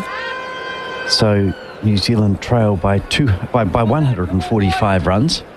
Gradually whittling away at this, but you just feel watching Taylor at the moment that another wicket could come at any time. India just opening the door with the dismissal of Williamson, and as it turned out to be, the last ball before lunch, as Taylor plays square of the wicket on the offside, and the score remains 210 for 2. But you've heard Daniel McCarty and Richard Petrie describing that piece of footwork, if we could call it that. Very lucky not to be caught and stumped in the same movement. As next we see Taylor turning a ball from Axar into the onside. 4 balls gone in the over, 210 for 2. And we're just looking on the screen at Sky, some Indian school children resplendent in brown trousers and beautiful pink uniform, waving at the crowd and enjoying a day at the cricket in Kanpur on a Saturday, as the next ball is driven nicely down the ground to mid-off. No change to the score. The over comes to an end. 210 for 2 it is. Latham 86, Taylor 9, and Richard, absolutely critical that Taylor is able to establish himself. You just feel if New Zealand lose another wicket now, then things head back into the balance. Yeah, absolutely, Garth. I think Taylor's got to work hard to establish himself. Latham's in. Taylor, I think, needs to play a subservient role to Latham for a while and just take his time, allow Latham to take most of the strike. Taylor's struggling a little bit. We saw on some stats earlier that Taylor's average in India is only 26. So he's hardly come here and dominated, but I just sense from what we've seen so far, he is trying to take the initiative, but the way he's doing it with using his feet to the spinners, I just think he needs to stay in his crease for a little bit longer until he gets the feel and the rhythm of this pitch. Umesh wide outside the off stump. Yeah, 110th test match for Ross Taylor, and I agree. It just looks like he's trying to get to the ball rather than just sitting back in a relaxed fashion and letting things happen. He's wanting to try and get on top early in his innings. Such a good player for New Zealand, an average of 45, and as our listeners will know, he's just got better and better. Well, he has, and he's trying to bat with a little bit of intent, but sometimes that works for you and sometimes you just need to pull your horns in and just just dig in for a good half hour. Latham, no shot. Outside the off stump. So, it is a good strategy. We saw Young batting with a lot of intent, and it was working for him. And that intent that batters often go with, what it does is put your mindset in a more positive frame of mind, and you start moving, and you take the initiative, and, your body moves, and you start free-flowing. It's a good idea sometimes, but I just think Taylor just needs to take his time and Yadav into bowl. And it's Latham playing to cover. No change to the score, 210 for 2. Well, I like the idea that you've suggested. Latham's been there for a long time now, almost 2 sessions, and seeing the ball very well. He just had, as we described earlier, as New Zealand got underway this morning, he just had a few false moments, really, by his standards, where he a couple of sweep shots that were by Tom Latham's standards, quite poorly executed, and just misjudged the line and length of the ball, and he looked awkward. But as time has gone on, he's got back to the player he was yesterday, and he looks very assured now as Umesh runs in and bowls, and Latham again is playing a nice, competent defensive shot, bat and pad close together. Well, that's right, and Latham is in, and he's looking very solid.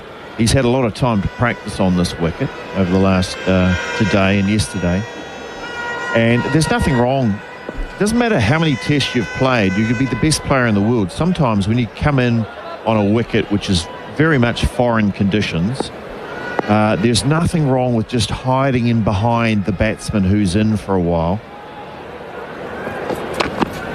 Absolutely, batting in partnerships as Latham plays back to Umesh.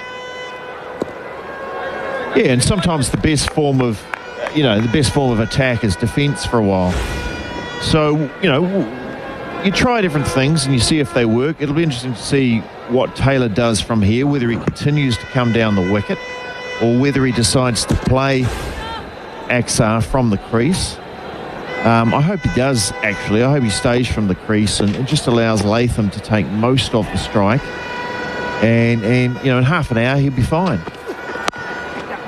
Latham onto the back foot and clipping the ball to backward point on the boundary, where Jadeja fields. Another run to Latham, 87 for him, 211 for 2. Well, the run rate at the moment in the first innings for New Zealand's 2.29. It was 2.26 overnight as the over comes to an end with Latham on 87, Taylor on 9, 211 for 2.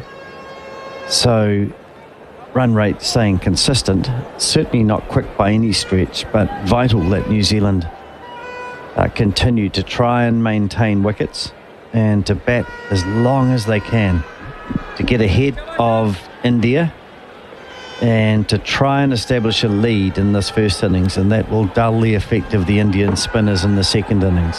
That has to be the goal, but the run rate, as I say, 2.29 now. It was 2.26 yesterday, so similar as XR bowls, and Latham is playing to mid-wicket. No change to the score.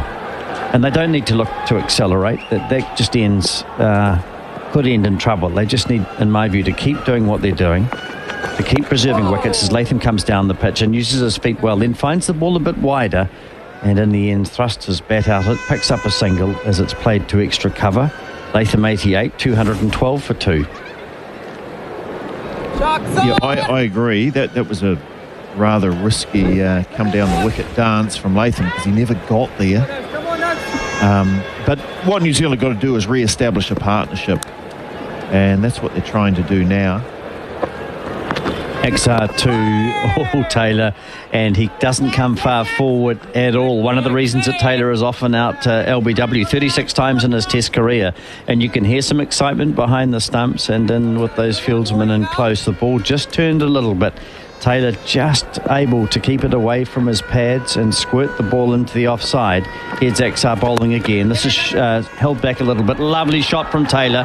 That'll give him confidence. Unfortunately for him, he's only going to pick up one, as is a very good dive by Jadeja at mid-off, and he earns the applause of the crowd, and so he should, because if he was beaten then, diving away to his left, his strong side, it would have been through to the boundary for 4. Good use of his feet on that occasion by Taylor, getting close to the pitch of the ball and driving very nicely along the ground. So that, even though it didn't go to the boundary, when you see a player playing like that, confidence comes from it. 2 balls remaining in the over as Latham just spares a ball in front of him. Latham 88, Taylor 10, remembering that Williamson out in the just 3 balls before lunch. LBW to Umesh for 18 was a very destructive blow as again Latham is coming forward, almost wanting to walk on the shot. 93 overs have gone, 213 for 2 it is. Latham 88, Taylor 10, time for a break. If you're a Kiwi racing fan, the New Zealand Racing Podcast channel by SENZ is for you. Whether it's hearing from legends of the industry on racing tales of the turf or keeping up with the current landscape on Breakfast with the Kiwis, you'll never leave without a gem to take away. Wherever you get your podcasts and of course in the SENZ app, make the New Zealand Racing Podcast channel priority listening today. By Kiwi racing fans, for Kiwi racing fans, with SENZ. Can people hear it? 213 for 2 it is. Latham is 88, Taylor is 10. Jeremy Coney joining me for comments after lunch. Half an hour in. So Latham is 88, Taylor is 10. And I've taken you by surprise, Jerry. You've wanted back in, but you put your headset on, and Richard Petrie and Wellington. Well, I was just getting ready for another rant. Yeah. He's waving you on. He's handed over the headset. Here's the crazy one. No kumbaya from you today. Just ranting. No, that's right, Madness. my lord. Kumbaya, my lord. Had a nice calm lunch though. I didn't see you trying to run across me in the cafeteria, and I appreciate that. 213 for 2 it is. I heard you on the radio when I came back as Taylor plays straight down the pitch. No, I was listening, fortunately, so I was aware. Surely there's someone better to listen to. Well, the sound is good. Yeah. No, I learned a lot. I listened to the summary of the session, and it was good. As I headed off to get our dumplings, I'm feeling a little bit garlicky, I have to say, but you get rid of that cold. You look happy, don't you? Replete. I must say they were lovely. Well, you were much more enthusiastic. You've been polite about the bocadillos, but your eyes lit up when the old cardboard box was opened. As Taylor squares up a little bit, he'll pick up a run off the outside edge. He's 11, 214 for 2. It's the coleslaw. It's the coleslaw. As I say, it's those shredded prison letters. That's what they tasted like. You've been in prison, have you? Many times. When was the last time? Many times. You had prison food. That's right. Well, last Thursday.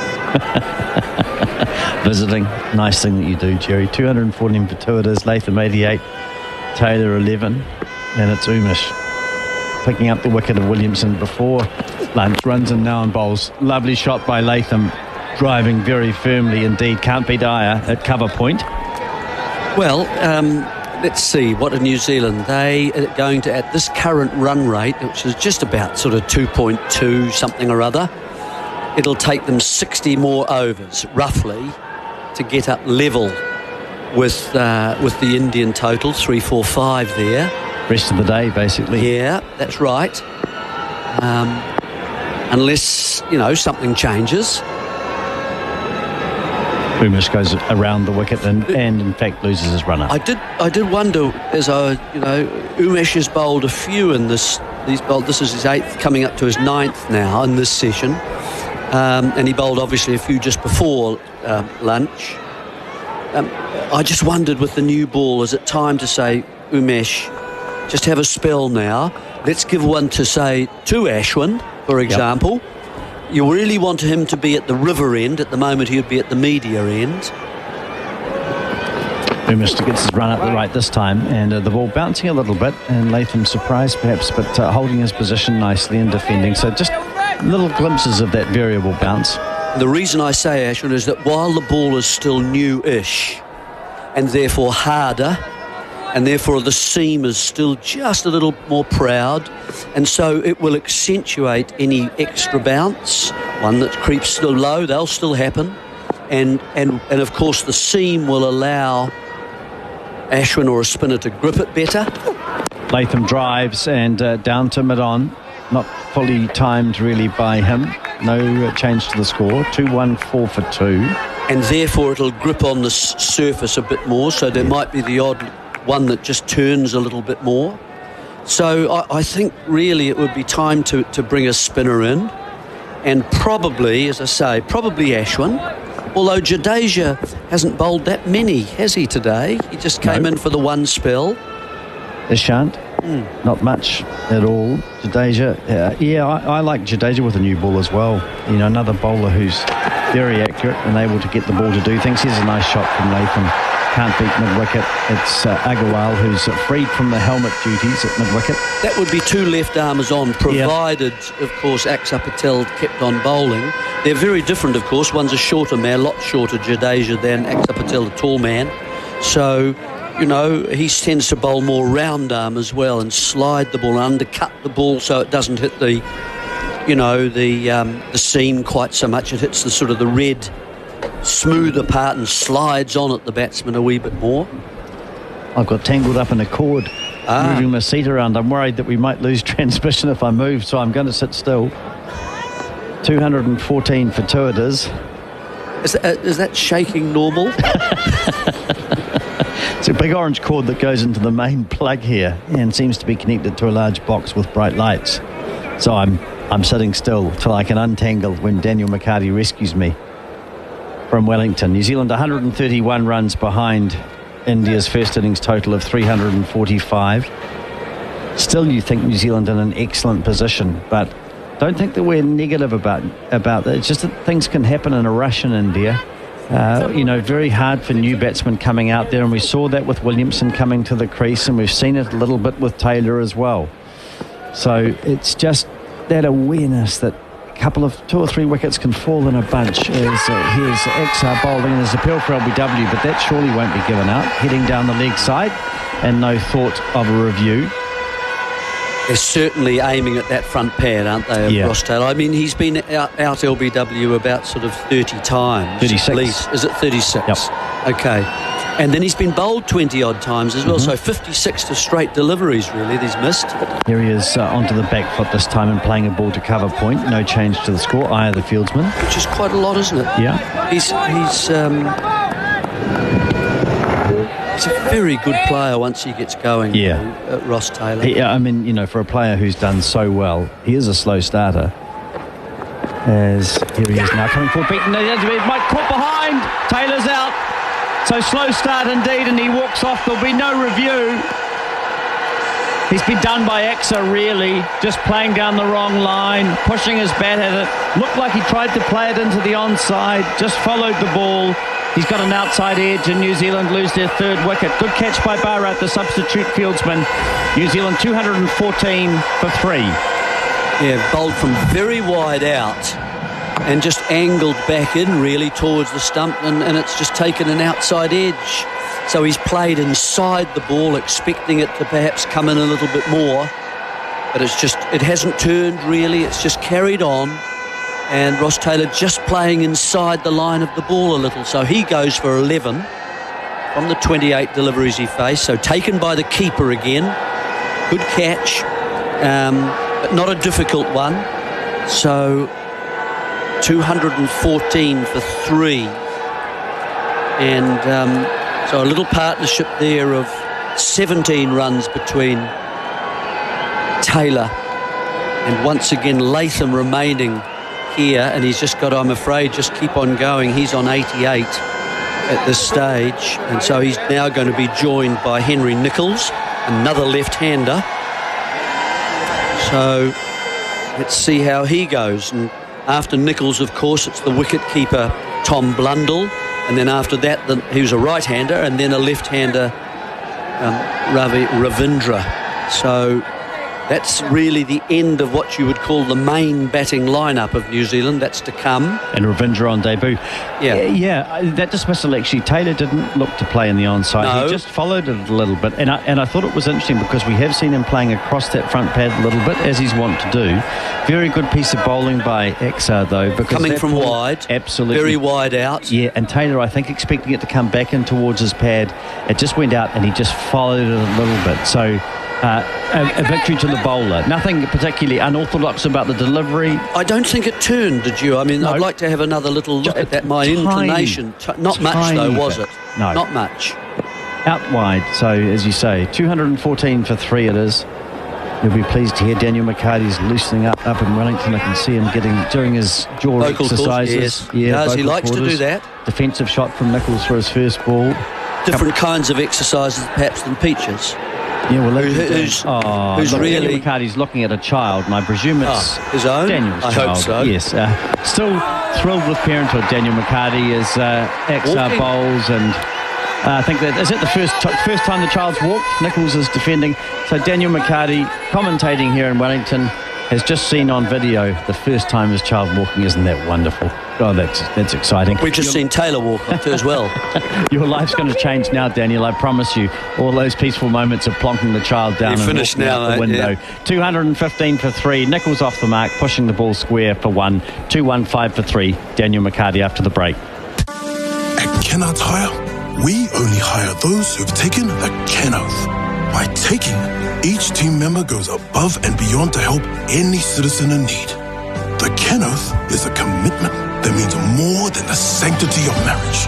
It means you'll never miss smoko or beer o'clock. So, if you want someone who can tackle whatever, whenever, wherever, talk to someone who's taken the Ken Oath. Kennards make your job easy. SENZ and coverage of the Test series between New Zealand and India. Thanks to our partners, Resine, Paint Kiwis Trust. Big barrel, big range, biggest deals. Big breakthrough for India. They've got rid of Ross Taylor. Henry Nichols is out there alongside Latham, so 2 left-handers. Garth showing me something. I don't know if that's his estate. Garth's just got a new toy. He's got a new toy. He calls it the weed. In his garden, that green tall thing. It's kinetic. Like the yeah, Garth will tell you. Give yourself an hour and a half and he'll tell you all about it. Much better than the rant from me, I can tell you. It wasn't a rant. I've seen one of your rants, Jerry. I've seen one of your rants. That was nowhere near. 215 for 3. Ashwin starting. Nichols from the crease line defending, squirting out through point. There will be no run. I think these Indian bowlers will enjoy 2 left-handers. Yeah, well, particularly Ashwin, once the 2 lefties are there, that was a bit of a must, really. Defending, getting the inside edge of the back, goes out towards backward square leg. A run for Nichols. He is 216 for 3. But, I mean, I know that, there's the dismissal again. Just coming across it slightly, maybe. Starting the line, the bat starting quite nicely. But then, as Ross does quite often, he just pulls inside the line to go with it a bit, expecting it to go, so he can hit it into the onside. Does that round the pad. Latham from the crease line, pushes into the cover region. There is no run. So that's your little daughter, is it? Or a son? That you showed us Lila. Long stride your forward son by then. Latham, he defends. Lila had her birthday just 3 days ago and now running around the lounge. So it's been nice while it lasted, Jerry. Right, yeah. Ashwin, very full, worked through wide mid-on, a run for Latham. He's to 89. You asked if the Taylor one spun. Well, it did in the sense it straightened, didn't it? And from that natural angle from wide, bowling around the wicket, just straightened, made across that line edge. And a good catch, and Bharat's done very well. Here's Nichols defending. Back to Ashwin. No, there was that very tough chance. The inside edge there went through the legs of Taylor. They didn't take nor the stumping as it took it away from him. But the keeper's done a pretty good job. The end of the over, 217 for the loss of 3. I think if he hadn't got an edge to that, that's the one where Taylor came down the pitch, wasn't it? And got a little inside edge and then maybe a thigh or something like that. And then he was stranded out of his crease. Actually, I thought the gloves were almost perfect position for taking it. If he hadn't got an edge, I think it would have landed, in fact, in the middle of his gloves. An extraordinary piece of keeping, really. Nevertheless, Taylor got away with it.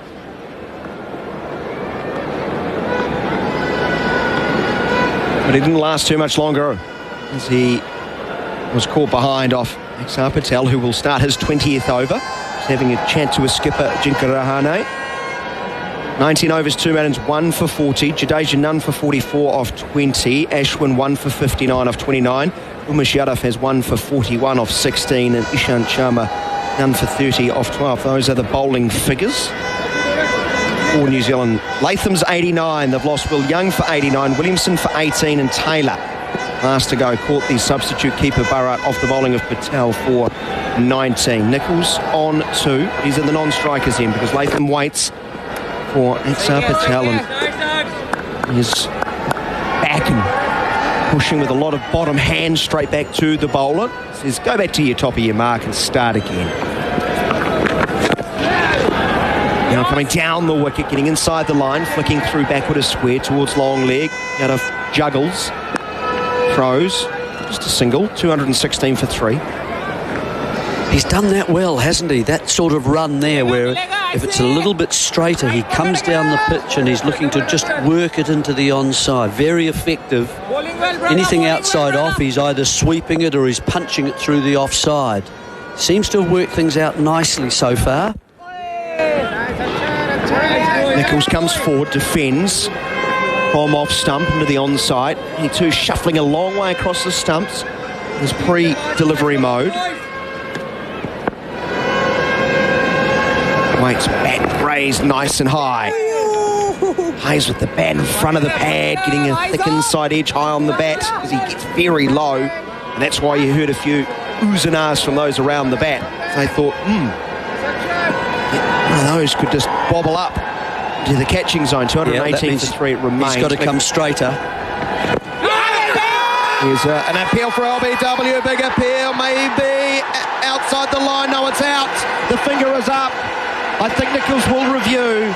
And my question is, has this hit him outside the line? I think it is definitely going on to hit the stumps. Umpire has given out. Give me front on, please. Oh, dear. Daniel, it's all I think say. That's a poor sweep. A poor attempted sweep on the stumps. Good sweepers, as I said yesterday, tend to sweep the ball from outside the stumps, and I think that's just going to carry on and be hitting those stumps. It's whether it's hit the pad or whether it's just the back leg as he's gone down on one knee. I think we're going to find this is going to be out. I think this has actually hit him in the box, and it's gone past the front pad. Well, that's certainly in the middle. Stand by. I'm guessing. It's definitely hitting in line. Stand by. It's either checking ultra edge, sweepy through the shot. Flat line. Nothing there. No bat involved. Crowd's loving it. Ball tracking. It's just brushed. It's just brushed the outside of his front pad and then into. And that has hit him. Impact umpire's call. Hitting. Go to the on-field umpire. Impact umpire's call. Hitting the stumps. It will be umpire's call. Stay with your decision. And it is out. And Nichols goes. India back in this contest after being on the back foot for a long time. This quick wickets in this middle session. New Zealand slumped to 218 for the loss of 4. Nichols, LBW, bowled Axar Patel for 2. Patel has 2 in quick order. And now it's Tom Blundell. Yes. Out into the middle. Now 1 becomes 2, doesn't it? And of course, as far as India are concerned, they're now starting to hunt, aren't they, with New Zealand just sort of stagnating a little bit in the 200s, unable to really push ahead. You've got to spend that first 5 to 8, maybe 10 overs getting yourself in, not playing aggressive strokes like that, until you get yourself in and you judge the line of the ball, whether you can sweep it or not. And sweeping on the stumps on a wicket that is slightly holding and slow and also straight is just fraught, I've got to say, to get yourself underway. Run rate 2.25, so as I say, about another 60-odd overs to go before they would seek parity with the Indian score. So it's quite a long way away. It doesn't feel a lot, does it, 218 to 345? But it is when you're scoring as slowly as New Zealand are at the moment. So Blundell, 572 test runs at 38, a couple of test hundreds. Opened recently and comes into the middle order, into the pad. Stifled appeal. It was going to slide on with the arm and miss leg stump. Gee, the crowd is into it. Jeremy, aren't they? What a difference from the early session where we actually going to have the birds chirping. That's the end of the over. It's 218 for the loss of 4. If you're a Kiwi racing fan, the New Zealand Racing Podcast channel by SENZ is for you.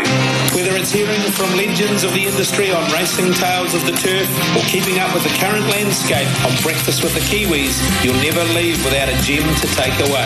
Wherever you get your podcasts and of course in the SENZ app, make the New Zealand Racing Podcast channel priority listening today. By Kiwi racing fans, for Kiwi racing fans, with SENZ. It is bang on 8:30. You are with SENZ coverage of the New Zealand-India series. Popcorn being handed out into the stands. Babies being raised above the head. Hakuna Matata, I say. Ashwin bowling to Latham, gets a thick outside edge. It's going to squirt backward a point down towards the third man boundary. He's trying to actually turn it onto the onside, I think. So very thick edge. And they'll come back for 3. Blundell always hustles between the wickets. So Latham advances to 93, 221 for the loss of 4 for Jeremy Coney back in. And analysis of this test. Just need to update the A-League game between the Wellington Phoenix and the Central Coast Mariners. Gary Hooper put Wellington in front after 48 minutes. 4 minutes later, Marco Irina levelled for the Mariners. Joshua Soterio 7 minutes ago put the Phoenix back in front. They lead 2-1, 20 minutes remaining in that contest. In Kanpur, that's where we are focused on for this match. New Zealand and India in association with Resene, the Paint Kiwis Trust. A lot more chat from the Indian close-in fielders too. It's just all become a bit fraught, has it, in the last sort of 10-15 minutes for New Zealand. Long way across the stumps. Blundell as it pitches on off stump and spins down the leg side. Don't want to expose those stumps too much.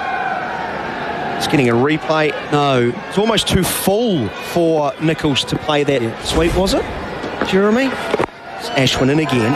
Very straight. Almost squishing the ball as Blundell as he defends. It's just the wrong line, really.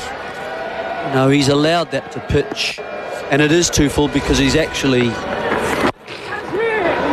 There's a low full toss on leg stump, worked wide of mid-on, a run, 222 for the loss of 4. The sweep stroke, generally you like to have quite straight arms. Straight arms, so the bat's out quite a long way in front of you. And, I mean, if he can do that, but it takes a bit of judgment for a while, and I think that it was just a little bit early in his innings to be able to do it. He's made a misjudgment of line, really. That's Nichols. Ashwin around the wicket to Latham, who drives nicely, but straight to cover, no run. Gee, every time a wicket falls, how important does it become that Latham remains at the crease? I mean, he's just been the anchor here for New Zealand. In leaning forward, defending competently, no run. He's judged the line extremely well. He never sweeps off his stumps at all. He always sweeps off outside the off stump. So end of the over, 222 for 4. Well, normally 2-2s are 4, aren't they? But this is 222. 2-2-2 and your for daughter, loss of 4. Yeah. Your daughter, first steps today. That's brilliant. Is that stagger of hers, is that a family thing? I mean, I've seen You, for example. Later on in the day, of course, than your daughter. Yep, very much so, especially at, I think it was Pack and Save in Hamilton, wasn't it, Gary? And savoury incident, which probably should not get mentioned too often. Oh, outrageous. At first steps, very, very proud I am, Jerry, as every father would be. Also full of dread. 222 for the loss of 4. Latham on 93. Blunder will be on strike in 1. So 2 for 25 in this session in 12.3 overs of gripping test match cricket, putting the test in test match as Axar starts around the wicket, aiming on off stump. Blundell, very long stride forward. He defends, he's got rid of the helmet, he's got the black cap on.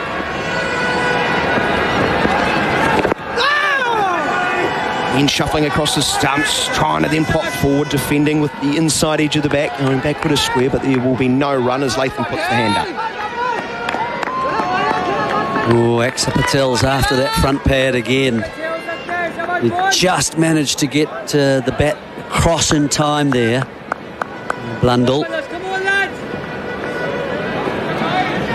This is a tricky little period that New Zealand are going to have to navigate here. Moves past the umpire, gets to leg side this time and delicately leg glance by Blundell. Lumbering off after it is Isant Sharma. He looks like he's cramping. He's bowled for an hour and a half.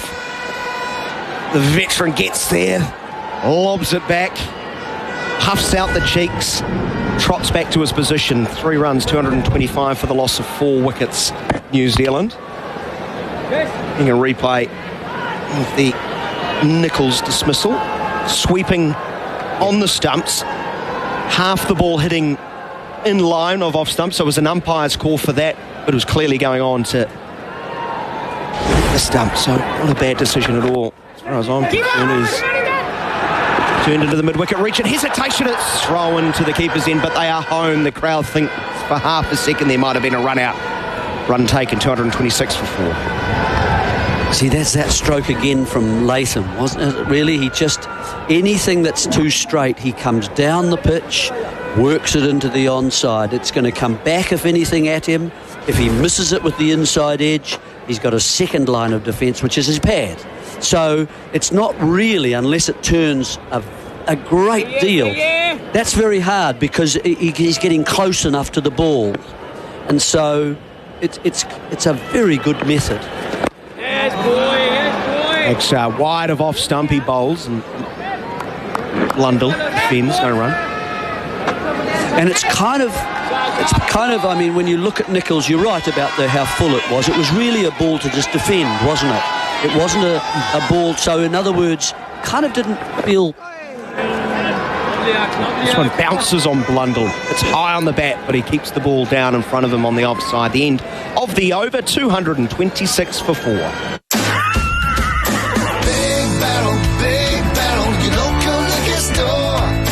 Celebrate 18th birthday deals. Mount Gay Eclipse or Jägermeister 1 litre or Tito's Vodka 750ml, $46.99. Jack Daniels 1 litre or Hayman's or Woodford Reserve Bourbon 700ml, $49.99. Jim Beam White Label 1.125 litre, $39.99. Big Barrel, big range, bigger deals. Big Barrel, your local liquor store. 23 minutes away from 9, SENZ's coverage of New Zealand versus India and across Australia via SEN. All doing well in Australia. Tense little period of play for New Zealand as they have seen many wickets fall for their liking.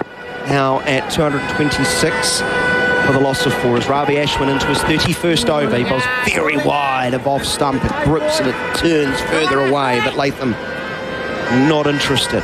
New Zealand were 197 for 1 when Williamson departed. Taylor went with the score at 214 and Nicholls at 218. Jeremy Coney points out so important Latham stays there. He's onto the back foot and pushing into the cover region where there will be no run. Yeah, I'm just thinking about that dismissal again of Nichols. It looks as if he wasn't comfortable defending. Latham defends, pushes back to the bowler. And you've got to be. In a place like India, you must have your defence organised so that you can stay in. It's hard enough scoring, but you've got to be able to be there for it. There's an appeal, and outside the line, those appealing was square over the wicket and the keeper. Ravi Ashwin's not even interested.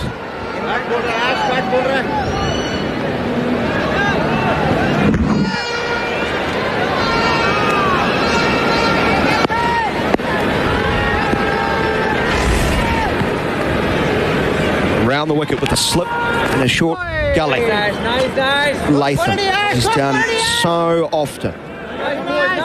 Leans forward, plays with the full face to the bat, and there will be no run.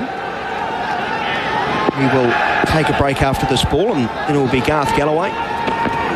Petrie to his Ashwin.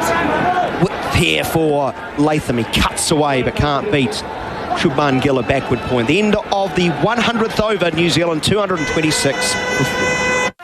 As you navigate your way through the SENZ app, click on TAB Trackside TV. It's where you can check out all things New Zealand chasing, pacing and racing.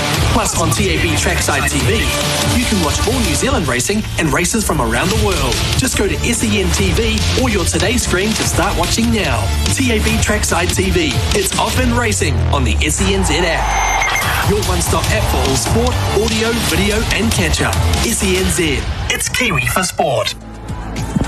And cricket brought to you by Razine, the paint that Kiwis trust, and Big Barrel, Big Range, the biggest deals. It's 226 for 4. Blundell is on 4, Latham 94, Young out for 89, Williamson 18, Taylor 11, and Nichols last man out for 2. 226 for 4. So New Zealand with a terrific job ahead of them now. 345 India's first innings total. Drinks are on the field at the moment, and Richard Petrie, an opportunity just to reflect on what's happened since lunch. Very much India's session so far. Yeah, absolutely, Garth. It can all change so quickly. We saw Young and Latham battling so hard yesterday and so well this morning. Got off to a good start. But you always sensed that new batters coming in were always going to struggle. They're always going to struggle to establish themselves. It requires a high degree of technical expertise to play these spinners. Certainly the top order are all capable, but you do need an ounce of luck to get in and stay in. And once you're in, as we've seen from Latham and earlier from Young, you can bat out there. It's not easy, but you can bat. And even the great Kane Williamson and Taylor have struggled early on. Well, not so much Williamson, but Taylor certainly looked to struggle. Nichols was out quickly. And it's a real fight. I mean, it's the type of wicket, it's the type of bowling attack where you might be going well for a while when guys get in, but things can happen very, very quickly when you've got the less experienced and less technical batsmen out there trying to counter some of this bowling. Ashwin bowls too. Oh, we're just looking at the highlights there. So still on the drinks break. I won't give you a dismissal there, Richard. Carry on. Well, I kind of finished my, I wouldn't call it a rant, just a summary, but I just think it's one of those ones you often...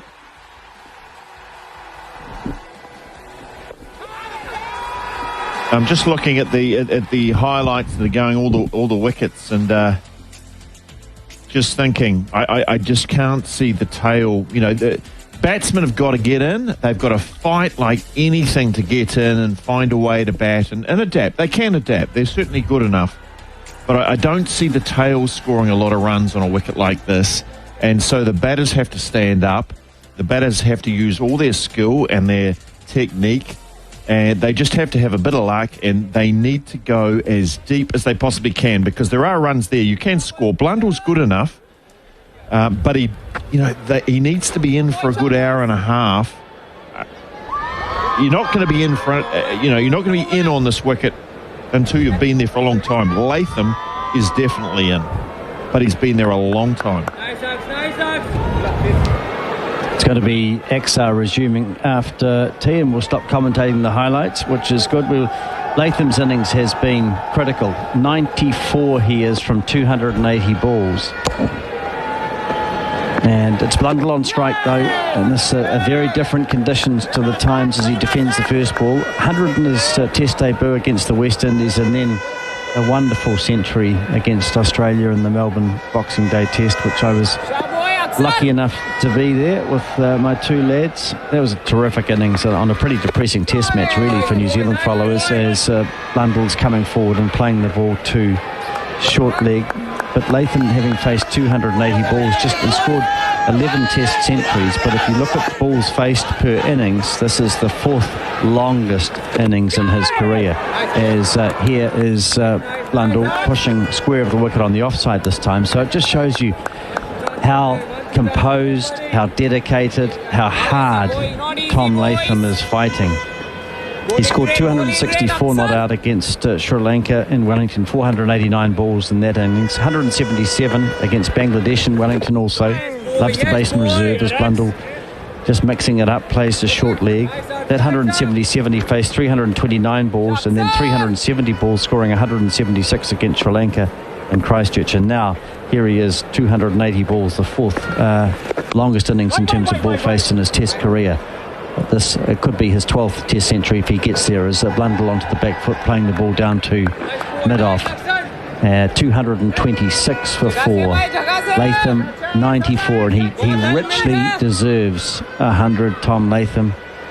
He's batted terrifically well for New Zealand. He's concentrated so hard as wickets have fallen around him. Tough job for him as Blundell comes forward, getting a long way across and then playing the ball back into a silly mid-on position. 101 overs bowled, 226 for 4 it is, so New Zealand's run rate staying pretty constant. Latham 94, Blundell 4, and now, Richard, we can enjoy this moment and see if Tom Latham can bring up his 12th test century.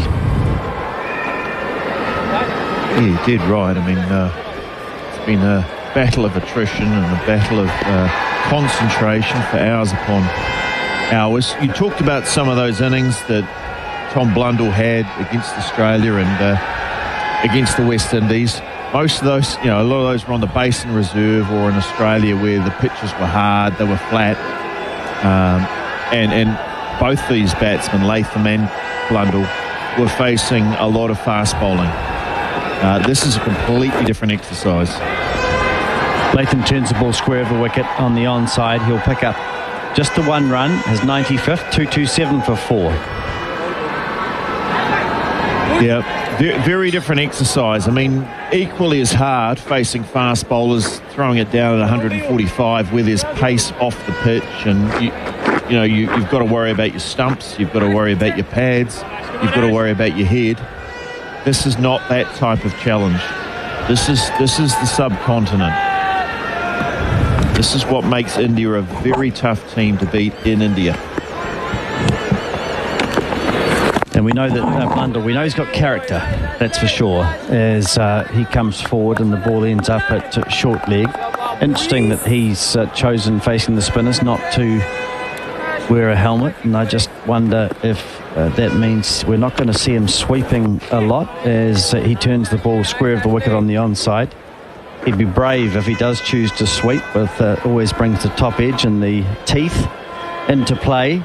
Batsmen who play spin bowling and like to play that shot tend to keep the helmet on against the slower bowling. So I wonder if India just think that Blundell's going to look to play down the ground. Here's Ashwin again, and it does take something out of his armoury, and again it's Agarwal at short leg who's fielding. So a couple of balls remaining in the over, and for Phoenix fans, 2-1 it is with a few minutes to go. A penalty just saved by the Central Coast Mariners Goldie, as this ball is nicely flighted by Ashwin. And Blundell, who's really is just having a look, 4 runs from 19 balls, and not looking to see that destructive shot that we saw Nichols getting out to, hitting the ball across the line. with a sweep shot, and here he is turning the ball into the onside again. So no runs, 1 run just from that over. Latham is 95, Blundell 4, 227 for 4. We'll take a break. If you're into cars, now's the time to get into Repco. Because we're bringing the masters! Yep, that's right. We're kicking it up a notch with high-octane deals on the best gear from all your favourite brands. So you can get into the spirit of masters just like we are. Repco, bringing the masters!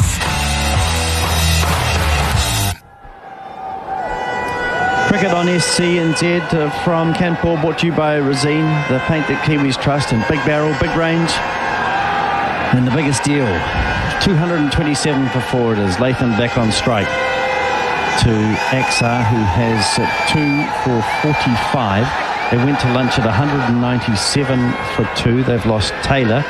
Caught by Bharat, the Indian substitute wicketkeeper from Axar's bowling for 11.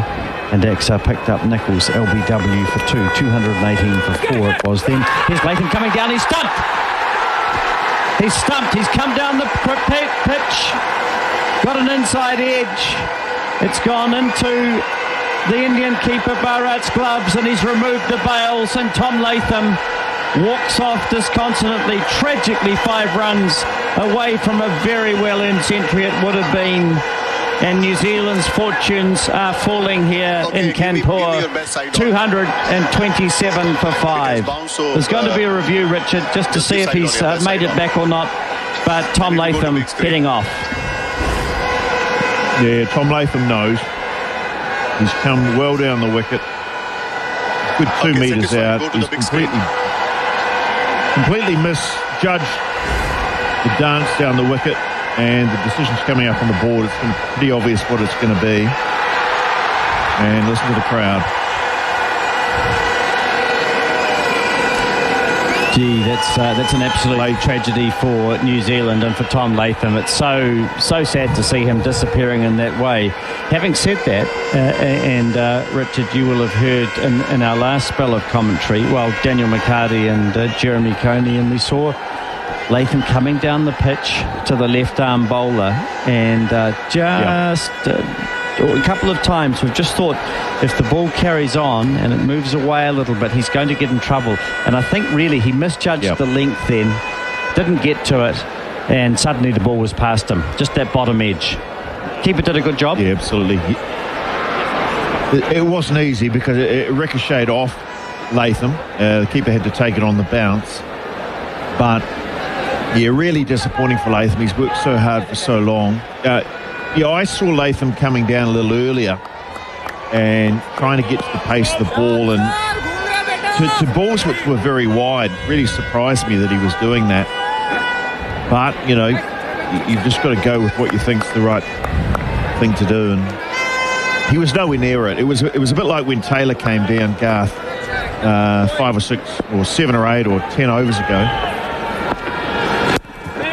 Axar bolster Ravindra, who comes forward with his first ball in Test cricket, is off the mark as he just squirts a ball to cover. Yes, so the debutant, the Firebird, Wellington man, Rashan Ravindra. He's not old, he's relatively new. He hasn't been on the scene for too long, but a very good batsman, opening batsman for Wellington.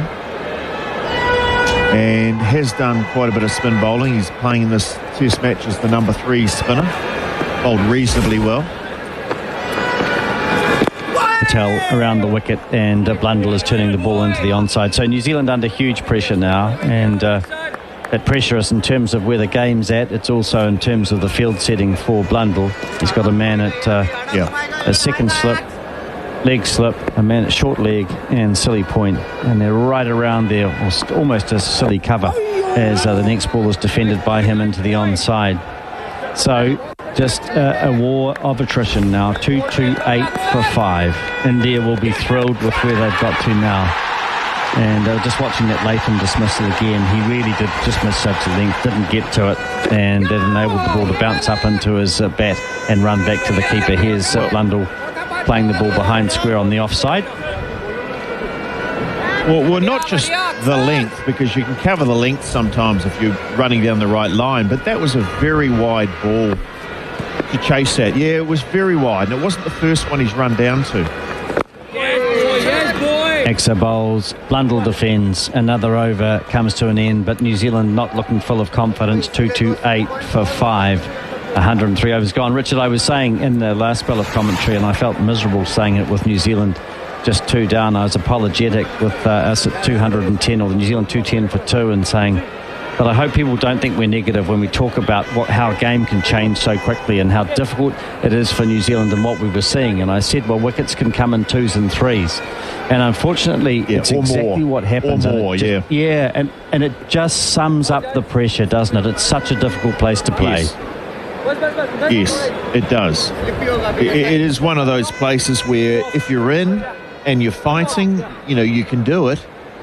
But once you get out, you expose a new man who is going to take a good hour and a half before he gets in. And, it's a hell of a job batting on these conditions when you've probably never faced anything quite like this before in your life. It really is very different to what these guys are used to. This is not like the Basin Reserve. Well, Ravindra will know that, as if he doesn't, he'll learn quickly as he goes back, and Ashwin's just thinking for a moment it might have snuck through beyond the bat. Straight delivery from Ashwin, and Ravindra has a person at 3 men around the bat on the offside, and here he is playing an immaculate forward defensive shot. So there's a player at second slip, one at a very silly point, and a player also at a silly mid-off, and they really are right in there chatting away and putting a lot of pressure on the young man. Nothing wrong with that. Exactly what you'd expect in Test cricket. As this next ball from Ashwin is floated up, and Ravindra does well to let it pass outside the off stump. Come on, Ash. Nice, Ash. One nick, Ash. So it's 228 for 5 as Ashwin bowls, and this one's just pitching on leg stump, and Ashwin looking for turn on that occasion, doesn't really get it, and Ravindra negotiates it safely enough. And just looking at that ball also from that Latham was dismissed at, it did hit the footmarks a bit, so it was a long way outside off stump, as Richard Petrie rather says. Here's Ravindra playing just a little bit streakishly behind square on the offside. So he's going to find out how tough this atmosphere is, and a real test of character for this very good young player playing in his first test for New Zealand. Ashwin bowls, and Ravindra comes forward, and the ball meets the middle of the bat. 228 for 5. We'll take a break with Ravindra on 1, Blundell on 4. Need a hand? Cryptocurrency, it can sound quite complicated, which is why having someone you can depend on to help is great, like Crossgate Capital, a specialist investor in cryptocurrencies. Crossgate Capital takes care of which cryptocurrencies to buy, storage reporting, and keeping track of this fast-moving market. A Kiwi company providing a familiar way to invest in crypto through shares. Think of them as the smart way to invest. Find out more, visit crossgatecapital.co.nz. The PDS is available at crossgatecapital.co.nz and on request. Crossgate Capital Limited is the issuer of the product. Things have changed a lot since lunch, well, since just before lunch, with Williamson being dismissed for 18, 197 for 2, and Axar Patel has picked up 3 wickets since lunch. It's been Williamson out for 18, Taylor 11, Nichols 2, and of course last man out, Latham, for 95. And so we'll watch as Axar Patel begins another over, 23 overs, 3 for 46. It'll be very hard to get the ball out of his hand as he sets his field, short leg, silly cover, and second slip. Defensive shot from Blundell. Yeah, the thing here is it's one thing to stay in, Garth. It's another thing to score runs as well on top of that. And, I don't doubt these guys can stay in and they can defend. As we see Blundell doing there. But, taking the run rate over at 3 and over and all this type of stuff, it's, men around the bat. Around the wicket goes Patel, and that one is straighter. Axar Patel's ball. Blundell gave himself room, it carried on, and he clipped it into the offside. And what you can't have, what Blundell and Rachin Ravindra can't have, you can't let them just bowl to you. You can't allow them to bowl maiden after maiden or low scoring over after low scoring over, because sooner or later your number's going to be up. You've got to keep scoring. And that's the difficulty with the balance, isn't it? As we see Blundell, his 28th delivery that he's faced, and again he defends. He's on 4. And the example that you're talking about, Richard, when you talk about players getting in, I mean, Latham faced 282 balls, Young 214. And they're the highest scores by a long way as the next ball is turned into the onside. Some excitement for the fieldsman there. And then you've got Williamson 64, Taylor 28, Blundell 28, and Nichols 9. So it really takes a long time to get in. And all the time that you're trying to do that, especially with spin bowlers, is an opportunity for the bowlers. As Blundell turns it into the onside. Crive catch it, but it was nicely played with soft hands. Blundell is 4, Ravindra is 1. The over completed. More comments here from Richard Petrie and then Daniel McCarty. So, Daniel, it's a risk-verse return, because you can't sit there like a beached whale and just go defend against world-class spinners where it's doing a bit. I didn't realise beached whales were good at defending. They're not. Keeping the attack out. At least they're in, right? You have to find a way and say, how are we going to score runs here? Because we've got to turn the strike over somehow, and that's your way of staying in. It's almost like we have to take risks just even to score runs and tick it over, because that is going to give us a little bit of momentum, and you can't just have men pack around you. Easy to say, pretty hard to do though. 19 overs in the session. I think only 31 runs have been scored. Outside of leg stump, Ravi Ashwin goes, and it's kicked away. No stroke from Rachin Ravindra.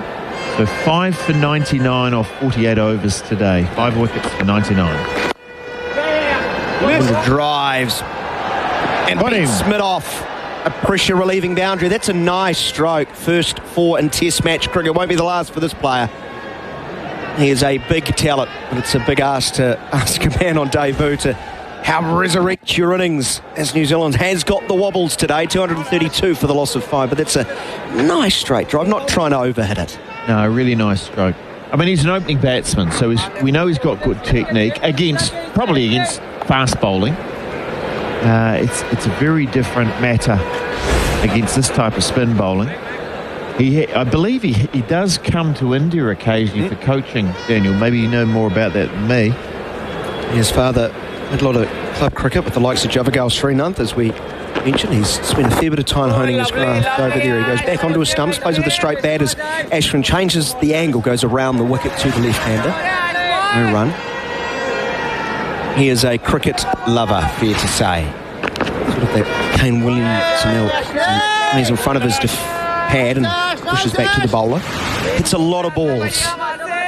Cricket morning, noon and night. Cricket's all he's thinking about, all he's doing. And now he's arrived on the Test match stage. We hope it's a successful career. And he's up against one of the best off spinners going around. There's Ravi Ashwin right on the money on off stump, defending once more. One thing that might be in their favour is you got two Wellington players playing together.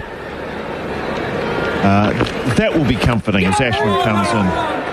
Wider of off stump, fending for the ball, opening the face of the back, gliding it to backward point. The end of the over, 232 for 5. The land of the long white cloud, home of thoroughbred champions and the Karaka experience. Karaka's iconic sails has for years unearthed the next generation of racing royalty. From blue blood thoroughbreds to other exceptional types, international buyers converge on Karaka each summer, seeking their next champion. Let New Zealand bloodstock open the door to Karaka and experience the passion and expertise of New Zealand's top breeders. The journey begins at Karaka, nzb.co.nz. 3 minutes after 9 o'clock, this is SENZ and coverage of New Zealand versus India, the Test series. Big barrel, big range. Biggest Deals and Resine, the paints Kiwis trust. Those are our partners. Thrilled to have them on board, and you too. Wherever you're listening, let us know. We'd love to hear where you're listening to us on a Saturday night in Aotearoa. You're taking in the cricket. It's wonderful little stories. Romance in the spa pool last night, wasn't it? Running at each people other. working in the garage late, staining fences, working tractors. Jadeja, the left-arm orthodox spinner, back into the attack. Coming around the wicket to Blundell, who drives up towards mid-off. Can't beat the field. 8833, that's where you text us. That's how you text us. Love to hear where you're listening in, tuning in around New Zealand and what you're up to. Wider of off stump. Jadeja goes. Blundell again leaning forward and defending. So Blundell's 4 off 32. I mean, on the other side of the equation, Jadeja goes straighter. Defended once. you got Tom Blundell, who first test as keeper, taking over from Watling. It's an opportunity, isn't it? It's a real opportunity to stamp your mark as I've arrived. Jadeja draws him forward. He pushes into the cover region. Can't beat this heavily packed field. It seems like there's a lot more Indian fielders out there at the moment. Crept in. They've got more catching around the bat. There seems more energy. There's more noise. Well, that's because they're into it. They're not turning the strike over. Pushed to short. Zoom it off. No run. Blundell's first intent is a heavy defence. It's a very heavy front foot lunge with the hands pushed further in front. In front of his front pad, turned into the mid-wicket region. The end of the over, a maiden over by Jadeja. He has none for 44 off 21 overs. New Zealand 232 for 5. They were 197 for the loss of 1. I did mention a test match 5 years ago at this ground, Richard. Yeah. It's an interesting comparison, food for thought heading into this day. With New Zealand at 129 without loss at the start of the day's play. This is in 2016. Yep. India at this ground in 2016, September 2016, made 318. Reasonably similar to their 345 they've got here. And New Zealand were coasting at 159 for 1 in reply. But lost their way and were bowled out for 262. Right, I think we have lost the stadium effects again.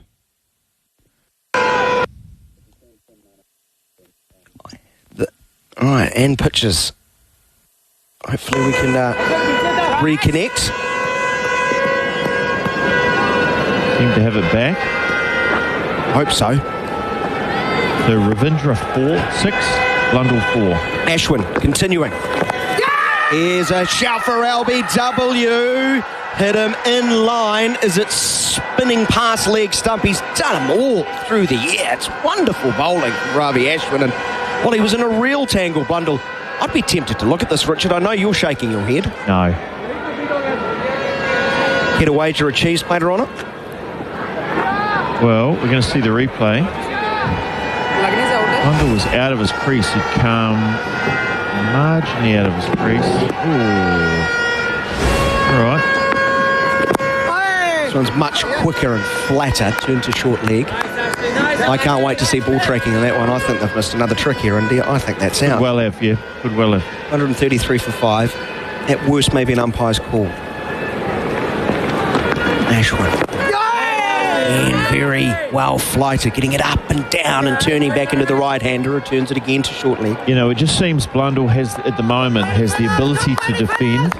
He doesn't have the ability to score in this situation. Waits into the knee. Leaning outside of off stump and defending sedately.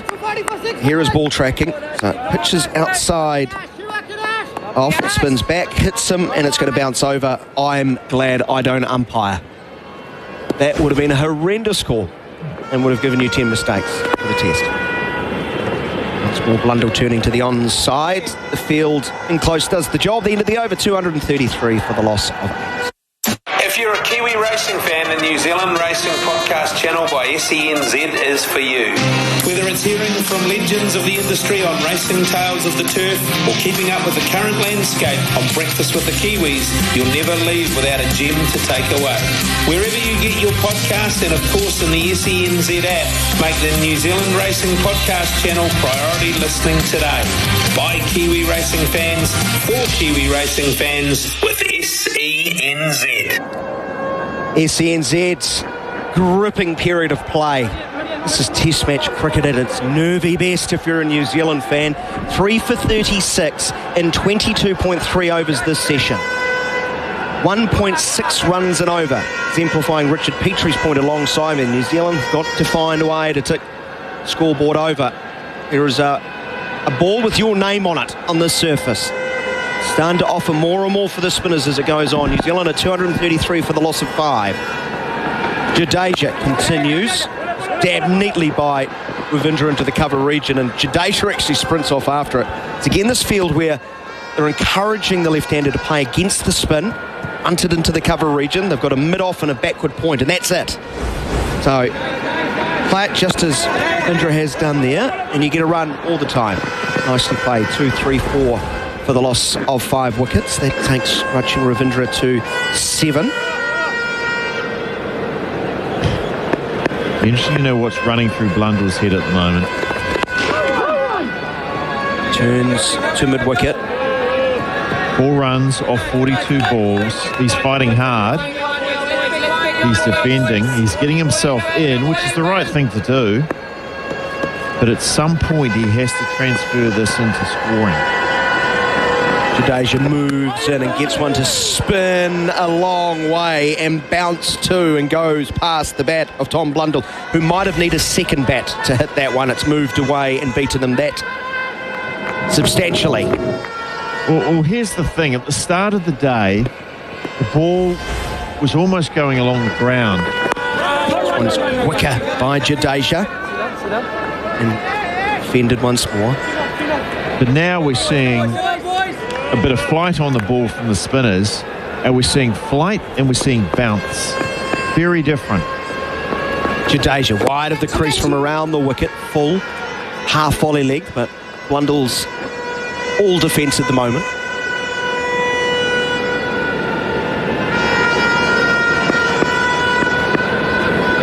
Last ball of the Jadeja over.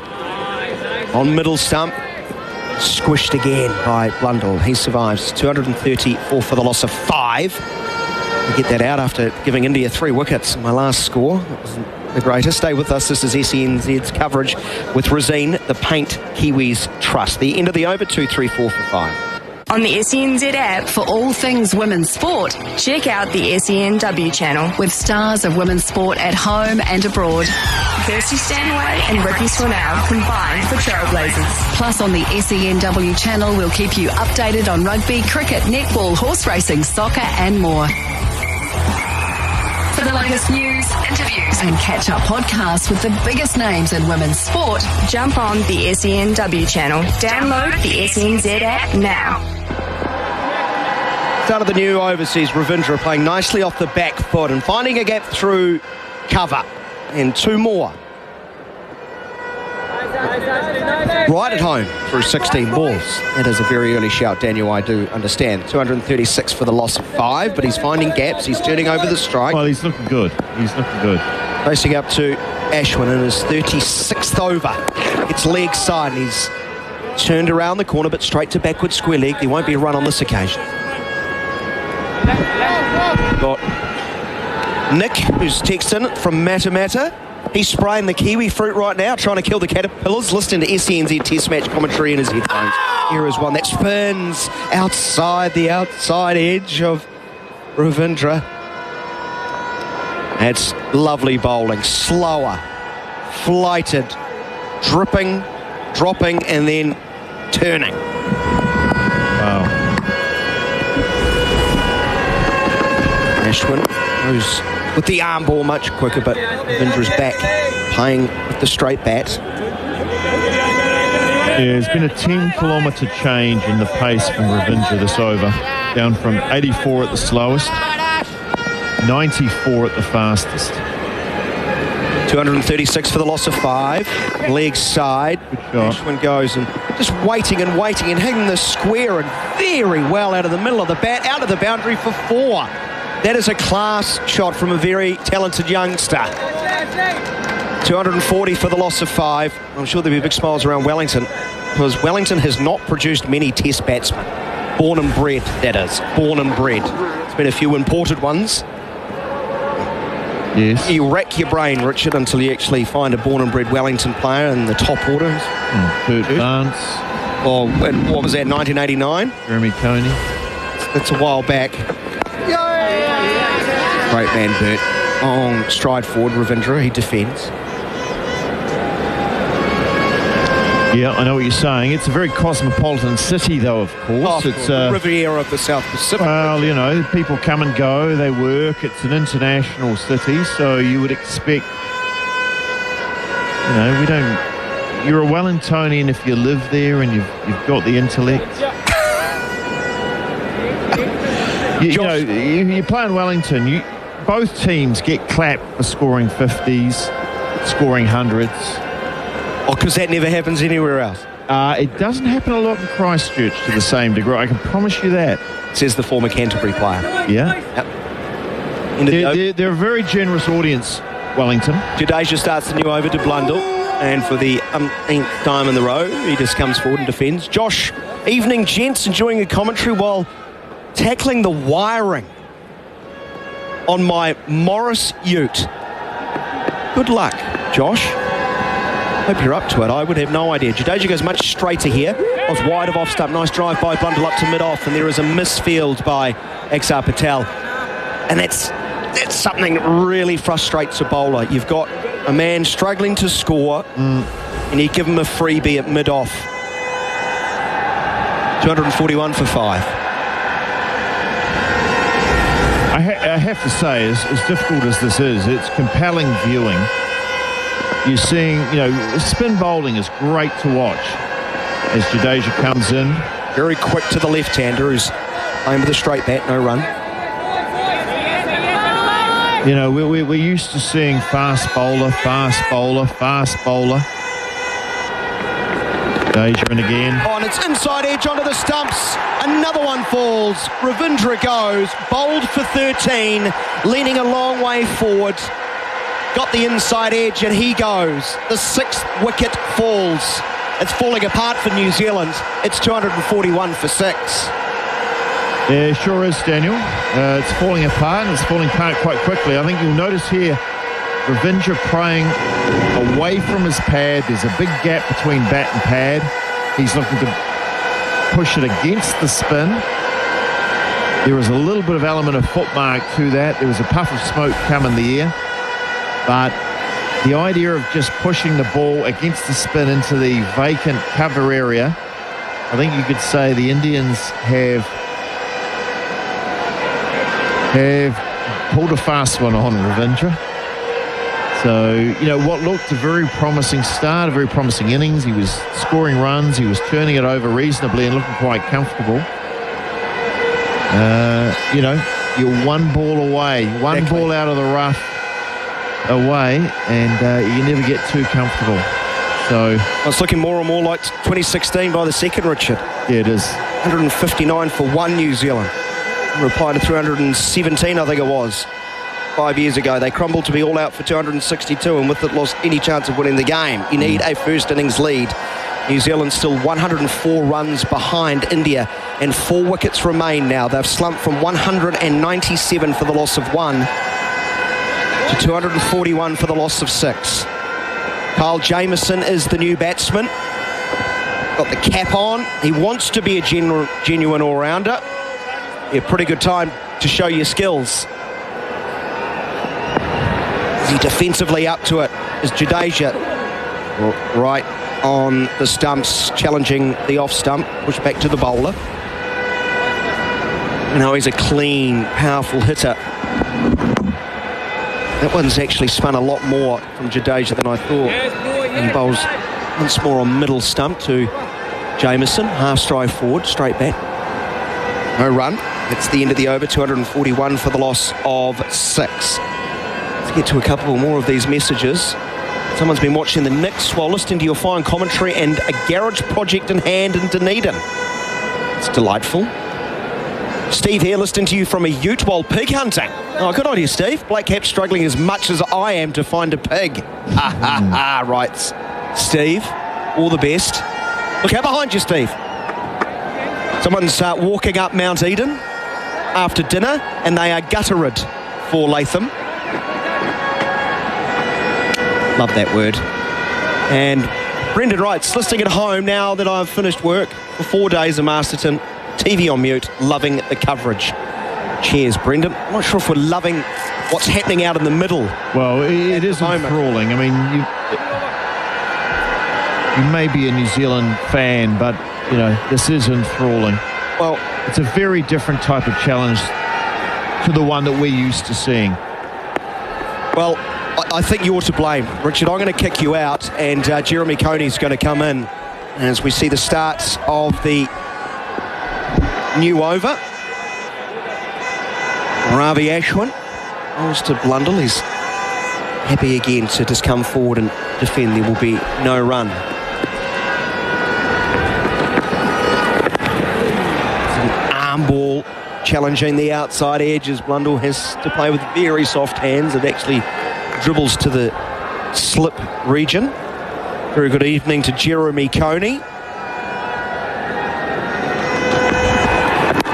Blundell shuffles backwards and turns the ball through mid-wicket into a gap. Here's his 6th run. 242 for the loss of 6. Gripping stuff, Jerry, isn't it? Yeah, it is. It's always...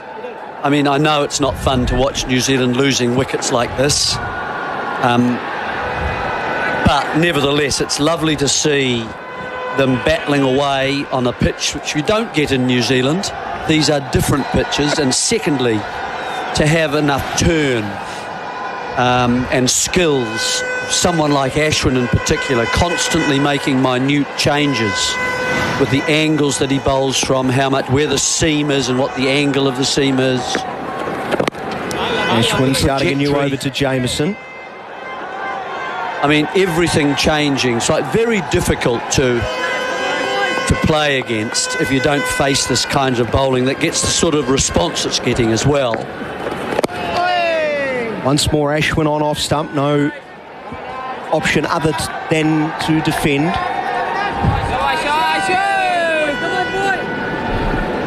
I mean, there's been some judgment calls that's cost them the wicket. Others have been got out. We haven't seen people trying to play too expensively. Maybe this man on screen, which is with Jameson, might play a few more shots.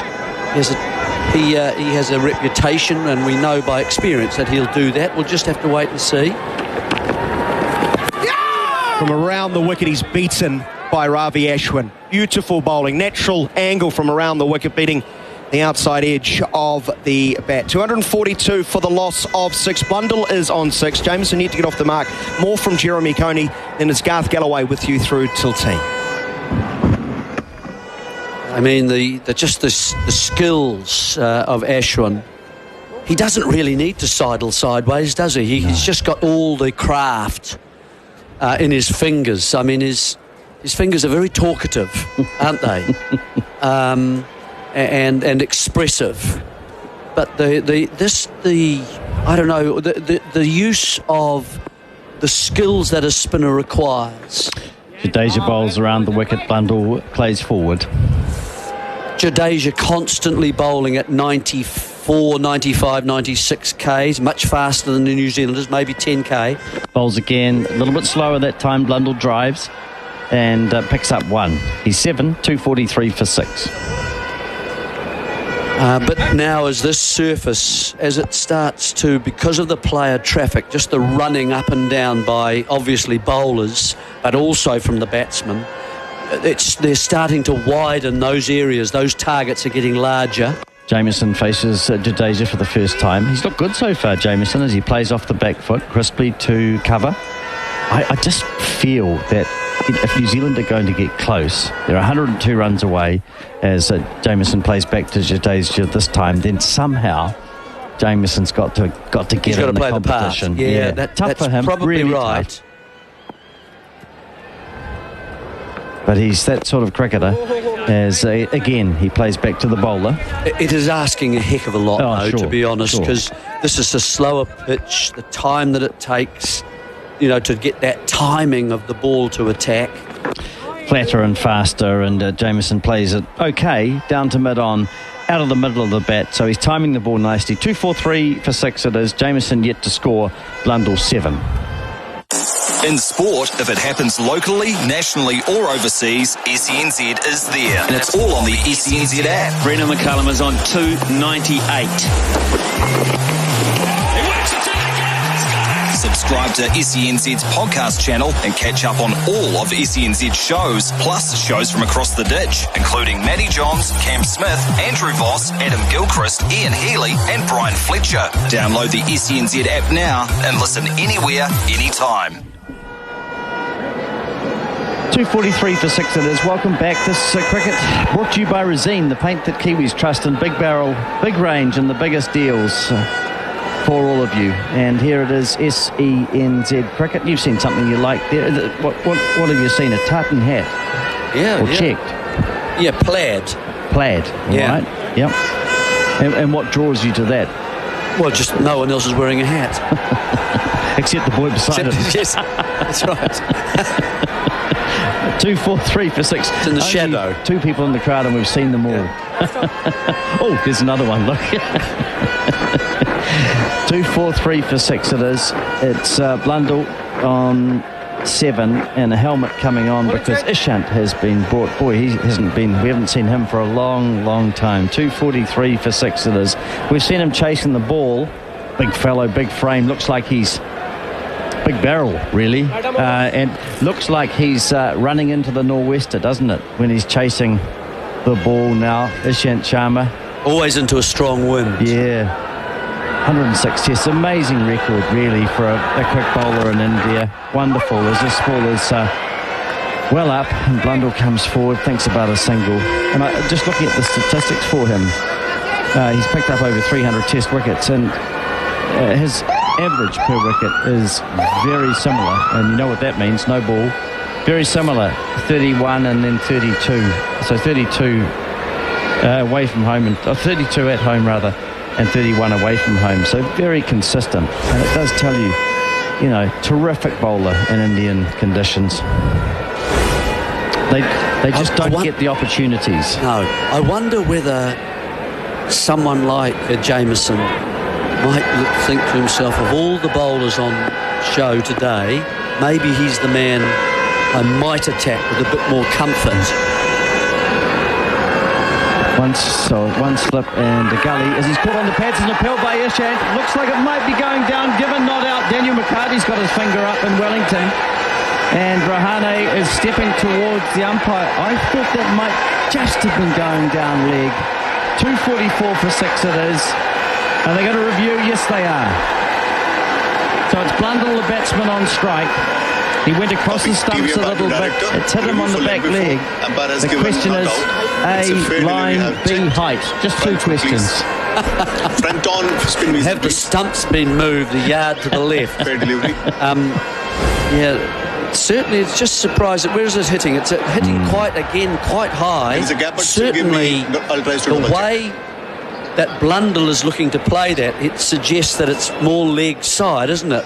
That he's coming across that. He's he's not short Blundell, it's hit him high on the front pad. And it looks like it's going down leg as well. He's outside his crease too. I think that's missing. Missing. Yeah. So go to the on-field umpire. You just trust your own judgment. Don't worry about Daniel. Stay with your decision. Not at all. Well, you said, you heard him saying before, I'm glad I'm not an umpire, and I think the cricketing world's glad.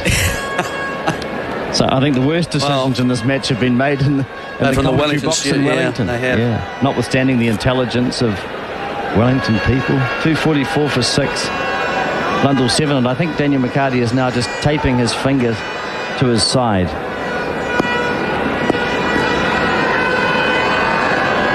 It's Ishant. Ishant was very keen on the review. A little bit of desperation from the big fella. Here he is running in now outside the off stump. And Blundell lets it pass through to the keeper. I think you're right about Jameson. I think that might be. And I don't think actually that Blundell will mind facing Ishant either. Right? You know, he's been there for a long time and hasn't scored many runs. And I thought he was really struggling against the spin. There's Ishant looking at the review. Can't believe that. That's not how I saw it. Wasn't going down leg and it wasn't too high.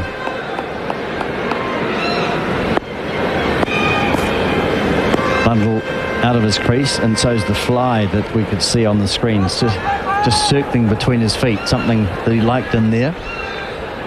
2:44 for 6 it is. Ishant bowls, and Blundell is cramped up a little bit, playing the ball to Ashwin at wide mid-on. 2:44 for 6, so Blundell batting about a foot in metric terms. In the old terms. Metric terms? In You the mean old terms. imperial? Imperial. Perhaps? Yeah, that's the word you're after. I was looking at you for help. Yeah. It's getting late. I just think against the spin, the options aren't quite so great. Unless it's a bad ball from them, they drag it down, or it's a full toss or a long half volley. It's going to be tough. Haven't seen them today. No. Saw a few yesterday. No, and the speed at which players like Jadeja are bowling now. 2:44 for 6 it is, as Ishant bowls outside the off stump. No shot from Blundell. So 5 balls gone in the over, but there was a no ball, of course. Variety from Ashwin, whether it's trajectory, you know, how slow the ball is, how much it's tossed up, whether the minute changes of the seam in his fingers, the amount of turn that will actually, and the breadth of turn that gives, the angles, obviously, either side of the umpire, and also the 4 feet beside the umpire staying on the same side. He uses those as well. Just every, you know, he undercuts some that just skid on at you. Just very difficult to get on top of someone like that. And he seems to just have control of all those variables. Axar Patel, 3 for 15 from him in his last spell. Beautifully since lunch. No shot again from Blundell. No width, nothing really to drive at. Skidding at you. So those 3, all very different, and at different speeds. They all seem to like to bowl from what they're calling the river end. It's just turning a little bit more from the river end than it is from what they're calling the media end. And all 3 of them probably wanting to bowl from that river end. 4 wickets in the session, just 47 runs scored by New Zealand in nearly 29 overs. So it's been a run rate of 1.66, and it just tells you how much India have been on top. They've just squeezing around at New Zealand's throat as Blundell's back and across, playing the ball to mid-off. 2:44 for 6. The over comes to an end. Jameson yet to score. Blundell 7. And I suppose, Jeremy, with 9 minutes until the tea break, New Zealand looking to get through till then, have a good chat, and then work out how on earth they can. I suppose the first thing is to try and get to 300, get as close as they can. Yeah, so 56 away. Yeah, and if they're good enough to do that, how can they get even closer to that Indian score? Sure. No, New Zealand, this stage, we've got Southee left, Somerville left, Ajaz Patel. Good news for New Zealand, though, is that we haven't seen a wicket in the 3rd session of the first day or the second day, so okay, so we got 9 minutes to survive. And then wicketless. Yeah, they'll be in a good position then. Better anyway. I don't realise our cunning plan. Well, we really wanted I was quite keen for Latham to still be there. 2:44 for 6 it is, as Jadeja bowls and Jameson drives, and that's a good shot, quite expansive, got to the pitch of the ball. Jameson it is, driving nicely, and Jadeja, as all bowlers do, diving and taking it nicely off his own bowling. It's a full delivery, which Jameson turns to Ashwin at mid-on. Interesting, isn't it? Because the bowler's just a little bit full, and Jameson much taller and bigger than any other player the Indians have bowled to so far in this match, as Jameson again comes forward, pushes this time to silly mid-off. he looks pretty comfortable defending. None from 12. Jadeja around the wicket, bowls to him slower and doesn't look quite so comfortable then, Jeremy. Skidded on, didn't it, off the back foot. He's looking to come forward naturally enough. That's his inclination and instinct, I think. This one's just dragged down a little bit more and it just hurries the giant. Goes wider this time, and Jamieson looking to free his arms a bit and get off the mark. Can't do so, so he's faced 14 balls. That one clipped behind point. One ball remaining in the over. Jadeja searching for another wicket, and this time it's full again, and he drives the ball into his foot. So no change to the score. 244 for 6 it is. Jamieson yet to score. Blundell 7 will take a break with 6 minutes until tea. Go over the fence with Gold Pine. Meet Chris Daly, a fence contractor in Te Anau. Chris employs 3 full-time staff for all sorts of work. For farms, security, protecting native birds and bush, even flood damage. But most of all, he just loves the outdoors. Which is why Gold Pine make things real easy. By getting materials to him where he needs it, when he needs it. Cheers, Chris. Over the Fence, brought to you by Gold Pine, your outdoor timber specialists. Call 0800 2 Gold Pine. And going down. Just commenting on the run rate in this session, just a fraction under 1.6, 244 for 6 it is. Jamieson yet to score. Blundell 7. It'll be presumably Ishant who's going to bowl. The crowd filling up with India's success today. There's a woman taking a selfie with her husband and baby asleep. The news for Radio Sport listeners that as Daniel McCarty was commentating, he's able to see his daughter take her first steps by way of video. Lovely moment. 244 for 6. And 5 minutes remaining until the tea break. New Zealand again as we come towards the end of a session. Remember, they lost Williamson 3 balls before lunch, and that really was a massive blow. Ishant runs in and bowls, and Blundell, who's almost playing every ball with suspicion like it's going to do something. 7 from 61 balls, Jeremy.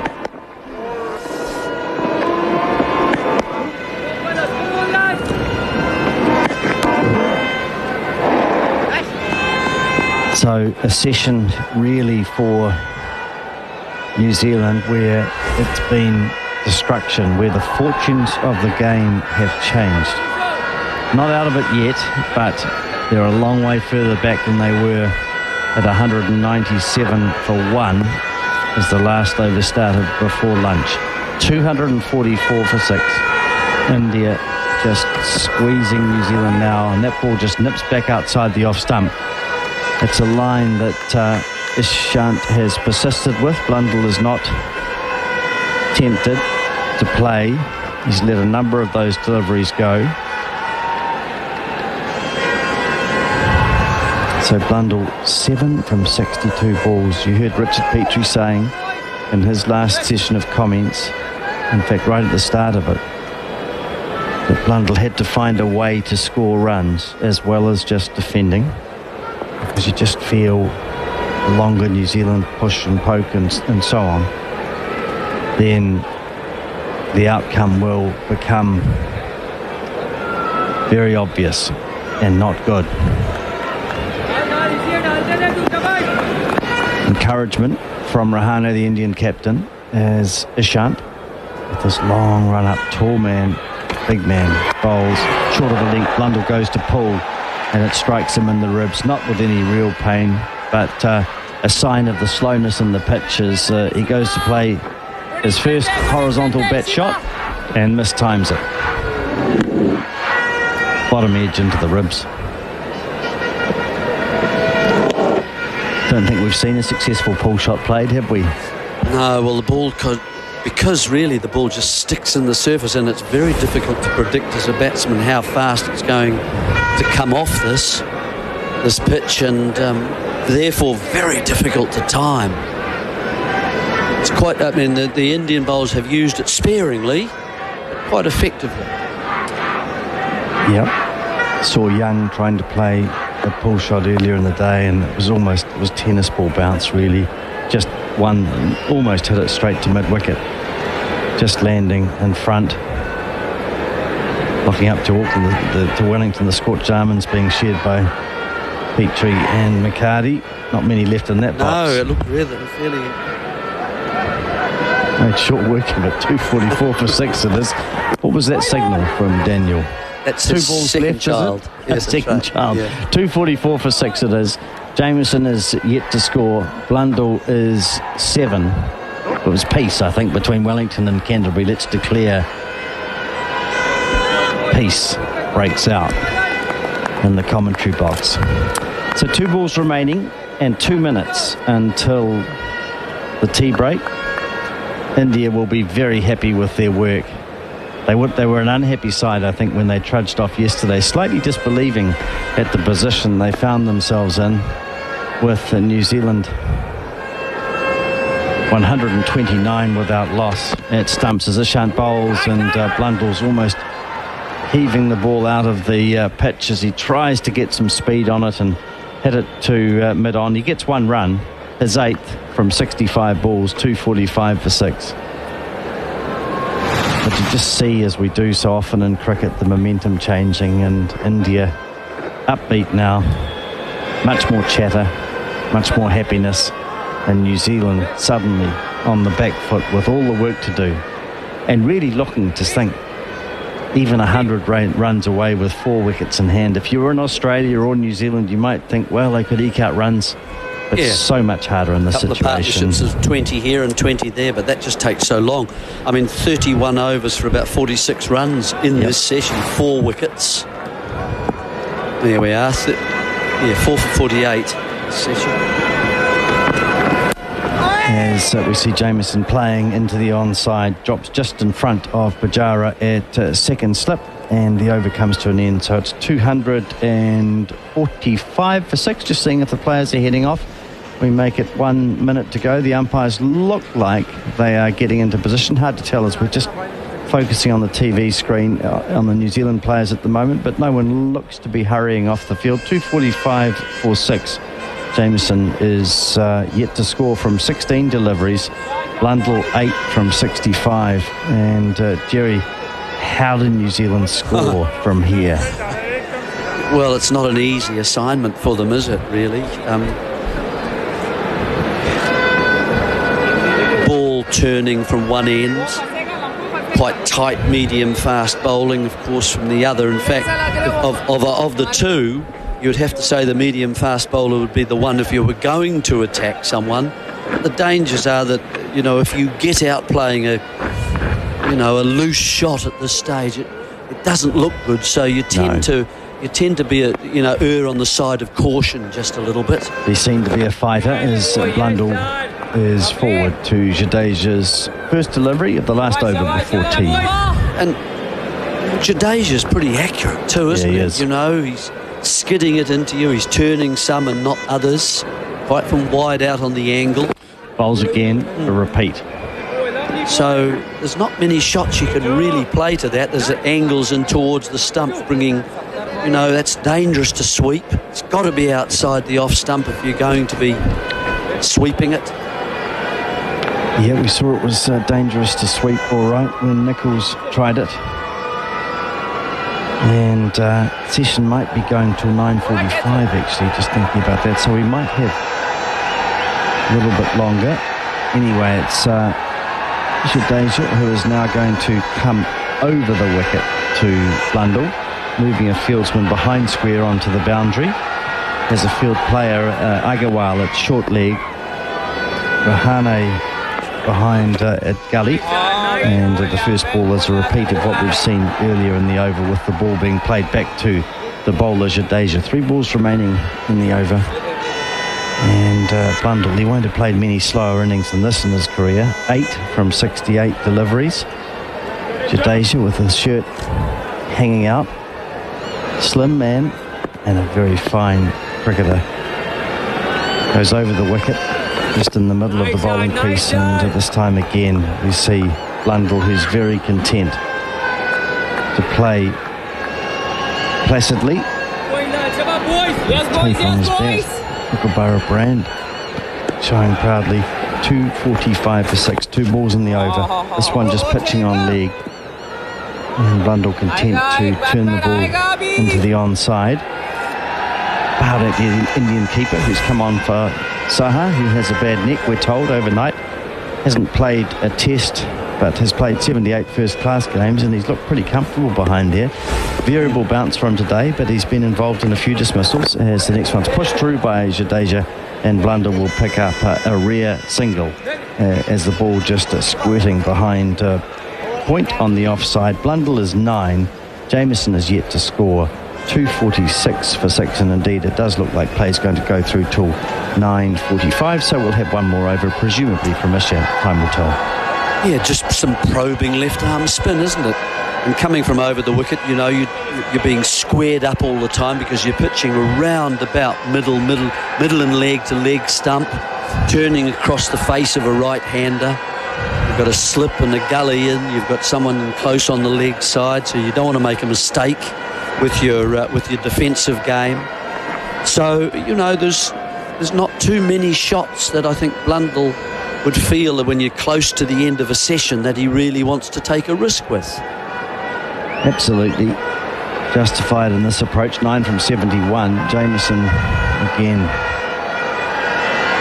slow, yet to get off the mark from 16, but the key is for New Zealand get through till tee now. Runs don't matter as Blundell is playing into the offside from Ishant's first delivery.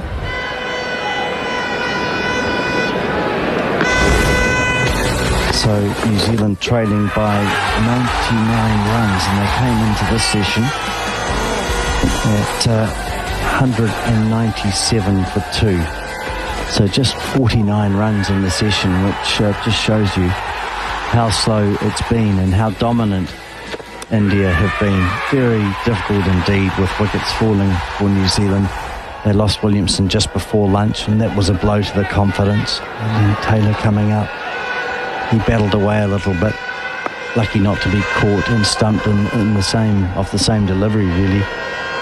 With an inside edge that went through down his legs when he was out of the crease. Here's a good shot from Blundell, and it might be just seeing what the field placement's like. No, just one run. Some player back on the mid-wicket boundary, Shubman Gill, as Blundell plays quite an extravagant shot, just full and turning it nicely off his pads into the onside.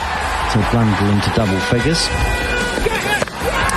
And we're just not really enjoying seeing the replays of some of those New Zealand dismissals. And it just disappointed some of the batsmen and frustrated with the way they've got out.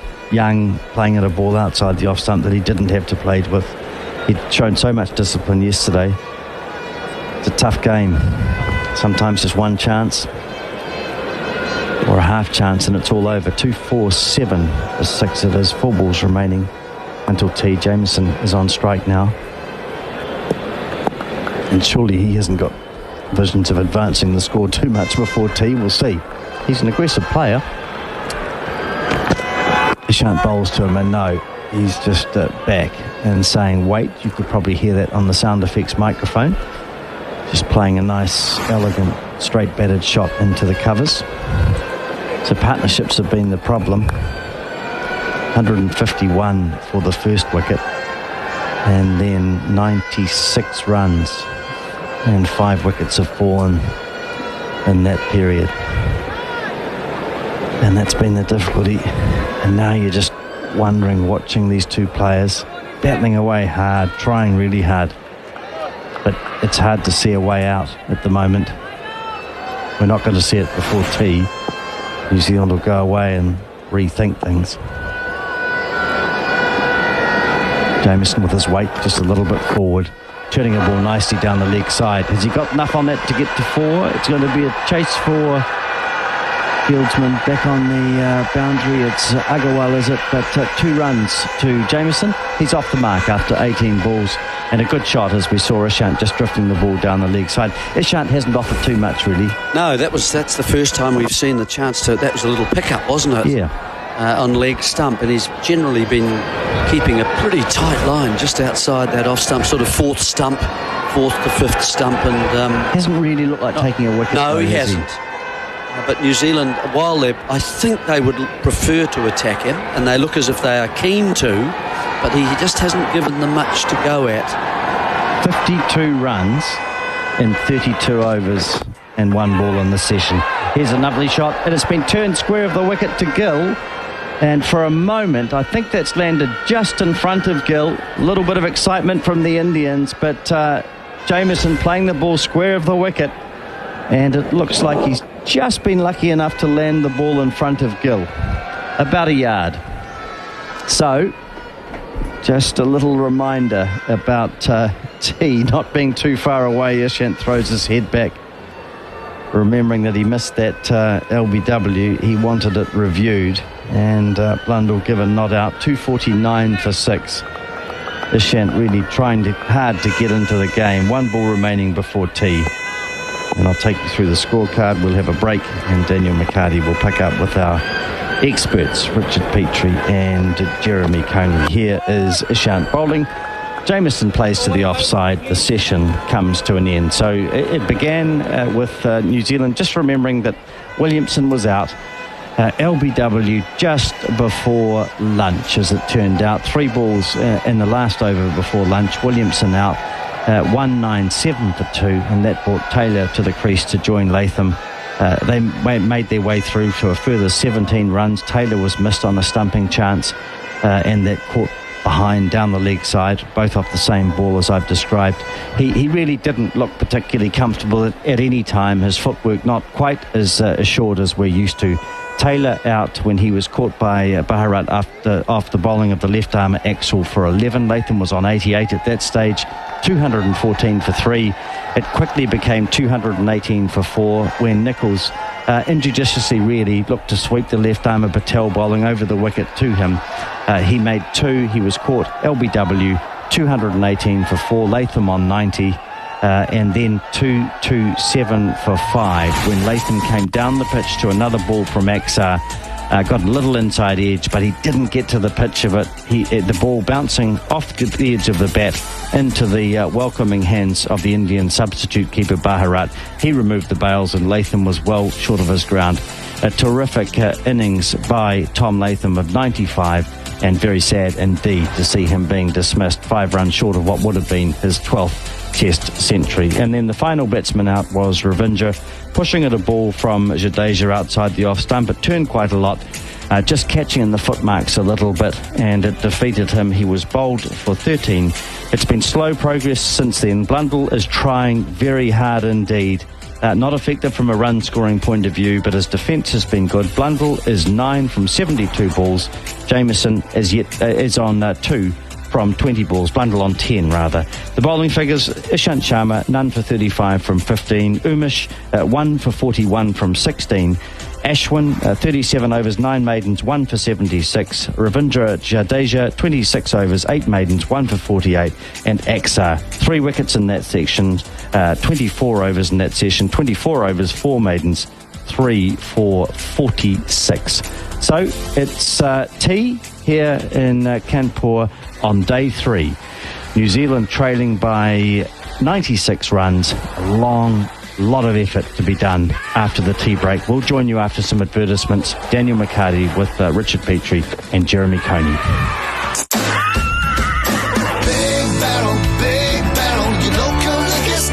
Celebrate 18th birthday deals. If Seltzer, 10-pack cans at $24.99. Absolute and Soda, Malibu and Cola or Malibu and Passion Fruit 10-pack cans at $21.99. And Scape Grace 10-pack cans range, $26.99. For more info, visit www.bigbarrel.co.nz. Big Barrel, big range, bigger deals. Big Barrel, your local liquor store. Christmas is on its way, and Copeland's have the hard work completed, so you can kick back, relax, and enjoy a hassle-free holiday season. Whether it's a personal present or a corporate gift, Copeland's have the right hamper for you. Send a Christmas food hamper with the best New Zealand bakery goodies, beautifully presented for a blissful holiday season. So shop online now at copelands.co.nz and get ready for a magical Christmas. with Copeland's.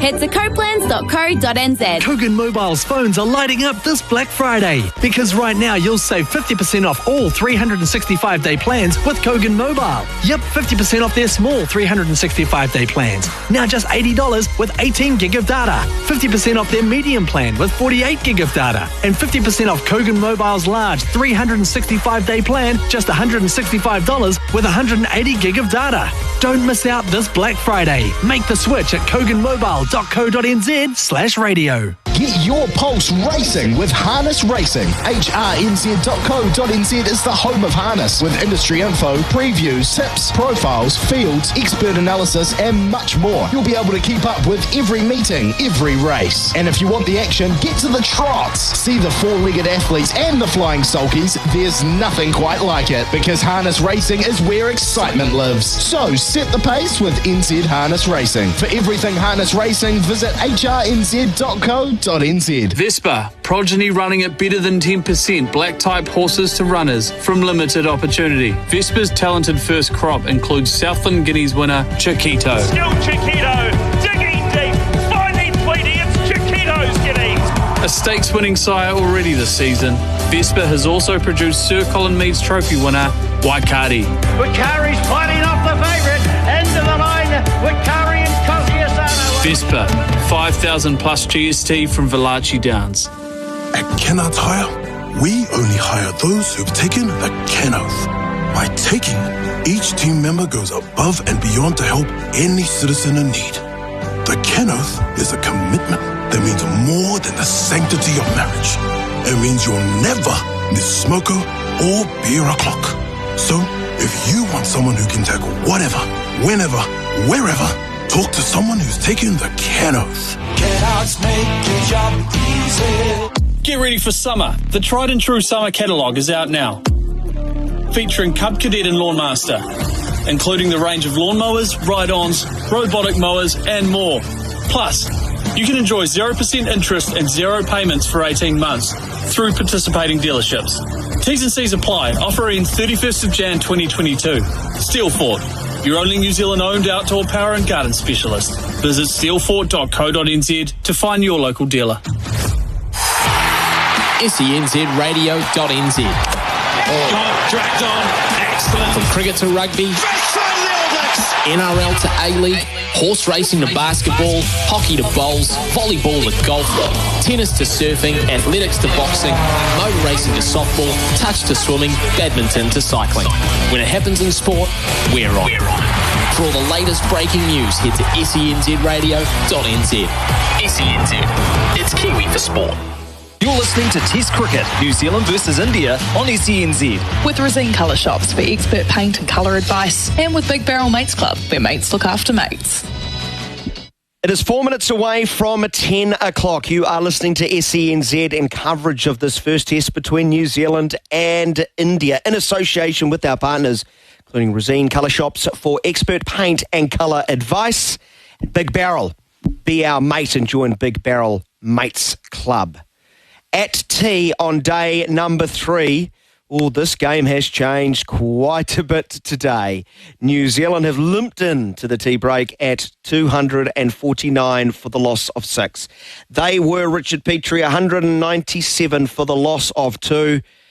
India went into the lunch break buoyed by picking up Kane Williamson, last ball of that session. Well, they've come out firing in this middle session today. They've been excellent. And all over New Zealand, and New Zealand just in this little period, this game within a game, has not been able to count as India's spinners especially. No, they haven't. They haven't. And I guess it was always a possibility, which was why it was so important that Will Young and Latham were able to bat as deep as they could. Latham did bat for a period longer. It's a pity Will Young went out because both those guys have batted for so long. They were in and they were playing well and they were taking the score over. But we just seen here as the wicket dries out, at the start of the day it wasn't bouncing much. It was the keeper was taking it around his ankles even from the fast bowlers. Now it's dried out even further and the ball, their spinners are throwing it up in the air a bit more. They're landing it, they're bouncing it, the ball is bouncing, the keeper's taking it at a decent height. The game has changed. And I guess people would say, well, how different is this playing in these Asian countries? Well, it's very different. The comparison would be, you've been brought up on grass, tennis, and you've been playing at Wimbledon, and you're playing quite well at Wimbledon. In fact, you've even won Wimbledon. And you might go to the US Open on the hard courts, and you still play quite well there, and you think, I'm a good player, and you are a good player. You're the best in the world. But you go to Roland Garros, and you're facing the equivalent to Rafael Nadal, who was brought up on clay and knows how to play clay. Yeah, clay is all about spin. And you don't get the luxury of playing the clay court season. You get dropped into Roland Garros once every 4 years. Correct. Yeah. Correct. And that's what it's like. India is the Rafael Nadal of cricket. And that's the bottom line. And you think you're in the game, and you are in the game for a period of time until you're not in the game. And when you're not in the game, you're not in the game really fast. And it just gets away on you. And it's got away on New Zealand. And New Zealand really are, probably looking. There's a fair chance they're going to be, what are they now at the moment? New Zealand. You really need to keep your glasses on, Richard. I think it's that time. It's that time, mate. Just acknowledge you might need to keep your glasses on. Well, they're only reading glasses, but 249 for 6. So, we're just under 100 behind. And 100 feels like 200. It's a long way. I mean, if they can inch it back to 50 behind, I think they're going to be doing well, because unlike, we've seen people like Bolt and Southey come in towards the end of the innings and play the flamingo shots and hitting 4s and 6s. I don't think you're going to see that on this, because they were playing those shots at Wimbledon. You're not at Wimbledon now. You're Roland Garros, and you're up against Rafael Nadal, who knows how to spin it right past you. 249 for the loss of 6 wickets. Latham gone for 95, Young 89, Williamson 18, Taylor 11, Nichols 2.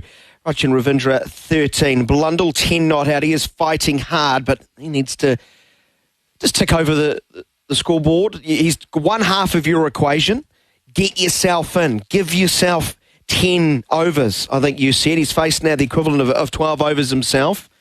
But you just like to see him maybe knock the ball into the odd gap, rotate the strike. Don't let a bowler have a long sort of crack at him. Well, that's right. And what they've done to Blundell is he scored 10 runs off 73 balls. He has been good in defence, but he's been all defence, hasn't he? He's been so defence that he hasn't had any mindset or about any attack or scoring any runs. So he's survived. He's done that part, as you say. But he doesn't look like he's going to score some runs. But I guess at this stage, if you can just stay... The problem is you can't just stay in and not score runs. That they pack the ring. It's hard to know. You need such technical skill to play these guys on these type of conditions, and it's going to get harder and harder, don't forget. And I'm not sure that the tail end of New Zealand has those technical skills. In fact, I know they don't. So you might find that when things... slide, they slide at an exponential rate. 52 runs added. 4 wickets have been lost in that middle session. 33 overs have been bowled. The over rate's so good because the spinners have done the bulk of the work. It is 1 minute after 10 o'clock. We will take a very short break. Stay with us here on SENZ. The third session is not too far away. Before I throw to the break, some other sport featuring here on SENZ, just not tonight due to the Test cricket coverage. The Wellington Phoenix and the Hyundai, it's not the Hyundai A-League, that's Old Habits Die Hard. I think it's another car manufacturer, Isuzu Ute. There you go, it popped into my mind just at the right time. The Wellington Phoenix have beaten the Central Coast Mariners by 2-1. Goals to Hoop in the 48th minute and Joshua Soterio in the 63rd. Wedged in between that, Marco Arena scoring for the Mariners in the 52nd. So the Wellington Phoenix a win and a draw to open their A-League campaign. 2 minutes after 10 o'clock, stay with us. This is SENZ coverage to the India and New Zealand Test Match Series with our partners Big Barrel. Be our mate and join Big Barrel Mates Club and Resine Colour Shops for expert paint and colour advice. Back after this break, it's 2 minutes past 10. Adrian, I've been inspired. Oh, really, John? Yep, I'm about to set training now. 30 minutes, work hard, rest hard, maximum watts, boom. So you are like the Fisher & Paykel front load auto washer. You know it, it's got a 30-minute quick cycle, because sometimes 30 minutes is plenty. It also has a 9 kg capacity, antifungal door gasket and a 4.5-star water rating. Get it today for $1,049. Only at Magnus Benroe, where all the legends come from. Just like you, John. Big battle, you local liquor store. Celebrate 18th birthday deals. Bombay Sapphire or Tanqueray Gin, 1 litre, $44.99. Famous Grouse Whiskey, 1 litre, $39.99. And Bardenay or Le Cuvier Brandy, 1 litre, $37.99. For more info, visit www.bigbarrel.co.nz. Big Barrel, big range, bigger deals. Big battle, you local liquor store. Treat your horse like royalty with Majestic Horse Floats. Since 1938, Majestic Horse Floats have grown to be the largest equine transport company in New Zealand. With fully staffed and equipped depots in Auckland, Bulls, Christchurch and Invercargill, Majestic have your horse transport needs covered across the country. So give your horse the royal treatment. Call 0800 435 6287 or visit majesticfloats.co.nz. Majestic Horse Floats, proud to support the New Zealand racing industry. TasRacing.com.au's Form Plus Pro gives you even more data on all Tasmanian harness racing. Your Form Plus Pro account gives you access to free live streaming of every harness race in Tasmania, replays and photo finish photos at all angles. You'll also get rated markets, pro form guides, speed maps and more. Subscribe to the ultimate Tasmanian form source today. Form Plus Pro by TasRacing.com.au. Gamble responsibly. Call 1800 858 858. Read the label, take as directed. Sleep Drops Auckland. Struggling to get proper shut-eye? Sleep Drops are New Zealand's only specialist range of sleep and stress support supplements. Sleep Drops products offer 100% natural support if you're having problems falling asleep, staying asleep, or experiencing tiredness and stress throughout the day. Award-winning products for all ages, lifestyle stages, and sleeping challenges. Try New Zealand's #1 selling sleep range. Visit sleepdrops.co.nz. If you're into cars, now's the time to get into Repco. Because we're bringing the masses! Yep, that's right.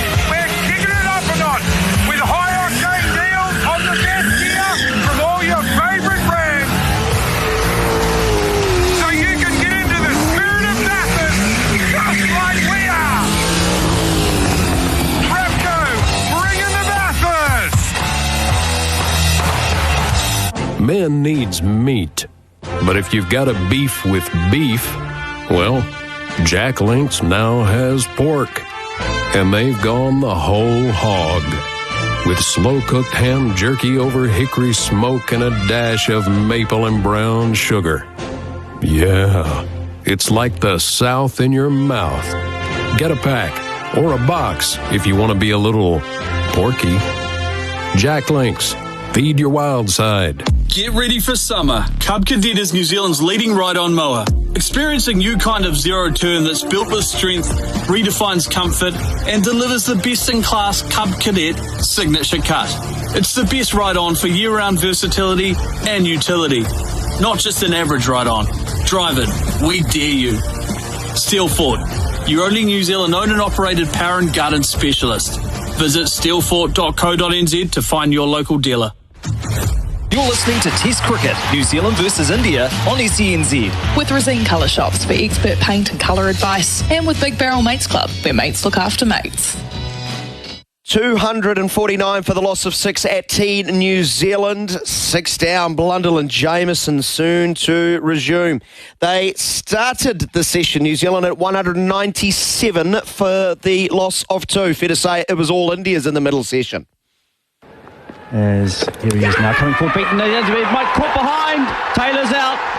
So slow start indeed, and he walks off. There'll be no review. He's been done by Exa, really. Just playing down the wrong line, pushing his bat at it. Looked like he tried to play it into the onside, just followed the ball. He's got an outside edge, and New Zealand lose their 3rd wicket. Here's an appeal for LBW, big appeal, maybe outside the line. No, it's out. The finger is up. I think Nichols will review. And that has hit him. Impact umpire's call. Hitting. Go to the on-field umpire. Impact umpire's call. Hitting the stumps. It will be umpire's call. For 218 for 4 it was then. Here's Latham coming down. He's stumped. He's stumped. He's come down the pitch. Got an inside edge. It's gone into the Indian keeper Bharat's gloves, and he's removed the bails, and Tom Latham walks off disconsolately. Tragically 5 runs away from a very well-earned century it would have been. And New Zealand's fortunes are falling here in Kanpur. 236 for the loss of 5. Leg side. Ashwin goes and just waiting and hitting the square and very well out of the middle of the bat, out of the boundary for 4. That is a class shot from a very talented youngster. Jadeja in again. Oh, and it's inside edge onto the stumps. Another one falls. Ravindra goes. Bowled for 13. Leaning a long way forward. Got the inside edge and he goes. The 6th wicket falls. It's falling apart for New Zealand. It's 241 for 6. Yeah, it was a grind for New Zealand, no doubt about that. Just 52 runs in the session. Not too many scoring highlights, fair to say. Not too many scoring highlights, lots of wickets. Jameson and Blundell are back out in the middle. The Indian side back out in the middle. And Ravi Jadeja has the ball in hand. The swashbuckling Ravindra Jadeja, uber cool individual. 1 for 48 of 26 overs. Crawling second session. India back on top. 249 for the loss of 6. This is a fighting New Zealand side. That's what they will need to find once more. They set to resume with Jadeja around the wicket to Blundell. Nice yard. Defence back along the pitch. Excited Richard Petrie alongside me. Nice to be back. Nice to be back. Join you for this fight. New Zealand team fighting very hard against a very, very big obstacle.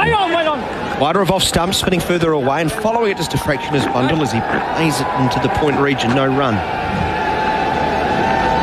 So the numbers in the last session say it all. 4 for 52 off 32 overs. That is making very hard work of a difficult situation. And it's not going to get any easier. In fact, it's probably only going to get harder. Jamieson averaging 42 for New Zealand, but on very different conditions. And very small sample still, the bats. Blundell pushes to point. No is the call as backward points around. Yeah, very small sample on a different test field as well. So really enthralling it is. And he goes again. To Blundell. Blundell once again deep in defence. So I'll let you do the ball by ball, Daniel. We've got so many TVs here. If you watch the wrong TV, and they're all timed up from different syncs, you watch the wrong TV. Jadeja in again. Bowling to Blundell. Bends to point, no run. You keep looking at the wrong screen. Yeah, I'm looking at it now. Just seeing us talking, I thought carry on. Well, you've had a long day, haven't you, Peaches? It has been. You've had a long day. Jadeja towards middle of the leg, turned back to the bowler on the onside of the wicket. That is the end of the over. Jadeja, very consistent with pace. The last 4 balls were 94k. They're much quicker through the air, or especially Jadeja. They're probably consistently the quickest of the spinners on display in this whole test match. It's interesting. But what I've enjoyed in that last session, with 27 degrees, clear skies, no real smog today, that cleared away very quickly. So obviously your message to Kanpur got through. The pitch has dried out a little bit more. And I've noticed Ashwin's bowled a bit slower. Yeah. He's got some to grip and turn. And just every passing minute makes it better for the spinners. Absolutely. Yeah, there's more spin, there's more bounce. You know, a wicket that we thought was slow and low is now looking like it's biting and hissing and spitting waiting, and it's an absolute nightmare if you're not used to playing on these type of pitches. It's hard work. The New Zealand guys are fighters, though. They're used to fighting, not in these type of conditions. The Indians are masters at this. You're playing in their backyard. 2:49 for 6 around the wicket. Patel bowling to the very tall Jamieson. He's cramped up, but he gets the bat down quickly, turns it into the mid-wicket region, no run. I mean, one of the things you do have to do that's going to stack the odds in your favour is Axar comes in again. And drags the length back, punched off the back foot through mid-off. Long off is back. So they've obviously done their homework on Jamieson and recognise he's a powerful striker, and you don't want to give away too many freebies when every single run appears to be very important right now. 250 is up for New Zealand.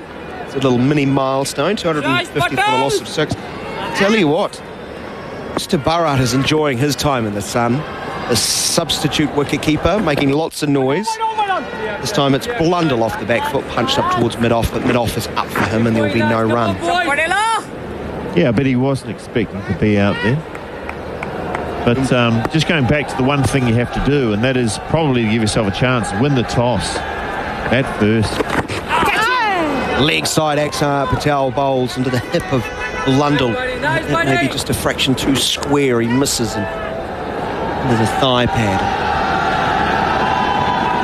This is a rare errant ball and a scoring opportunity. Gives the shoulders a little wiggle, sort of Martin Crowe-like, as he waits and defends.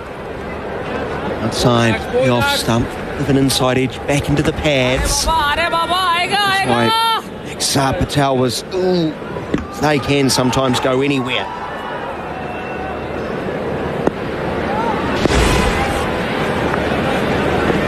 .250 for the loss of 6. Wide of off stump once more, no stroke. No shot other than a defensive stroke from Blundell. The end of the over. It is 250 for 6. From Auckland to Ashburton, Wellington to Queenstown, you can hear SENZ anywhere in New Zealand. Head to the Listen Live page at senzradio.nz for the radio station frequency nearest you. Plus, you can download the SENZ app and listen wherever you are, anywhere, anytime. Got $5? Yep. Cool. That's enough for BK's $5 meals. Like a creamy mayo cheeseburger meal, barbecue rodeo meal, or a crispy chicken meal. For just $5, get a burger, small fries, and small drink. Part of BK's Flamin' Good Deals range. 10:15, this is SENZ coverage of India versus New Zealand. Great to have your company. And the support of our partners, Rosine Colour Shops, for expert paint and colour advice. It's Jadeja bowling it to Jamieson. On his tippy toes as he gets back and in line, plays with a straight bat. Just enjoyed the completely different nature of the noise inside the stadium, Green Stadium. Leg side, Jadeja bowls to Jamieson. He can tuck him off, pick up 1, if not 2. They'll come back for 2 and complete it. Nicely played by Jamieson. Just waited, try to overhit. 252 for 6. It was quiet as you would like in the opening session. We could even hear the birds. But not now. The crowd's right into it. Driving is Jamieson. Straight to short cover.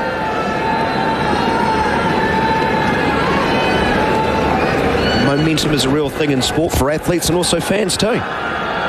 They feel like it's a new game. Encouraging the home side. Jamieson onto the front foot, opening the face and gliding to the backward point region and getting another run. And there's a misfield by Umesh Yadav, who has not covered himself in glory in the field. He's had a couple of misfields.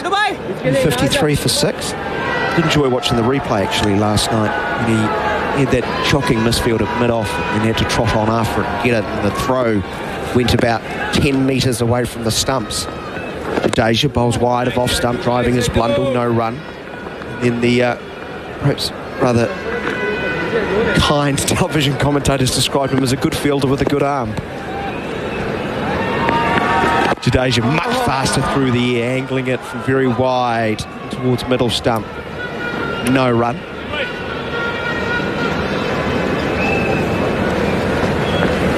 Starting to see a little bit more, turning over the strike, and Jamieson seems to be turning it over, and Field seems to be pushed back for Blundell. Now that they're scoring, this is the difference. When you start scoring, New Zealand like 93 behind, was it? And they're slowly whittling it down in a very edgy sort of way, but trying to get the sense that even if they draw level with India, they've then got scoring a decent score and then knock it off. It's going to be easy. Axar Patel is 3 for 47, starts the next over, drags this one down, and it's hit uppishly to backward point, landing a couple of feet in front of Agarwal. Jamieson, I think, just tried to hit this one too hard, got under it. For the second time, he's picked out the field perfectly, but landed it 4 feet in front. Passing with danger, 2:53 for 6 remains, this time far more assured as he defends. Justin writes in via 8833. We love hearing your messages, where you're listening to us and what you're doing. From Palmerston North, putting up the Christmas lights listing on the phone. Thanks to SENZ. I love it.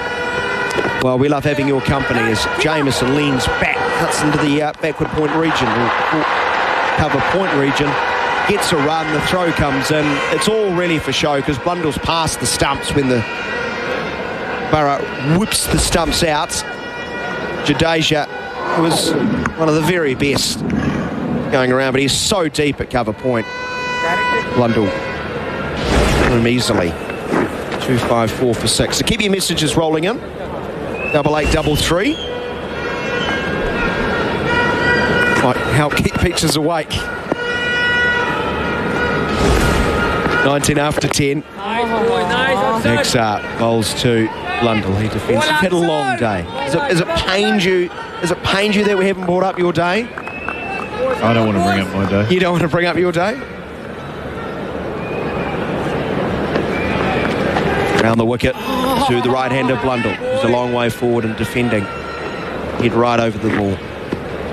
It really is an intriguing battle, isn't it? We are so used to the number of days we've sat at the Basin Reserve watching fast bowler after fast bowler after fast bowler. Drive to the cover point region, no run. The end of the over, 254 for the loss of 6. Well, third session on the third day. Most bowlers started at 6-5. They're about 6-1 as they've run themselves into the ground. There's not a lot generally on offer. At times it can get quite boring, and there's not much of a contest. At least here there's always a threat, it seems. Oh, there is. The ball releases from one of the Indian spinners' hand. Well, and they're faster through the overs because it's spinner, spinner, spinner. They know what they're doing. They're bowling in. So much more cricket. Jadeja again. Bowling to Jamieson. Here's 1 for 51. He's bowled 28 overs. To turn from straight, wider of off stump, but makes a point and there's no run. You've got to say, he's looking pretty comfortable. And not only is he defending, but he's turning the strike over. So he goes back to a reasonably full delivery. Hits low on the bat as it stoops a fraction. Lovely is the call from Indian field. Worn to the pads of Jamieson, turn to backward square leg, and our good friend Ishant Sharma moving like a... Well, I've been a little bit unfair earlier to him. I'll be nice. He stopped the ball, which is good. A run was taken. Less so. 255 for 6. Blundell now on strike. To Jadeja. He plays with soft hands once more outside of stump. He's your big, heavy fast bowler who's kind of clumpy. Clumbers round the field. Jadeja was very wide. Full outside of off stump, and Blundell's thankful because he can drive into a gap out to deep cover point and get a run. He's now 11. It's 256 for the loss of 6. But you are right, Richard, they have been able to just rotate the strike a little bit more. Yeah. Yeah, it's got a different feel to it now. Jamieson coming forward, defending. There's not men around the bat constantly. They've been pushed back. Jamieson is able to put it through to square leg and push the singles. It's the end of the over, 256 for 6. Okay, we'll keep going. Sorry, Peaches. I should pay more attention. Sanjay's doing a brilliant job in the studio, has to be said. On his test debut. Well played, you. Raise your bat, son. 256 for the loss of 6. Jack from Devonport, loving the coverage, thank you. Still remember watching Peaches play against the Australians in the young days. You want to talk about that, cricket? Well, it's not your cricket effort today in Wellington 5th grade. Wide of off stump. Drag short, punch off the back foot. No run, though. Blundell's on strike. He's battling hard, and that is great to see.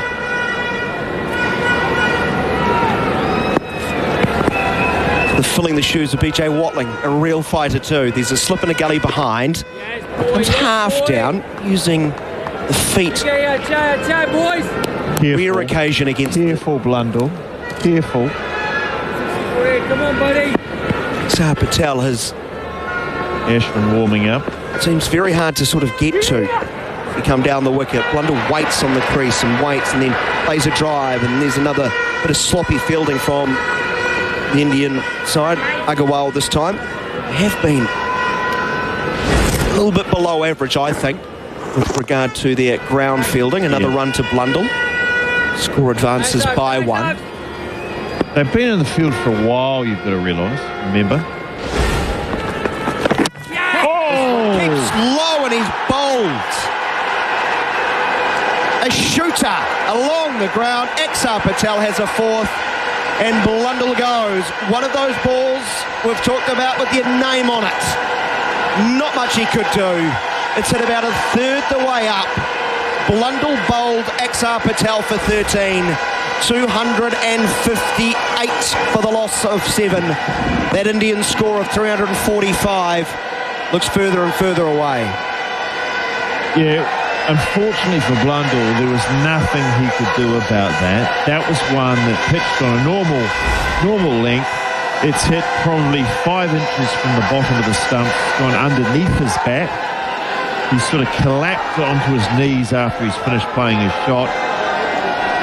No fault from Blundell there. That was just a ball which stayed low, which can happen on this wicket, and very disappointing. He's fought for so long. 258 for the loss of 7. That brings out Tim Southey. Jamieson. So it was a counter-attack time. Well, we're going to see here, because we know Southey's not going to hang around in Dunny-Door, is he? Dunny-Door? You not heard that saying? I have. Not really sure of the genesis of it.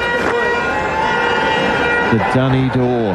Put up the Dunny-Door. I suppose it's the toilet door. And who hides in the toilet? 258 for 7. Jamieson. No, Southey, of course, he's on strike. Well, that's the point. Forward. Southey doesn't hide behind the Dunny-Door. Oh, look at that again. That hasn't even hit a third the way up. No, it hasn't. It's about a 5th the way up the stumps. 4 inches from the bottom. Last ball of the over. Southey defends back to the bowler. The end of the over after the break. Garth Galloway's going to join you. If you're a Kiwi racing fan, the New Zealand Racing Podcast channel by SENZ is for you. Wherever you get your podcasts, and of course in the SENZ app, make the New Zealand Racing Podcast channel priority listening today with SENZ. Fuchs game-changing engine oil. Titan GT1 Flex 23 SAE 5W30. With loads of approvals, it's perfect for many petrol and diesel engines. Fuchs lubricants, German technology that pays back. Fuchs.co.nz. And welcome back to cricket on SENZ. It's Rosine, the paint that Kiwis trust in. Big barrel, big range, the biggest deals bringing you the cricket here. And it is Jamieson facing Jadeja. Drives the ball down to mid-off. Picks up another run. 259 it is. So Exar Patel has picked up 4 wickets since lunch, and that was a cruel delivery to Blundell, whose defence has been very good. And as you heard Daniel McCarty saying, that ball pitching about a fifth of the way up the stumps. Just nothing a batsman can do about it. He's either going to get out LBW or bowled to something like that. Here's Southee turning the ball into the onside. No change to the score. 2-5-9-2.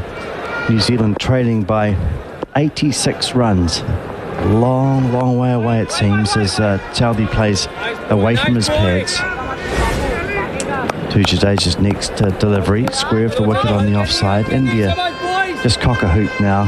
What a difference a couple of sessions make. New Zealand starting today so well, and it's gone downhill unfortunately. They've tried, battled hard, but the conditions tough as Southee plays the next ball to mid-wicket. His average 17.28 in his 80 test to date. And as you've heard, not a man to die wondering with the bat, usually Tim Southee, as he just pokes his foot straight down the pitch and plays a ball that's landing on about off stump back to the bowler Jadeja. And it won't be too long, I don't think, before Southee has a go. 2-5-9 for 7 it is. This ball's pitched up and it's turned very crisply, but straight to mid-wicket. The over comes to an end. 259 for 7 it is. 2-5-9 for 7. Jamieson is 9. Southee out on naught rather, and the batsman out. 2-4-9 for 6 they were at tee. Blundell 10, Jamieson 2, and it's been Blundell dismissed just an over ago, bowled by Exar Patel for 13. New Zealand 86 runs behind, and Exar Patel's test record is incredible. This is 4th test. He now has 31 wickets, and he's already got 5 wickets in an innings 4 times, 1 wicket away from completing that again. Could be 5 as the next ball is played by Jamieson back to Exar. His average 10.59 coming into this match for those 27 wickets. His best 6 for 38 in an innings. As onto the back foot is Jamieson, clipping the ball nicely, but straight to mid-off. 31 wickets now at 10.84 for test matches. Economy rate 2.17 per over. Not that matters too much as Patel bowls. Exar, and down the pitch comes Jamieson. Just stands and hits the ball over long on. A couple of bounces, 4 runs. So Exar just pitching the ball up on that occasion, and the big fast bowler for New Zealand hitting through the line, and some very welcome relief brought to the New Zealand cause with Jamieson hitting his first boundary. He's 13. It's 263 for 7. Yeah, just a smidgen, a bit straighter this time from Exar Patel. It's more sort of middle and leg, and of a length that Jamieson felt he could attack. Did it well. Exar a bit wider this time out around the wicket, and Jamieson playing with more freedoms. Hits it to Pujara at cover. It's a good shot. You just feel if the bowler's going to pitch it up, these two are both going to try and have a go and heave at it. Here's Jamieson going again, and this time he hits the ball just bouncing once in front of mid-off. They get a run. So Jamieson is making his intentions clear. Just bounced in front of Umesh. It was hit hard. 264 for 7. Jamieson 14. And the full face of the bat. So it's the full blade there, so you've got a good chance that you will get something on it. This one is really a skimmer. Umesh did well. It bounced uncomfortably just in front of him as Southee, I think he wants to tee off as well. He decides not to. He's seen Jamieson do it on a couple of occasions. It's 264 for 7. Jamieson 14, and New Zealand trailing India on the first innings by 81 runs. Yeah, well, just the 1 wicket to fall since the resumption. The first wicket actually in the 3rd session of the match so far. And unfortunate, really, that it was Blundell, because he's battled for almost 100 deliveries. You know, tight defence, watchful, and was just starting to get his innings, you know, from a crawl to a walk. And they'd removed the men in close. They were out more in fielding and run-saving positions. And he got really a worm burner. Here's Jamieson playing to cover. Yeah, it was cruel. Don't see too many deliveries like that in Test cricket. It wasn't it. Subterranean. Yeah, under the pitch. As, yeah, the trench, the Kanpur trench. Digging their way under it as Jamieson plays back to Jadeja. Well, you said people could dig a tunnel. Yes. They almost did with that ball, Axar, as Axar bowls again. And Jadeja it is, rather. As forward comes Jamieson playing into the offside, 2-6-4 for 7. And Jamieson just waiting for that delivery to be pitched up a little bit further before he launches another attack. Jadeja is not going to give him that opportunity as this ball's just drifting into the pads, played to mid-on. Come on, boy! Might have been a single there. Yeah. That one.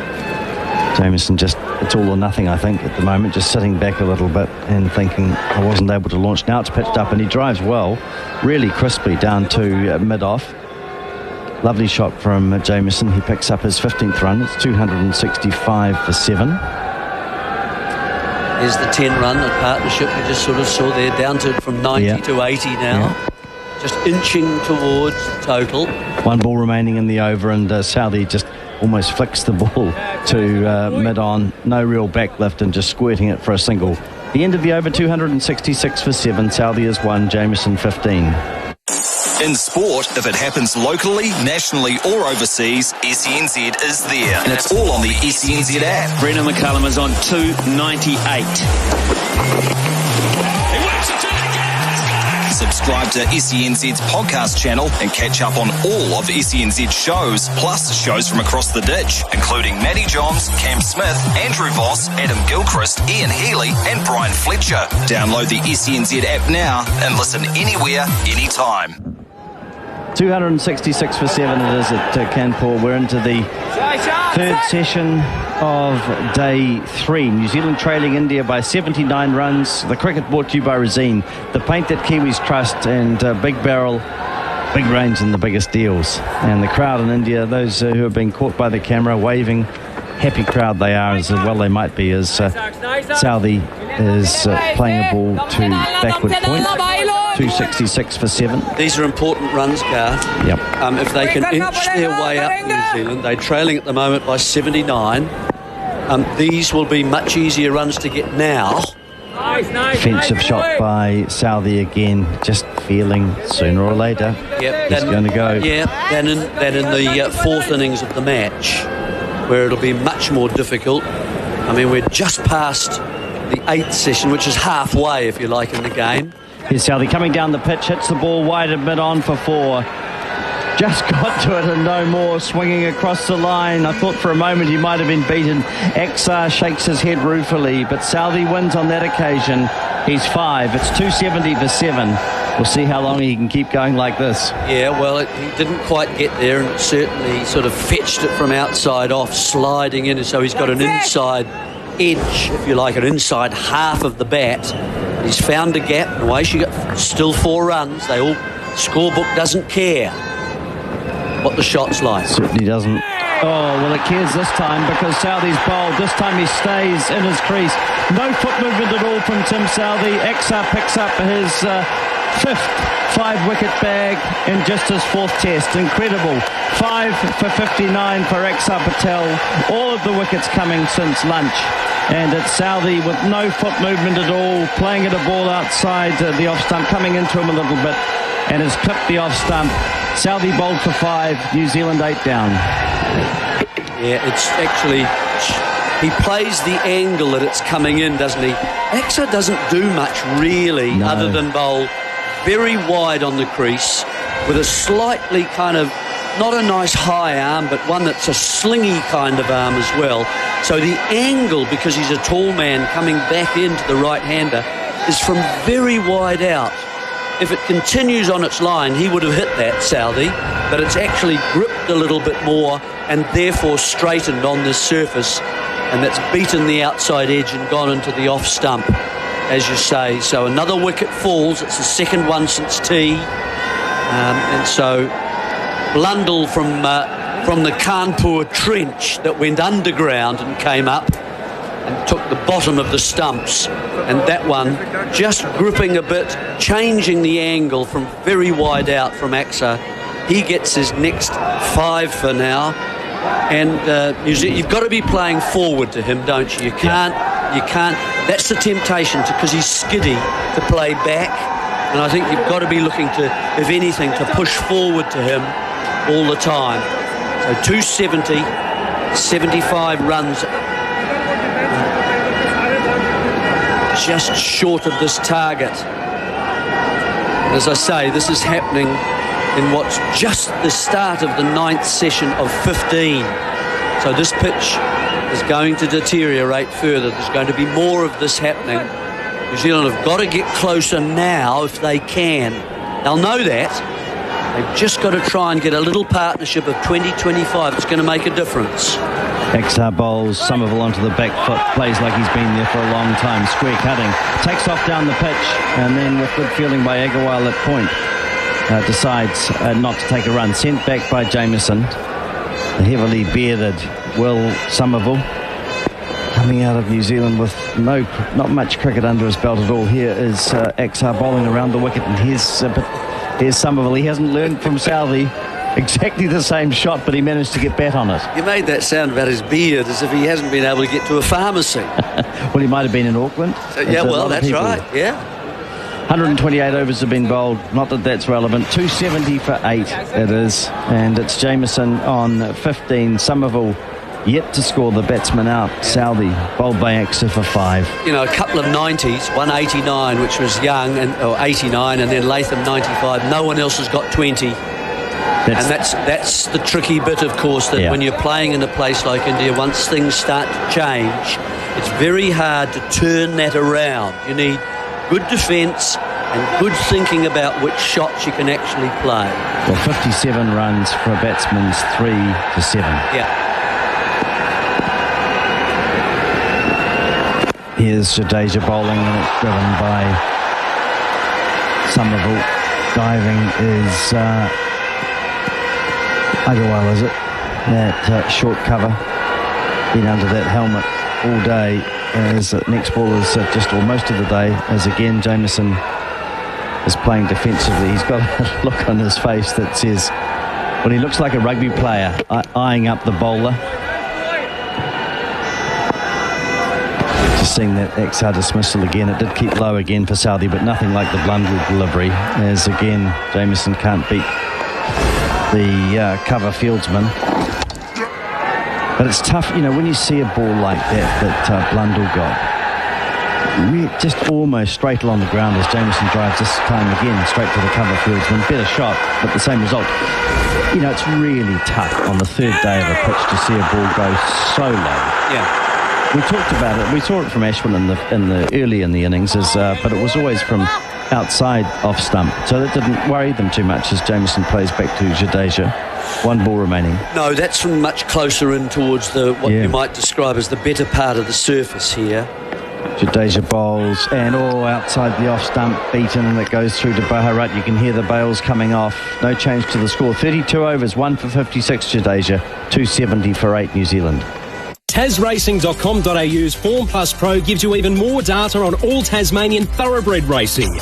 Your Form Plus Pro account gives you access to free live streaming of every thoroughbred race in Tasmania, replays and photo finish photos at all angles. You'll also get rated markets, pro form guides, speed maps and more. Subscribe to the ultimate Tasmanian form source today. Form Plus Pro by TasRacing.com.au. Gamble responsibly. Call 1-800-858-858.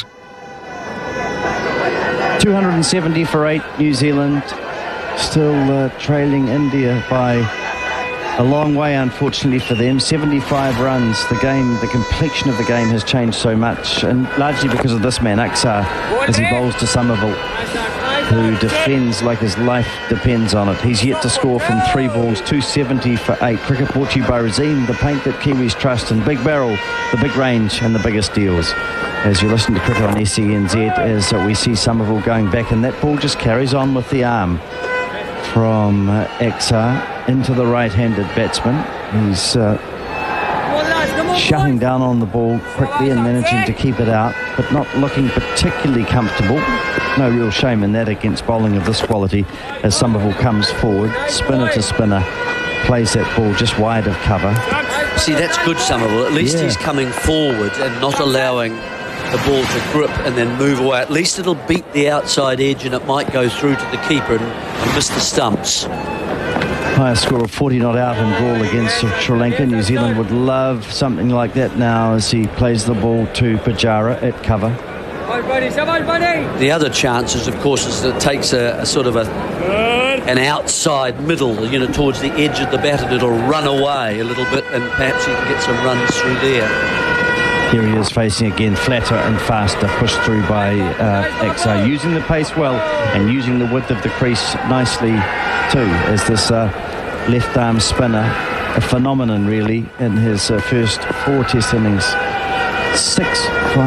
5 wicket bags as here he is playing into the offside again. The over completed 270 for 8.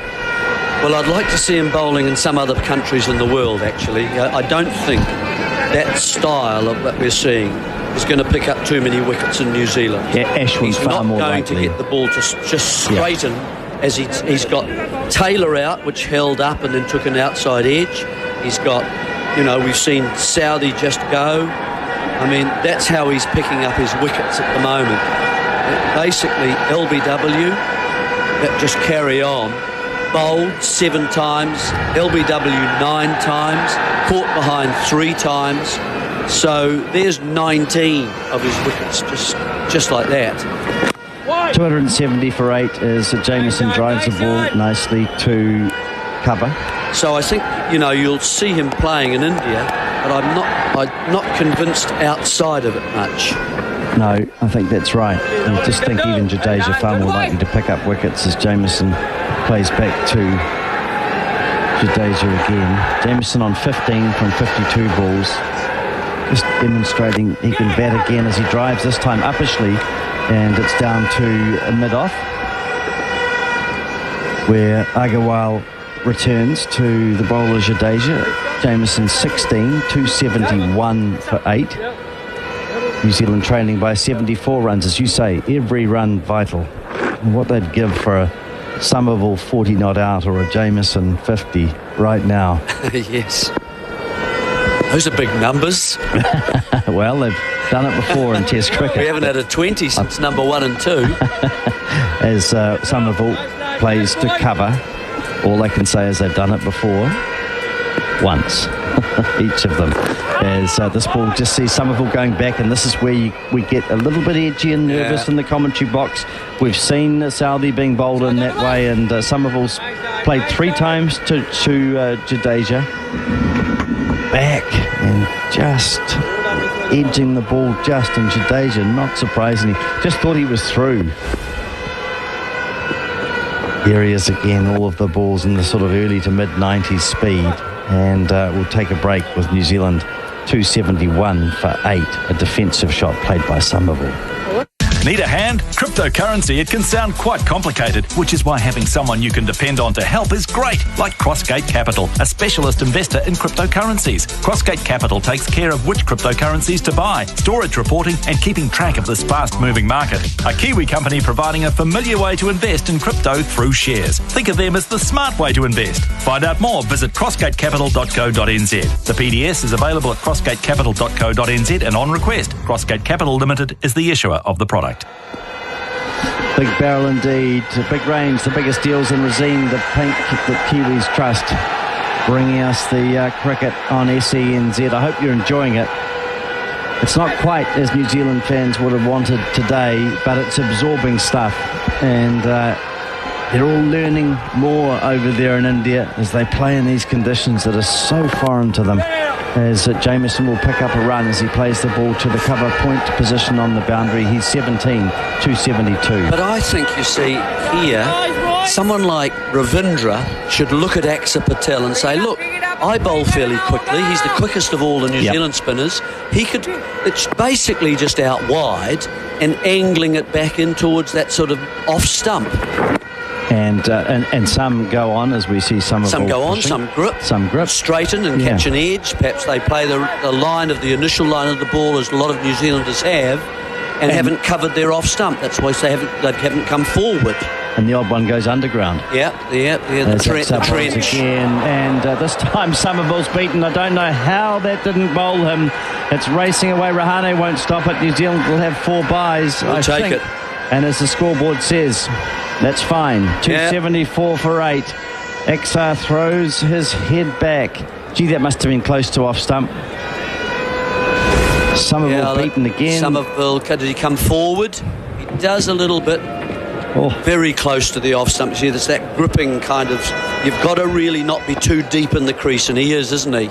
In fact, so much so that he actually overbalances.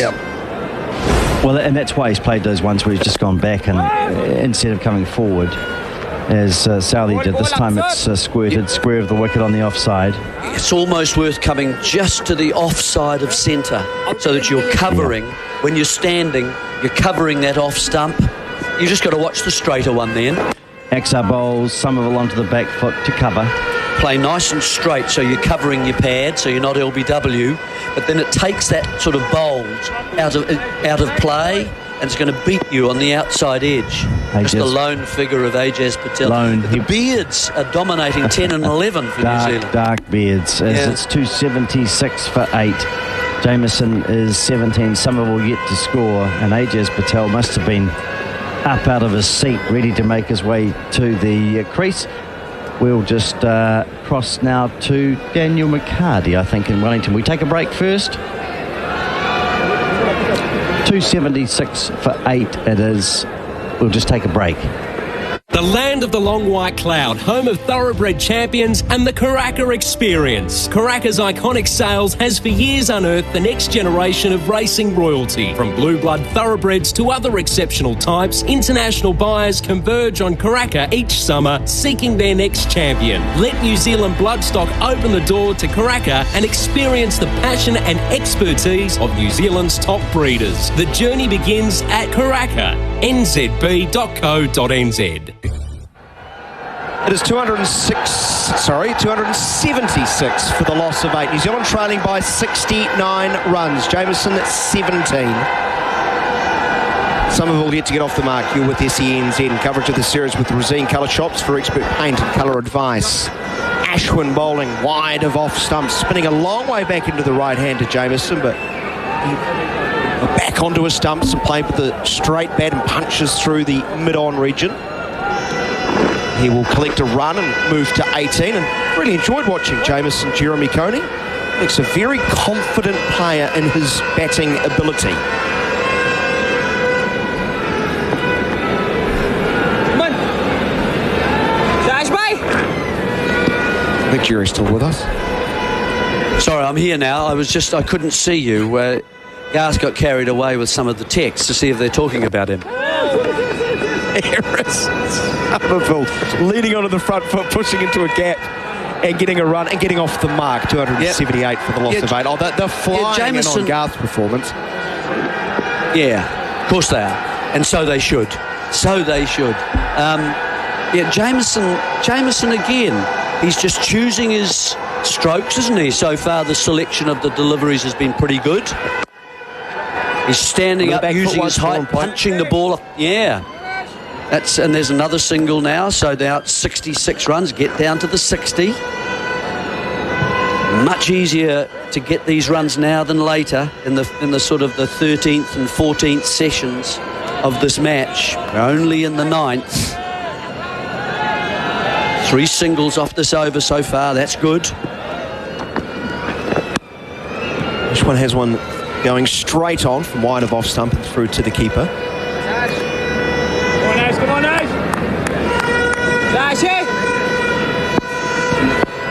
This one who looked the most threatening before lunch. Be frustrated. He's only got one. He goes very high as he fights this one on off stump. Somerville pushes back to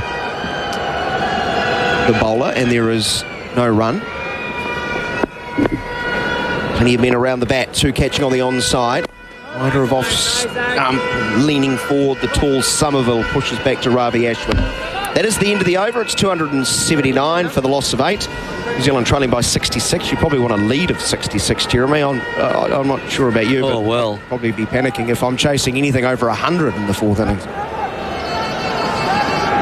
Well, how many overs left today, Daniel? You're the sort of man who can tell me that sort of thing. Well, I'm not worried about the overs. I'm worried about minutes. No, we want to. Yeah, well, I suppose because we've been finished early, haven't we, in the first two days? But I was just thinking, if New Zealand are bowled out, say 50 runs behind,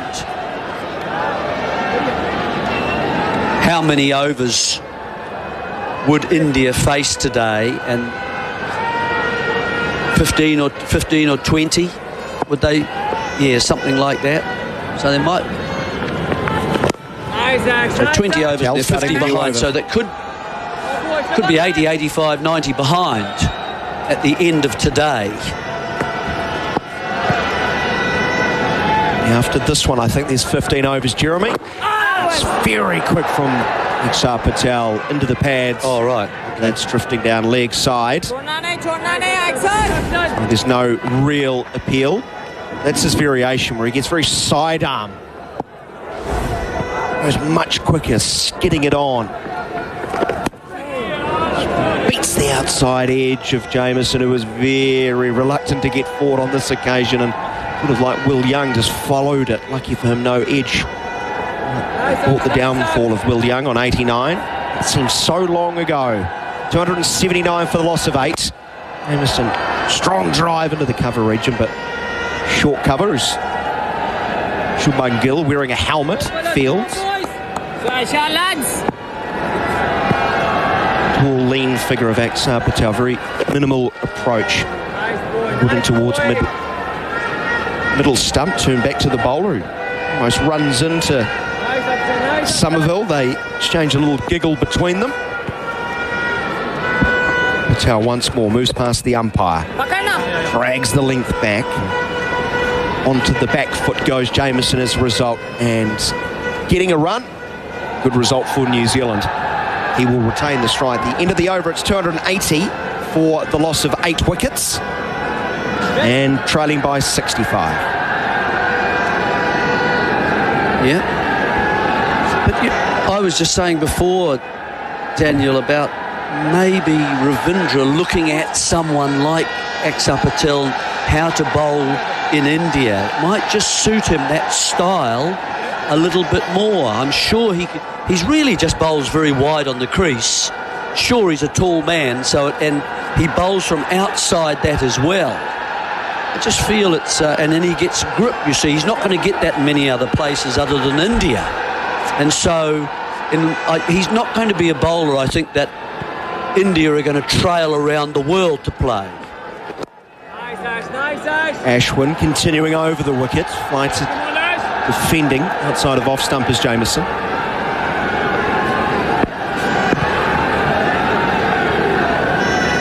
Bouncing in Ashwin. Hitting on the up. Almost to mid-on. Cross comes Pujara to field. That one was held back. Nice disguise from Ravi Ashwin. Much slower. 81.4k. They've got men back. They're expecting Jamieson to play aggressively. Deep backward square. Deep mid-wicket. Long on. Mid-off's pushed back about 3/4 the way to the boundary as well.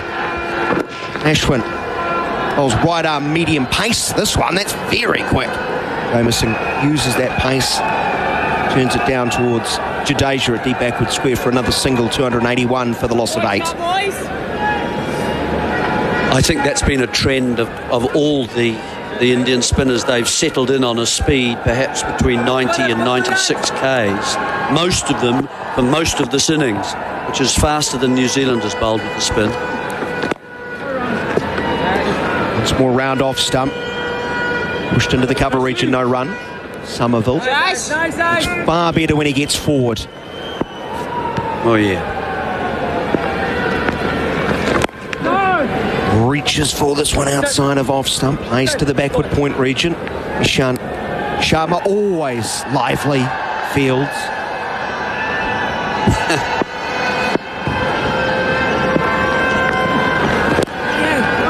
Coming forward, almost losing his balance as Somerville. Plays with soft hands though as it goes to the backward point region. That will end the over. It's 281 for the loss of 8. Man needs meat.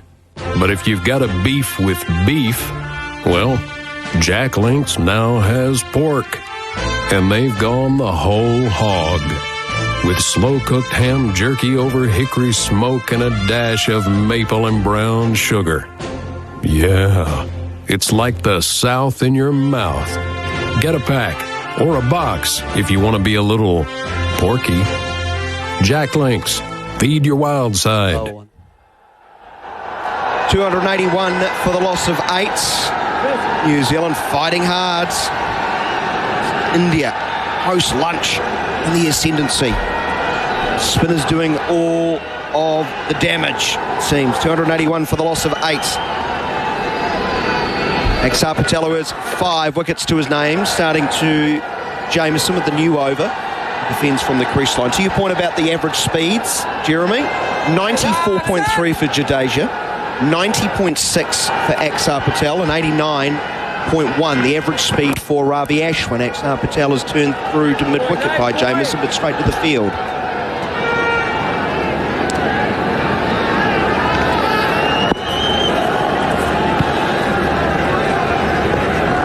Patel gets nice and side on this occasion and delivers from reasonably high.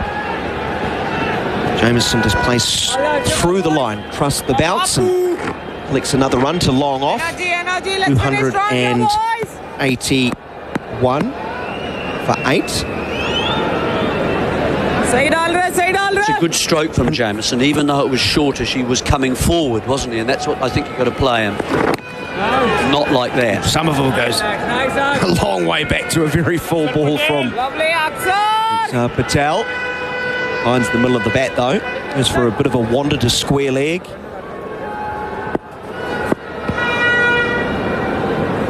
Bounce again. Axar Patel. This one grips and turns and beats the outside edge of the bat. Somerville again back when he needs to get forward, and Axar Patel screaming frustration. It's actually spun too much. Moves past the umpire. Bowles laying off the back foot as Somerville to point. He survives the over. 282 for the loss of 8 wickets. As drinks are coming onto the fields, and I think we'll take this opportunity to take a very short break. New Zealand 282. They still trail by 63 runs. Stay with us. Our coverage on SENZ continues. It's the Test series between India and New Zealand with our partners Rosine Colour Shops for expert paint and colour advice, and Big Barrel. Be our mate and join Big Barrel Mates Club. Back after this short break. SENZ promised to bring you sport from home and abroad. With its own channel on the SENZ app, SENZ Football will deliver UK football content, broadcasting talk sport 24 hours a day, 7 days a week. Plus live coverage of the English Premier League every weekend. Keep it right across the EPL journey. It's on the SENZ Football channel on the SENZ app. SENZ, it's Kiwi for EPL. SENZ's coverage of New Zealand and India. It's a real treat to have your company. In association with Rosine the Paints Kiwis Trust. It's just after 11 o'clock, Saturday evening in New Zealand. Time in Kanpur in India, which is very important. About 3:30 by my count. 3:31. We finished day number 1 at 4:32. We finished day number 2, I think, even earlier, Richard. It's not a smoggy today, so I'm not sure if that played a part in the 2 previous days. It's bright blue skies above, well, as bright as they can be in the 16th most polluted country in the world. 282 for the loss of 8. Jamieson 22. Somerville on 1. New Zealand scorecard. Latham 95. Young 89, Williamson 18, Taylor 11, Nichols 2, Lundell 13, Ravindra 13, Southey 5. Now the men out. The bowling figures for India. Ishan Sharma 15 overs, 5 maidens, no wicket for 35. Umar Shadaf 16 overs, 3 maidens, 1 for 41. Ravi Ashwin 39 overs, 9 maidens, 1 for 80. Ravi Jadeja 33 overs, 10 maidens, 1 for 57. But Axar Patel 33 overs, 5 maidens, 5 for 62. This extraordinary start to his Test match career continues. It is quite amazing to be there. He ripped through England. And after lunch, Richard Petrie, he's done the same to New Zealand. Taylor caught behind. Good catch. Then he had Nichols sweeping. Then he had Latham stumped. Blundell got a sustanuta that kept on the ground. Southey playing back to a full one. Just enough spin to take it past the outside edge of the bat. Another 5-wicket haul. His 5th in Test match cricket. Already he has 32 Test wickets. This is his 4th Test. His average has ballooned out though from 10.5 to 10.87. Ravi Ashwin starts the new over with a low full toss, and he's hit back past by Jamieson. And towards long on, they'll get a run. Jamieson moves to 23, 283 for the loss of 8. New Zealand trailing by 62. Jamieson continues to look rather assured. He does. The one thing I've noticed with him is the amount of runs he's scored down the ground. He's got a long on and a long off. Too many of the other batters have had that.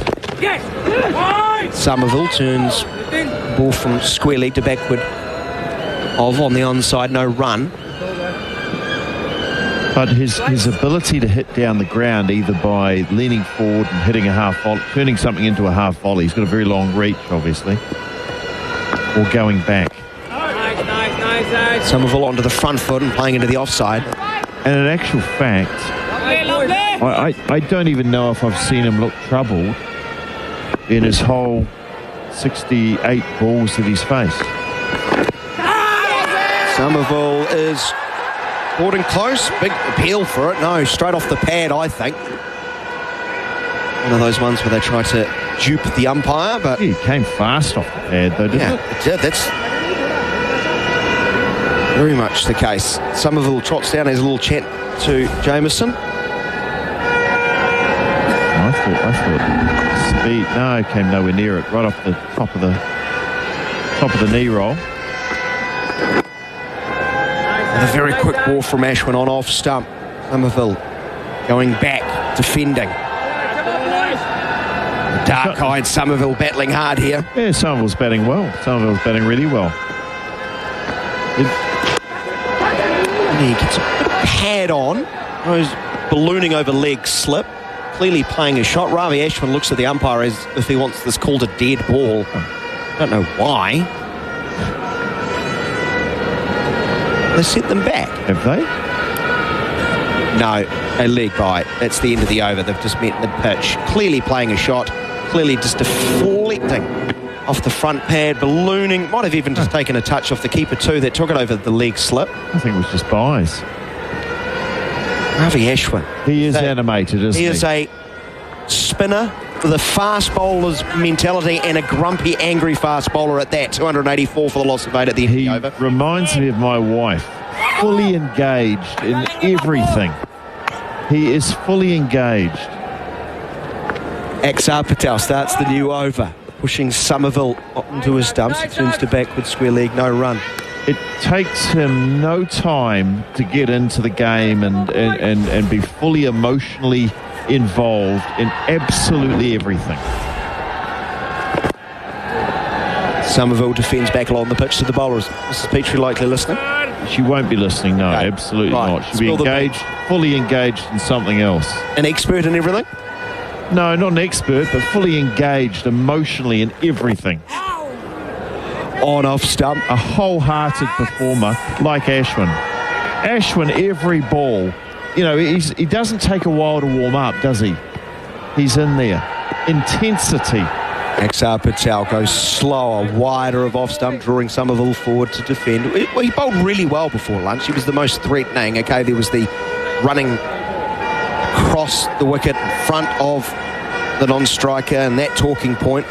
But he's probably a little bit grumpy that Axar's come on after lunch. Absolutely. And not bowled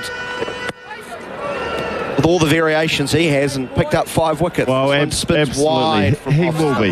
He will be. And he's like, New Zealand, these are my bunnies. Correct. XR. Well, New Zealand's where I normally fill my boots. Ashwin, 1 for 81 off 40. Somerville leading a long way forward and playing that one very assuredly. Well played. 284 for the loss of 8 at the end of the 138th over of this innings. New Zealand still trailing by 61 runs.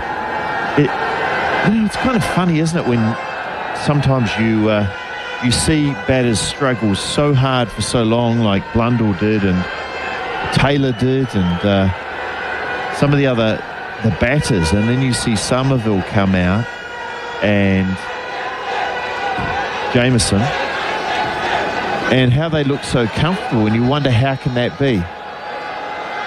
How can they be playing it so comfortably when, has it changed? Is there less spin? Is there less bounce? Doesn't seem to be. Well, Tom Blundell thinks there's more bounce. Well. Oh, nice, Ashley. Ashwin starts quick through the air, hustling on to the right-handed Jameson. Jameson hasn't looked in trouble at all the whole time he's been out there. I just wonder whether these two players... In Jameson, long way forward, pushing back to Ravi Ashwin. They're both big 6-footers, and one of them's a very big 6-footer, even closer to 7 than 6. Whether their reach is muffling the... Oh, careful. Back onto his stumps, turning through mid-wicket, but straight to the field, no run. Just wicket to wicket, Ravi Ashwin this over. All around 92, 91, 89 Ks.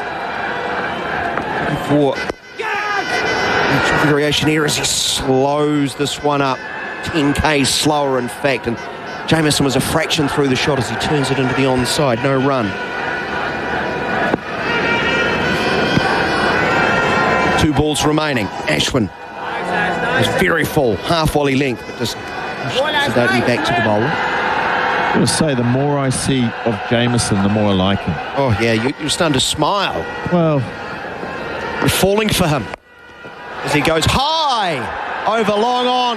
Has he got enough? The fielder's back. XR Patel takes it well inside the deep mid-wicket boundary. And Jameson was tempted. He was lulled into that as Ashwin flighted it up. He tried to muscle it out over the deep fielders. He couldn't, and Ravi Ashwin is smiling now because he has a wicket. Jameson goes, just getting under this one a touch, and he knew it the moment he hit it. Yeah, he sure did. Dropped his head, dragging it from outside off stump. He wasn't really there, and once you start to drag it from outside off stump, you run the risk of getting that front leading edge onto it, which pops straight in the air. And Jameson, wonderful innings. But unfortunately for New Zealand, he was a big wicket, and he is gone. Oh, we need some last wicket heroics on the subcontinent. It's going to be Ajaz Patel. More from Richard Petrie, and Garth Galloway's going to join you, Richard. So 284 for 9, 134 overs. New Zealand still trail by 61 runs. Ajaz Patel is joining Somerville, who is on 1. You wouldn't really believe it. It looks like he's been out there for a while and looking quite comfortable. He certainly hit a lot of balls to the fielder, but he's on 1 after 37 balls. So he's done a job. He's stayed with Jameson. But now he's got to have to think about how he's going to score some runs, how Patel's going to score some runs. And still trailing by 61 runs. New Zealand still have a deficit. It's not going to be easy because it's not going to get any easier to bat in the second innings. The Indian spinners turn the ball more than the New Zealand spinners. They seem to get the variable bounce more than New Zealand spinners. And it's only going to get harder. Garth Galloway. Afternoon, evening, Richard. 284 for 9 it is. So the shortest man in the New Zealand team replaces the tallest man. Ajaz Patel comes to the crease. Umesh is going to see if he can improve on his figure. 16 overs, 3 maidens, 1 for 41. And New Zealand still trailing by 61 runs. And it has been a good effort to get as close to that. But those 61 runs, absolutely vital and it's a big gap really in the context of this match, and bearing in mind that India will surely bat again today, and then you would start to think, Richard, as it's Umesh running in, bowling to Patel, plays and just wide of point where Guildfields and Patel off the mark immediately. 2, 8, 5, 4, 9. Ajaz 1. But you start thinking about where the game might go, and so 6 sessions after this one. If New Zealand were to be dismissed around now, a lead of 60 runs for India, and you would think they'd want to bat a couple of sessions tomorrow and maybe a little bit more and set New Zealand somewhere around 280 to 300. They'd have to be confident defending that, wouldn't they? I would have thought so. I would have thought 250 was a decent sort of a score. I mean, it kind of depends, and they'll know better than we do what the deterioration of this wicket looks like over the next few days. That's true, as Umesh has Somerville coming forward and thrashing at the ball. No real timing with it as it is back to the bowler. I started to think, in talking to Jerry off air, you know, as Jameson and Somerville and Blundell were slow, that you almost start to think, well, as much time as they can use up as well, it's a negative strategy, but the draw starts to be factored in, and you might think that New Zealand, as soon as you start playing for a draw, of course you're in trouble, I think, as here is Umesh running in and bowling, and it's turned into the onside by Somerville. He'll pick up his second run, 286 for 9. But, you know, I guess that in a situation like this, that would be a very respectable result for New Zealand, but it's not the way they play. Oh. Well, no, I think it's a valid point, because, you know, losing the toss and batting last, if New Zealand's got any chance of winning this series, I think that would be the way to go. I can't see them winning this test match if something spectacular happens. But so if they could draw it... got to win the toss. Win the toss in the next one. Yeah. And... correct. And you never know, as Patel swings the ball to square leg this time, just slightly shorter from Umesh on that occasion. Yeah, I mean, if you get out of it, the series is still alive, Richard. That's the key thing, isn't it? That's it. No, dead right. You've got to think strategically. Very hard to win this test, I think, batting second. Very hard, in fact. So... yeah, I think it's a valid thing. They'll be sitting down with their pens and pieces of paper, working out how many sessions left and how long, if they can restrict India. Patel plays back and across. The second innings. And no change. The problem is, isn't it, of course, on a pitch like this, as soon as you get one that Blundell got, for example, you haven't got a chance. And one would think that we'll see more of those balls coming rather than fewer of them. That's exactly right. So, yeah, I mean, but, you know, that's what you've got to play for. You never know. We've seen some amazing balls, haven't we? That ball to Ravindra coming back a long way out of the footmarks. We're seeing the replays now. Umesh bowls the last ball of the over, and Patel's onto the back foot and hooking the ball down towards square leg, and he's going to pick up 4. Well, I think that's the first hook shot we've seen in the innings, successfully played, short delivery, and it's number 11, Ajaz Patel, who swings it behind square for 4. 290 for 9. Delightful shot from Ajaz. He's 5. 290 for 9. We'll take a break.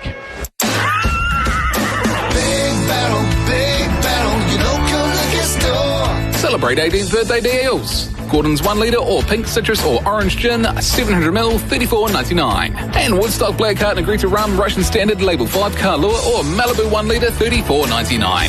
For more info, visit www.bigbarrel.co.nz. Big Barrel, big range, bigger deals. Big Barrel, your local liquor store. Rosine, the paint that Kiwis trust, and Big Barrel, the big range and the biggest deals. Bringing you the cricket on SENZ. It's going to be Somerville facing at 290 for 7. And we're just describing a moment ago Ajaz Patel hitting that ball from Umesh, the last ball of the over. swung his bat lustily, the hook shot, not in control of it. You could never say that he was, as the ball ballooned up in the air and it landed fortuitously between a couple of fieldsmen on the way to the boundary. Here's Somerville being well beaten by Ashwin. The ball bounces above Bharat's gloves and away down to the boundary. They run a couple of byes. Again, Somerville well beaten. He's 2 from 39 balls, but he's still there. Yep. Yes, I'll tell you what, there's been some byes today, Garth. It hasn't been, it hasn't been easy for the New Zealand batters, but it hasn't been easy for the Indian keeper either. And it'd be interesting to see how many byes there have been. Of how tough it was for Blundell as the next ball is pushed into the offside by Somerville. Yeah, Bharat coming in, just for our listeners who have just joined us.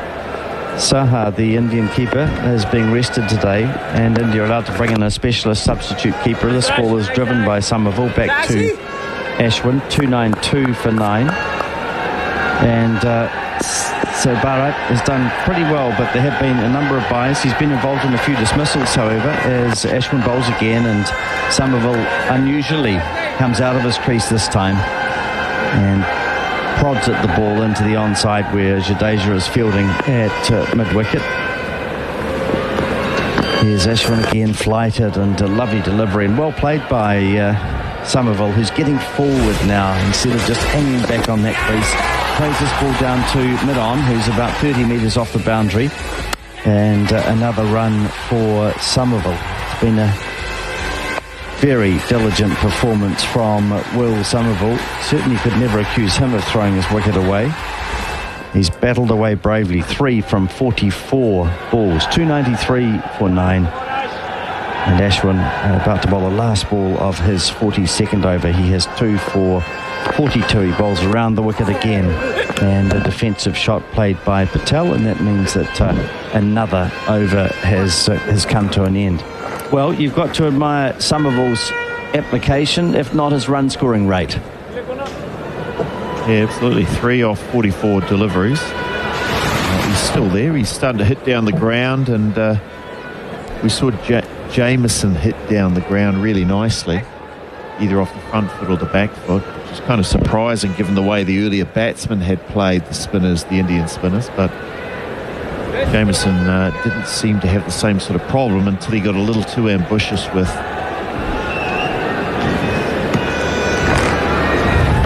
Ravi Ashwin. Well, the next got a leading edge. Next target, 300, 293 for 9. New Zealand. It will be Umesh bowling. You can hear the tapping of the bat as Umesh bowls to Somerville. Full delivery, full toss on leg stump. He's turned it, but he'll probably just pick up a couple, will he? Yeah, pretty good piece of fielding by Ashwin. Unusual piece of fielding as he dives and manages to retrieve it and shows us the colour of his underwear as well, as his trousers just drop down to his knees. 295 for 9. Slightly inelegant, but nevertheless effective piece of fielding. Crowd enjoying that. Somerville 5.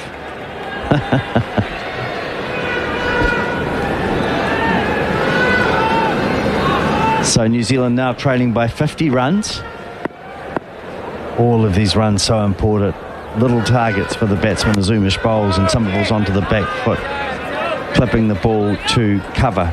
If you've just again joined us and haven't heard the scoreboard, Young made 89, Williamson 18. They were both dismissed before the lunch break. Williamson in the last over, and then Taylor 11, Nichols 2, Latham out for a splendid 95. Blundell got a ball that went straight along the ground and bowled him. Ravindra 13, Blundell made 13 as well.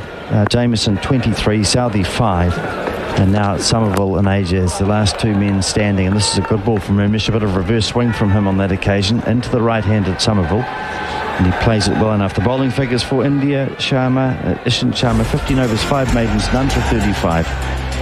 Umesh is in his 18th over, has 1 for 49. Ashwin, 42 overs, 10 maidens, 2 for 82. Jadeja, 33 overs, 10 maidens, 1 for 57. And Axar, the bowling figures of the innings: 5 for 62 from 34. overs his fifth 5-wicket bag in just his fourth test, as onto the back foot is Somerville, playing the ball straighter to mid-off. Somerville on 5. Ajaz has the same score, 295 for 9. And as we're saying, all of these runs with the deficit 50. I know we keep talking about it a bit, but can't emphasise enough just how important all the time being spent out there is, and how many runs that New Zealand can score, how close they can get to that total. It all makes it just a little bit harder for India as Somerville turns the ball square of the wicket to Ashwin on the boundary on the onside. 296 for 9. One ball remaining in this over from Umesh, and what have we got? About 45 minutes or so remaining in the day's play. Remembering that day 1 and day 2 have both been curtailed early due to bad light. It's very, very hard to tell from over here, sitting in our studio, what the lights looked pretty good on both nights when they've gone off. There's a bit of fog or smog that comes in, but it's looked okay, so we can't tell as this next ball from Umesh is pitched up, and Ajaz plays it safely enough, does Ajaz Patel. 296 for 9. We'll take a break. You don't have to grow to save a bro. This Movember, run or walk 60k for the 60 men we lose to suicide every hour across the world. Movember is about so much more than just sporting a stoush. It's about raising awareness, funds, starting meaningful conversations about men's health and saving lives. Movember's work in mental health and suicide prevention, prostate and testicular cancer has never been more important, and they've never needed Kiwis more. So donate now at Movember.com. Your dough will save a bro. And big barrel, big range, and the biggest deals in Resene, the paint that Kiwis trust, bringing you the cricket. And thank you very much indeed to Big Barrel and Resene. You're listening to it live on SENZ. Day 3 of the chess match from Kanpur, as we see Ashwin on, bowling around the wicket to the right-handed Somerville. He plays the ball to Jadeja at mid-wicket. The score remains 296 for 9. The deficit 49 runs as Somerville comes forward, getting more and more confident. 6 from 51 balls. So he's been diligent and refusing to give his wicket away. And here he is playing across. In fact, he's been bowled just as I say he was refusing to give his wicket away. The commentator's curse as Somerville plays his worst shot of the innings.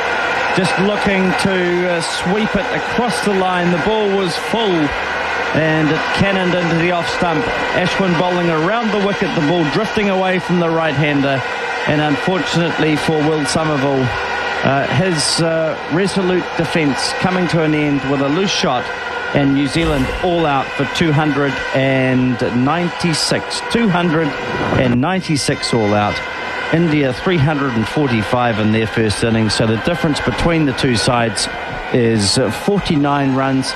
An opportunity now just to take you through the New Zealand scoreboard again quickly. Young made 89, Williamson 18, Taylor 11, Nichols 2, Blundell 13, Ravindra made the same score of 13, Jamieson made a well-made 23, Southey 5, Somerville the last man out for 6, and Ajaz Patel left not out on 5. New Zealand, in reply to India's 345, 296 all out. And the Indian players head off the field. Ishant Sharma 15 overs, 5 maidens, none for 35. Umesh Yadav 18 overs, 3 maidens, 1 for 50. Ashwin 42 overs and 3 balls, 10 maidens, 3 for 82. His figures improving a lot. And Jadeja 33 overs, 10 maidens, 1 for 57. And finally Axar Patel 34 overs, 6 maidens, 5 for 62. 5 for 62. Richard Petrie, your thoughts now as we have the change of innings. Yeah, thanks, Garth. Well, I think it's been a tough fight for New Zealand today. They started with Will Somerville and Latham, and they started again from where they left. Sorry, not Will Somerville, but Will Young. They started where they left off yesterday. Looked to get in, sort of got through the first hour or so, but unfortunately Will Young was out for 89. Blundell continued on, scored more runs, out for 94. Two guys just missing their centuries, and then unfortunately the rest of the batting order makes reasonably sorry reading. No one getting past 20 except Jameson, who got 23, but really most people struggled with the spin and the bounce and the subtleties of the Indian spin bowlers. And in the end, I mean, they got through to 296, which is a pretty good effort off 142 overs. But, you know, still 49 deficit. Pretty good effort, really, by New Zealand, but it's going to be hard work tomorrow and the day after. As you were saying, Garth, you know, maybe a draw is something that they could be targeting for. It's a pity they didn't get to take their batting innings into the fourth day just to chew up more time. But it's been a really hard day's work for New Zealand and probably a hard day's work for the Indians with some annoying New Zealand batting. But in the end of the day, India were just too good. All right, those thoughts from Richard Peachy. We'll take a break with the cricket on SENZ with the news that New Zealand dismissed to 296. The difference between the two sides, 49 runs. And we'll be back to you shortly with the start of India's second innings. Being at the greatest events on the sporting calendar is what makes sports fans tick. And to witness the biggest sporting moments in New Zealand, Ballpark Entertainment can get you there. All Blacks, horse racing, cricket, NRL, Super Rugby and more. Ticketing, corporate suites and money can't buy experiences. Get the best access to the best sporting events with Ballpark Entertainment. Making memories. Search Ballpark Entertainment on the SENZ website.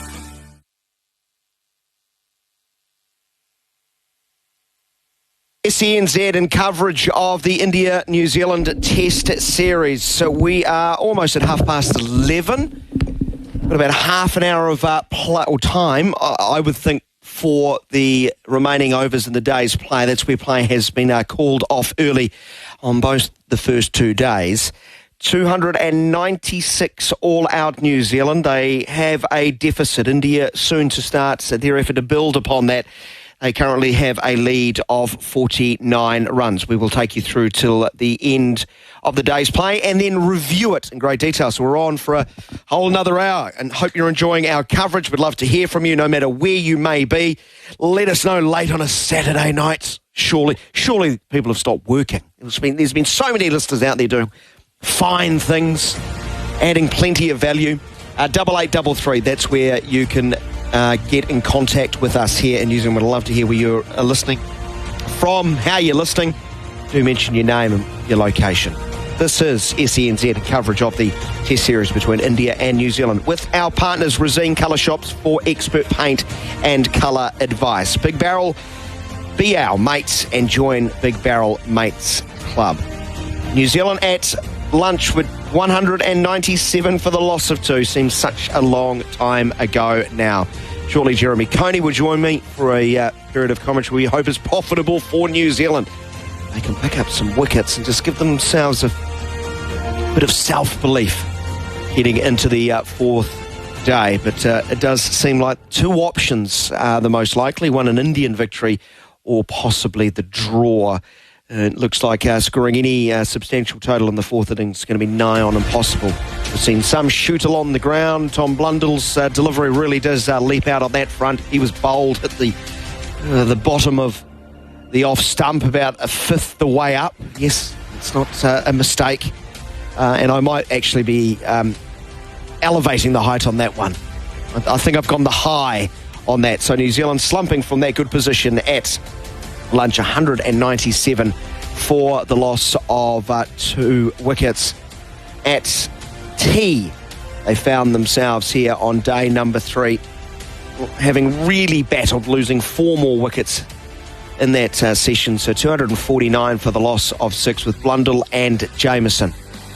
Blundell gone with one that shot along the ground at this session, and also going Southey for 5, Somerville the last to go for 6, and Rachin Ravindra for 13.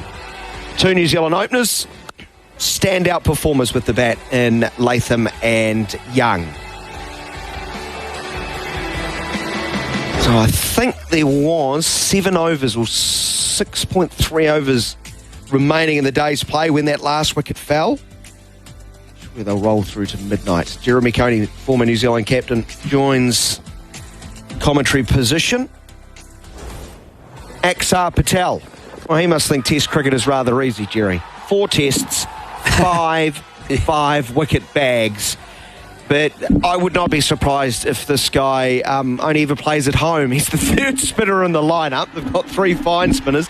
The other 2 are very good batsmen, but boy, he's just absolutely taken the most of his opportunity. He marmalised England, and he started off on the right foot here against New Zealand, Jerry. Yes, he did. He really hasn't got perhaps the breadth and variety and range of skills that you might think of an Ashwin and even a Jadeja, who can bowl in other countries around the world. I don't think Axar would get these kinds of results. It's very wide on the crease. It's basically round the wicket to right-hand batsman. And because he's tall and he slings the ball from sort of an angle instead of midnight, 12 o'clock, he's more like sort of 2 o'clock, skidding it in, undercutting the ball, then occasionally varying it and getting a bit of grip. And everybody playing in the back foot, if it does grip, they leave their off stump open, and he's hit the off stump a couple of times. He's got the outside edge a couple of times. And so, yeah, he's obviously an awkward bowler, there's no doubt about that. But New Zealand are going to have to just think about how they play him and come onto the front foot and cover that off stump and make sure, they also cover their front pad so they're not getting LBW. So, yeah, it's unfortunate for New Zealand. They're giving away perhaps a lead more than they might have expected. Now, of course, is the slight task of making sure that the Indians don't get away on them early. If they can pick up a wicket or 2 tonight, that would be very useful, particularly if it's someone like the man Shubman Gill, who can score at quite a decent clip. Yeah, good analysis. I've just enjoyed Axar's main attribute, which is just consistency. And there's nothing wrong with that. He's on the money. He's always attacking those stumps. Brilliant. Here is Southey, the first ball of the Indian innings. And full and shaping away from the right-hander Agarwal, who plays with soft hands and will get off the mark immediately. Somewhat unconvincingly as he finds a gap. Backward of point. Southey immediately starting to get the ball to swing. 1 without loss.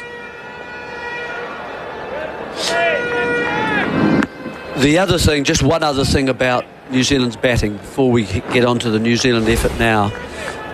Basically, our left-handers are going to find it very difficult in this match, the rest of this game, facing Axar and Jadeja. Southey now bowling to Gill, who's all hands here. Feet don't go anywhere. Just feeling for the ball as he glides it into the gully region. I mean, today, Latham, Nichols, Ravindra all out to those left-armers, bowling over the wicket to them, into rough. Got to be very, very well organised to handle that. Anyway, that's for something of the next innings in the future. There's Pujara sitting in his armchair. Southey, nice and full, trying to shape it away, punched up towards Williamson.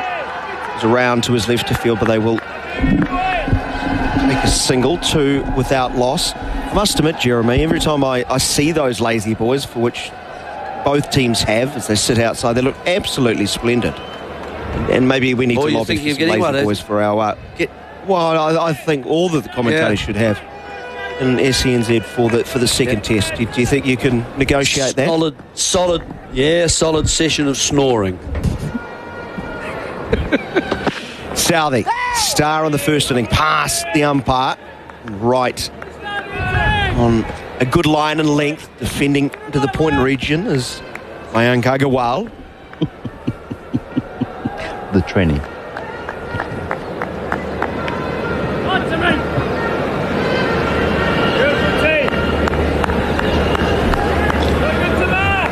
Nice to hear Garth in the back of the box with Jeremy.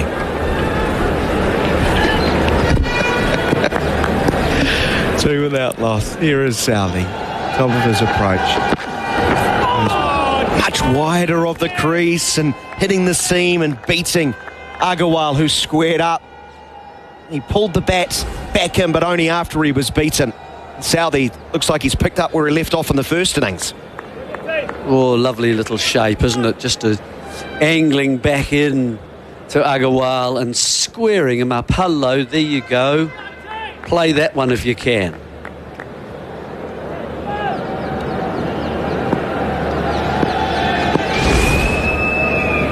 Did we see Ishant Sharma do that?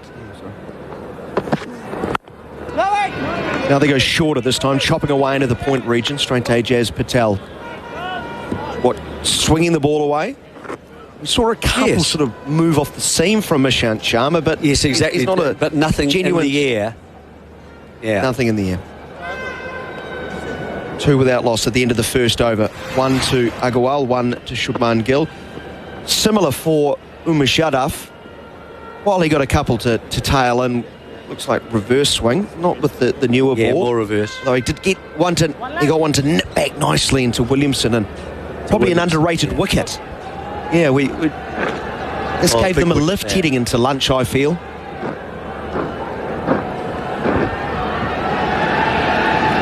And came as a bit of a surprise, didn't it?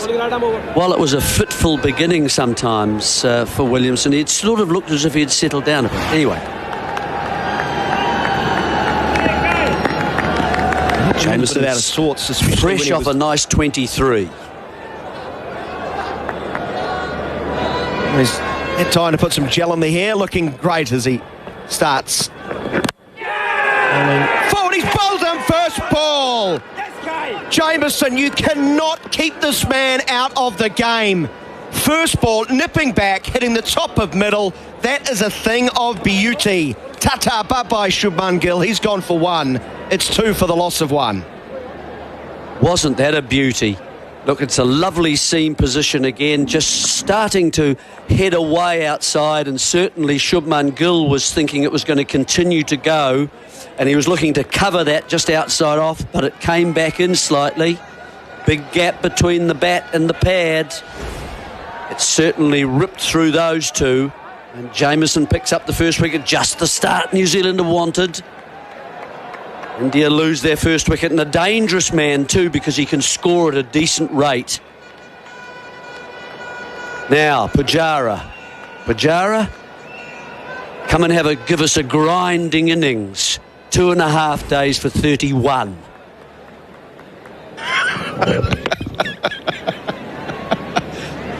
Or he could be timed out here. He was so comfortable in the lazy boy. Get out of his he's chair. So comfortable in the lazy boy. He can't get out of his chair, and he's putting on his gloves. He's in no hurry. Maybe he just wants to watch a replay of that. Fast bowling at its best. Shubman Gill, who's been in the field for a long, long time, under the helmet often. It's a different type of pad on. Gets out and is gone. Second ball for 1. 2 for the loss of 1. And Pujara arrives finally with the mandatory glove punch. He's greeted with by Agarwal.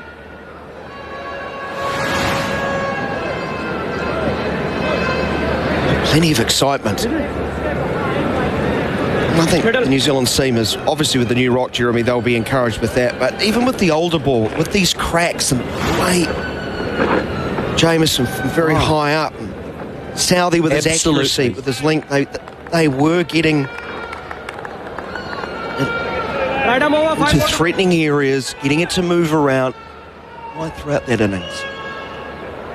Well, it's quite hard when you're facing someone like Jameson to actually push a long way forward. And so you find yourself sometimes trapped, on the crease. LBW, those sorts of things can happen. Well, he's got his tail up. He bowls fuller this time. Just hint of shape away, but leaning forward Pujara is as he defends back to the bowler. So yes, and I think always when you get on a surface that is slightly variable, if someone does come from a very big height, it does accentuate that difference in the surface. I mean, he's miles away from that. As you look where the bat's coming from as far as Shubman Gill is concerned, maybe third or fourth slip coming across that, and it's just too late coming in. Jamieson gets one almost a roll. It's gone under the bat. It's too wide of off stump, so that's the only negative on that one. Jamieson won't mind those balls they keep very low. Just want to be wicket to wicket though, don't you, Jeremy? Yeah. Another couple of subterranean deliveries. Wouldn't it be nice if they were on the stumps? Underneath the boots and coming up.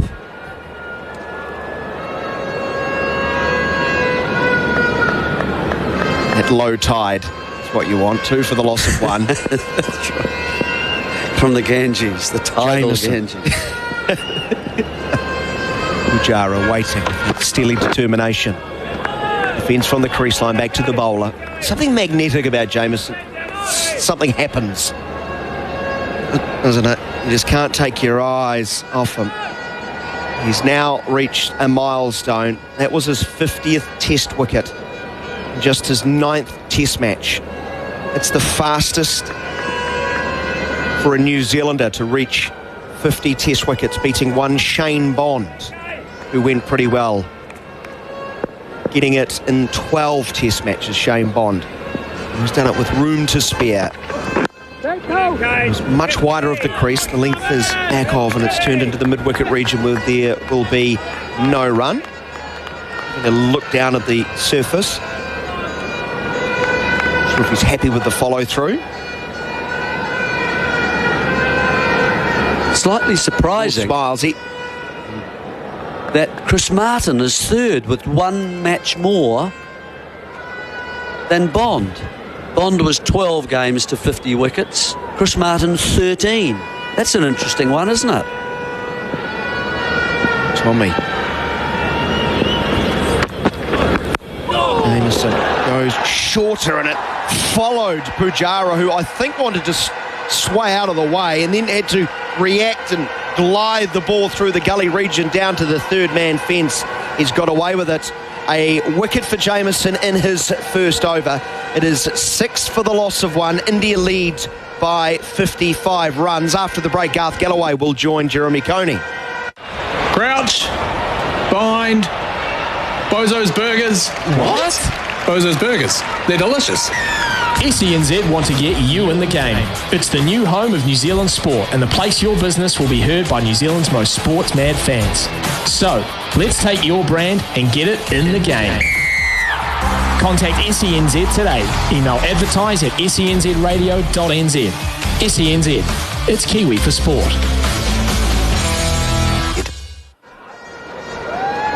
6 for 1.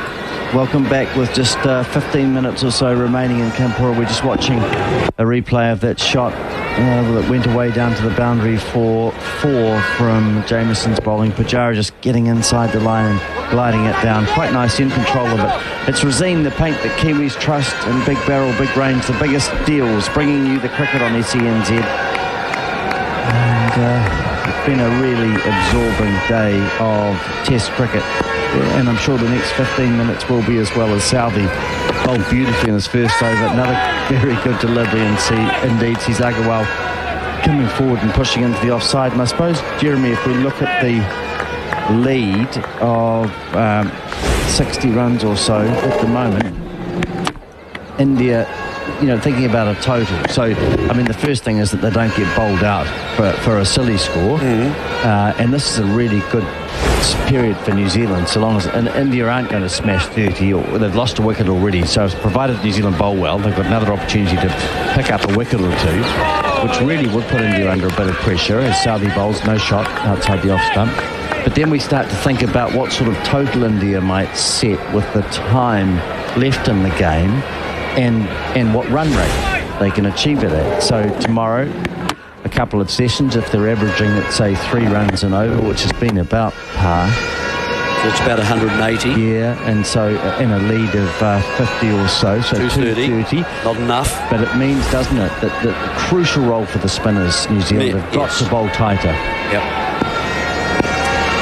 Jamieson and Southey can't do it all on their own. They need support. Southey runs in and bowls. Good delivery indeed. Nearly gets through Agarwal's defences. Agarwal doesn't really want to play Southey because he's nicked off in the first innings. He's very aware that the danger of Southey moving the ball away outside his off stump. He doesn't want to play at a ball just beyond his off stump too much. That was a lovely ball because it held its line and was going to threaten that off stump, so he had to play quite late. Didn't want to. Rather not play it, as most openers do. They look for line first. Southey bowls outside the off stump. Agarwal gets a thick outside edge, plays it to Somerville at point. He's on 1. Pujara is 4. Gill the batsman out. India 6 for 1. They lead by 55 runs. So, yeah, 230 not enough. 270, 280 would be. Oh, I'm not probably. sure they'd be happy with it though. But, you know,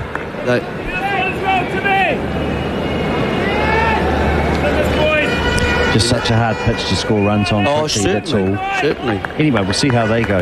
Yep. If they want to set a total, they're going to have to score at a faster rate than 3 runs and over then, possibly. Or just give themselves 3 sessions to bowl New Zealand out as the sneaks ball through the bundle outside the off stump. But the main thing is, watching now with 10, 15 minutes remaining in the day's play, they're not going to come out here and bang 30 and, you know, go home feeling comfortable tonight.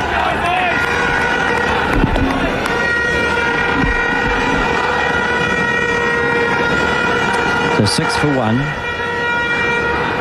Agarwal 1.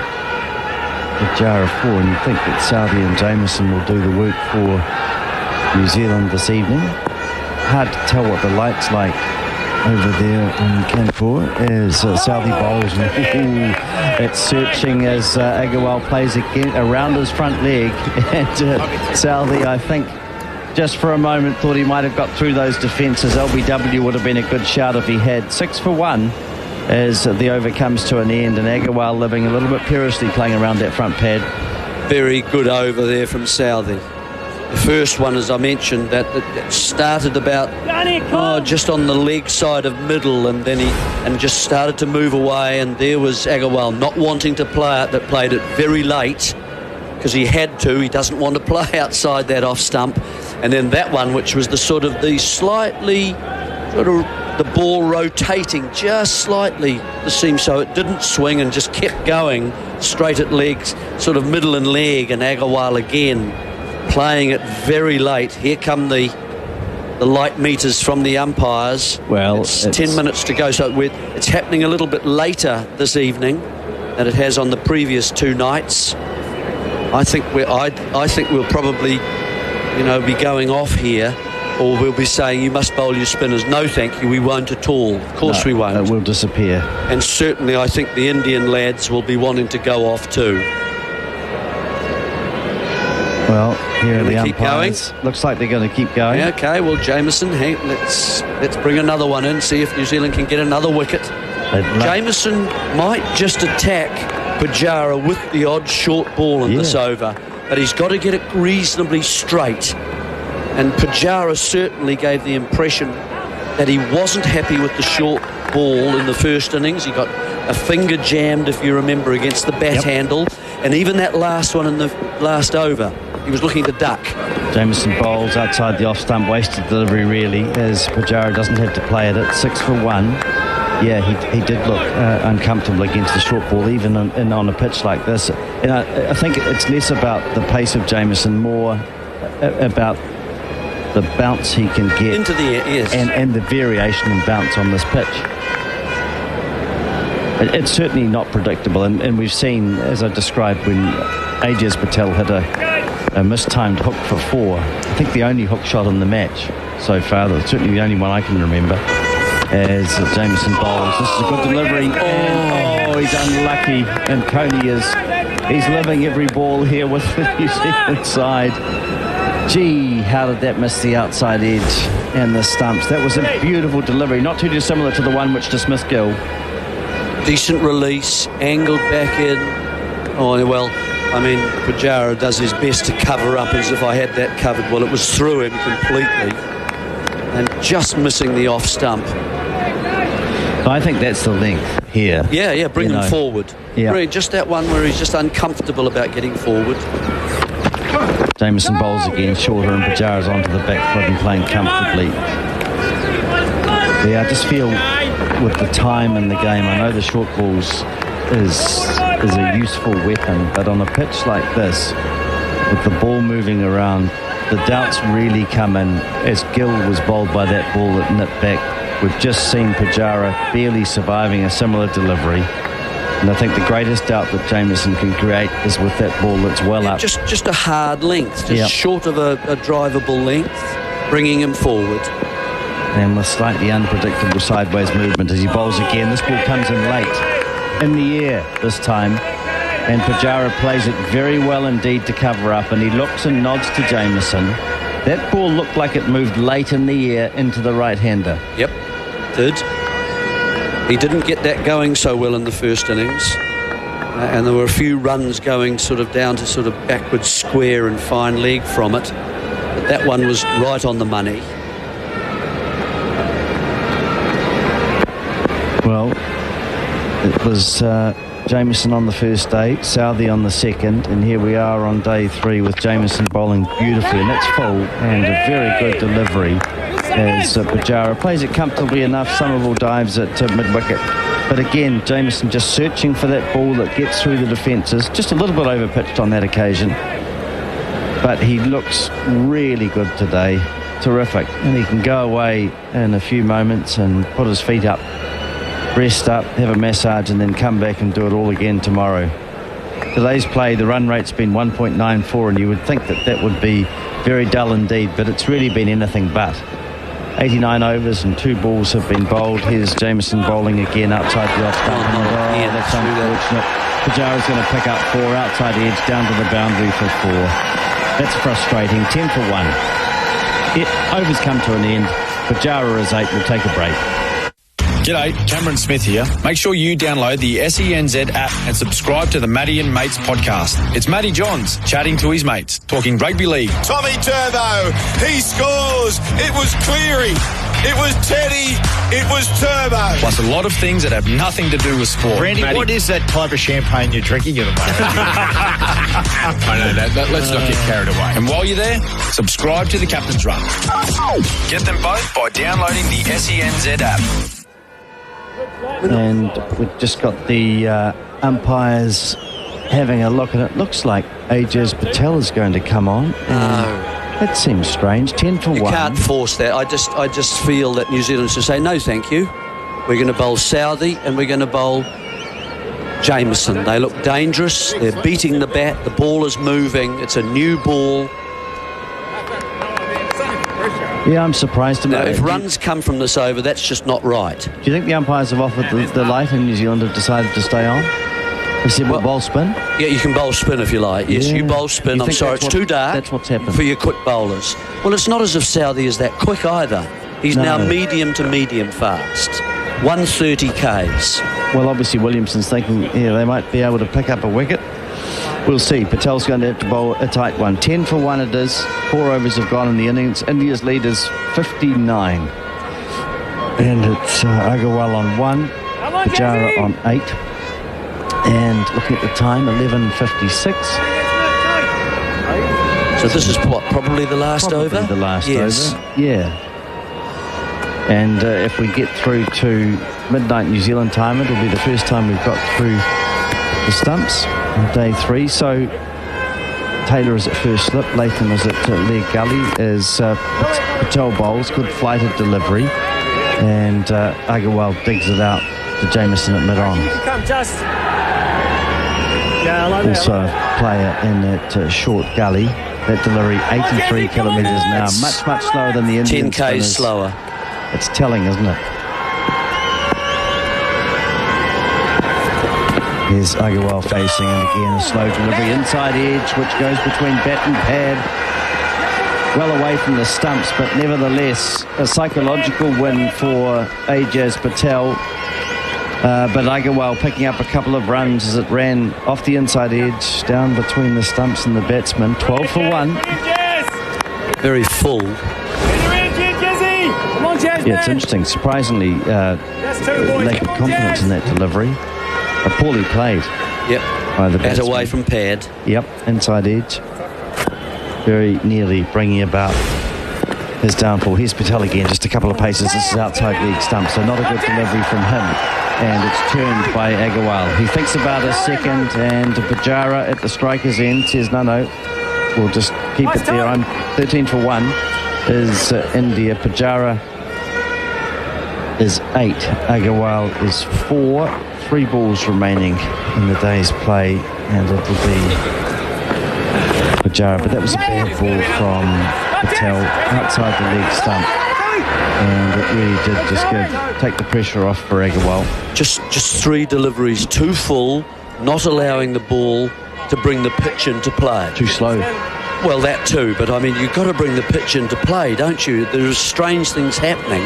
You've got to be short enough that you've got to give the ball a chance. Very comfortable when it's pitched up as much as it is. Here's Patel bowling again.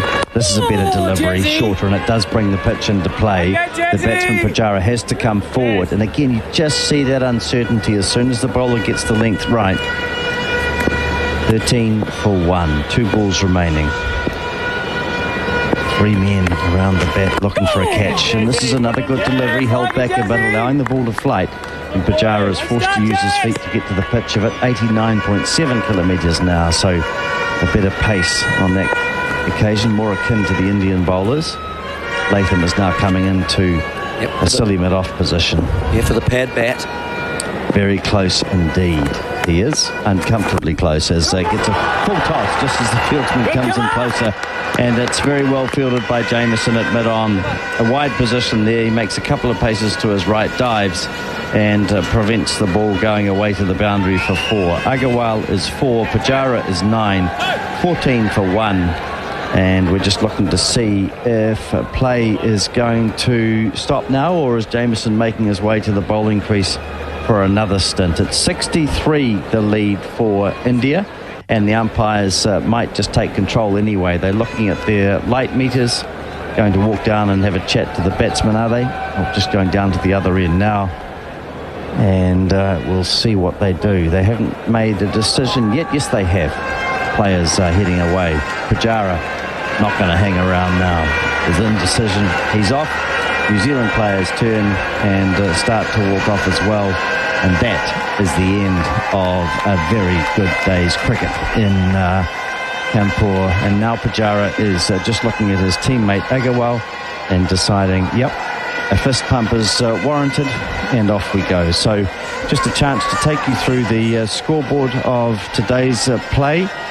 And as I say, it's been a really fascinating day with New Zealand starting at 129 without loss, with Latham on 50, Young on 75, and it was Young who was the first to go, and he played at a ball outside the off stump, but he didn't really have to play at Bharat, who's taken Saha's place as the Indian wicketkeeper. Saha injured with a neck injury, taking a good catch just low and to his right. Ashwin the bowler, Young out for a very well compiled 89, and the second highest partnership by an opening pair against India in India, surpassing Horn and Stead, their effort in 1999. So 151 for 1 it was, and then just before lunch, and it became the lunch break with a couple of balls bowled in the last over by Umesh. We saw Williamson being dismissed. LBW, a ball that just nipped back.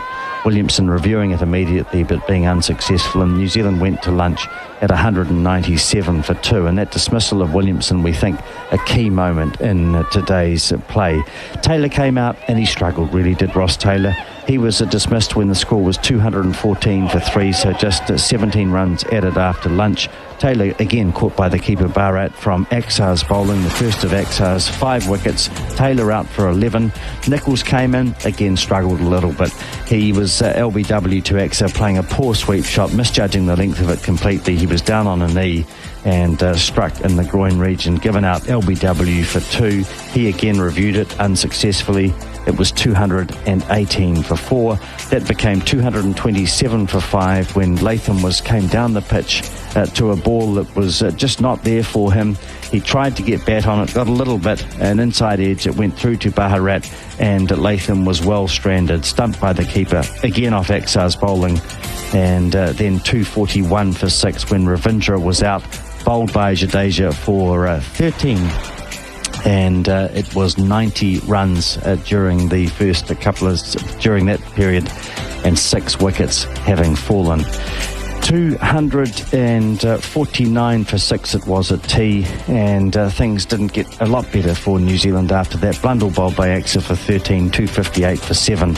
Southey bowled by Axar for 5, 270 for 8. And Axar then picking up his 5th 5-wicket bag in just his 4th test match.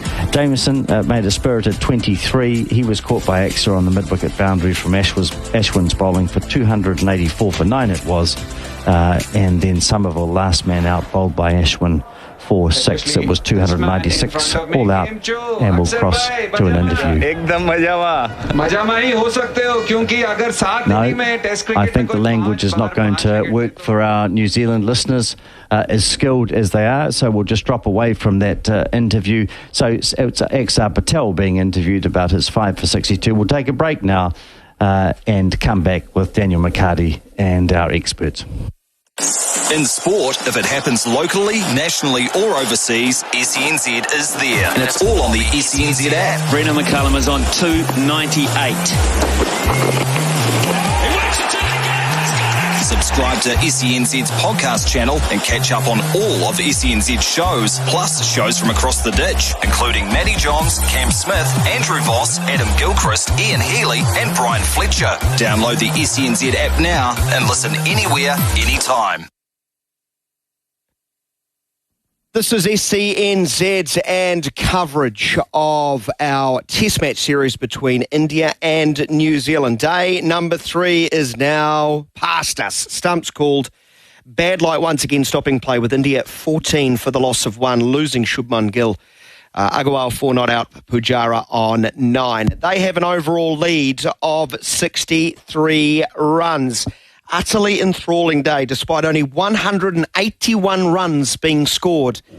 Today, we have seen 11 wickets fall. Certainly plenty of competition between bat and ball.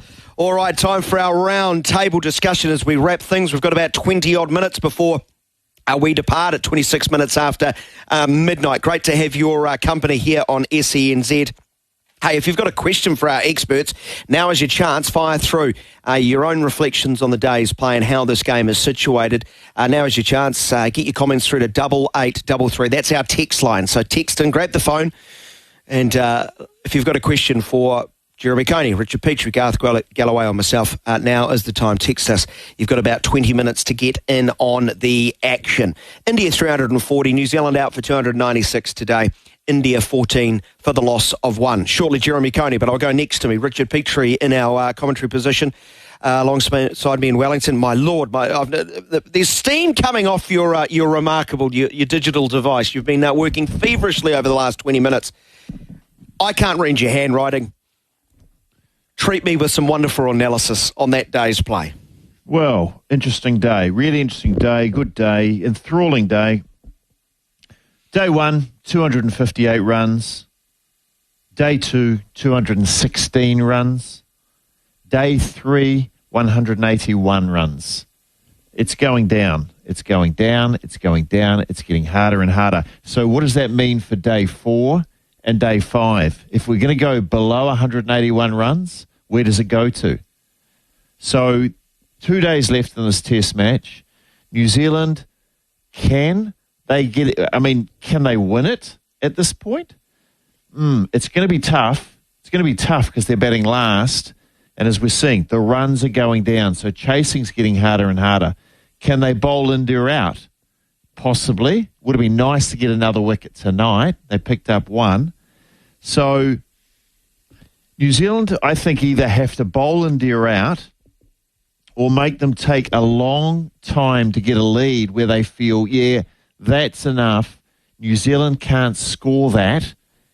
They need to make them take a long time. And so I think it's going to be a really interesting day tomorrow. And then New Zealand bat the final day, either knock the runs off, which is going to be nigh on impossible, I think, to be perfectly honest, or, I suppose if they bowl them out, or play out for a draw, which is also going to be difficult the way that ball is.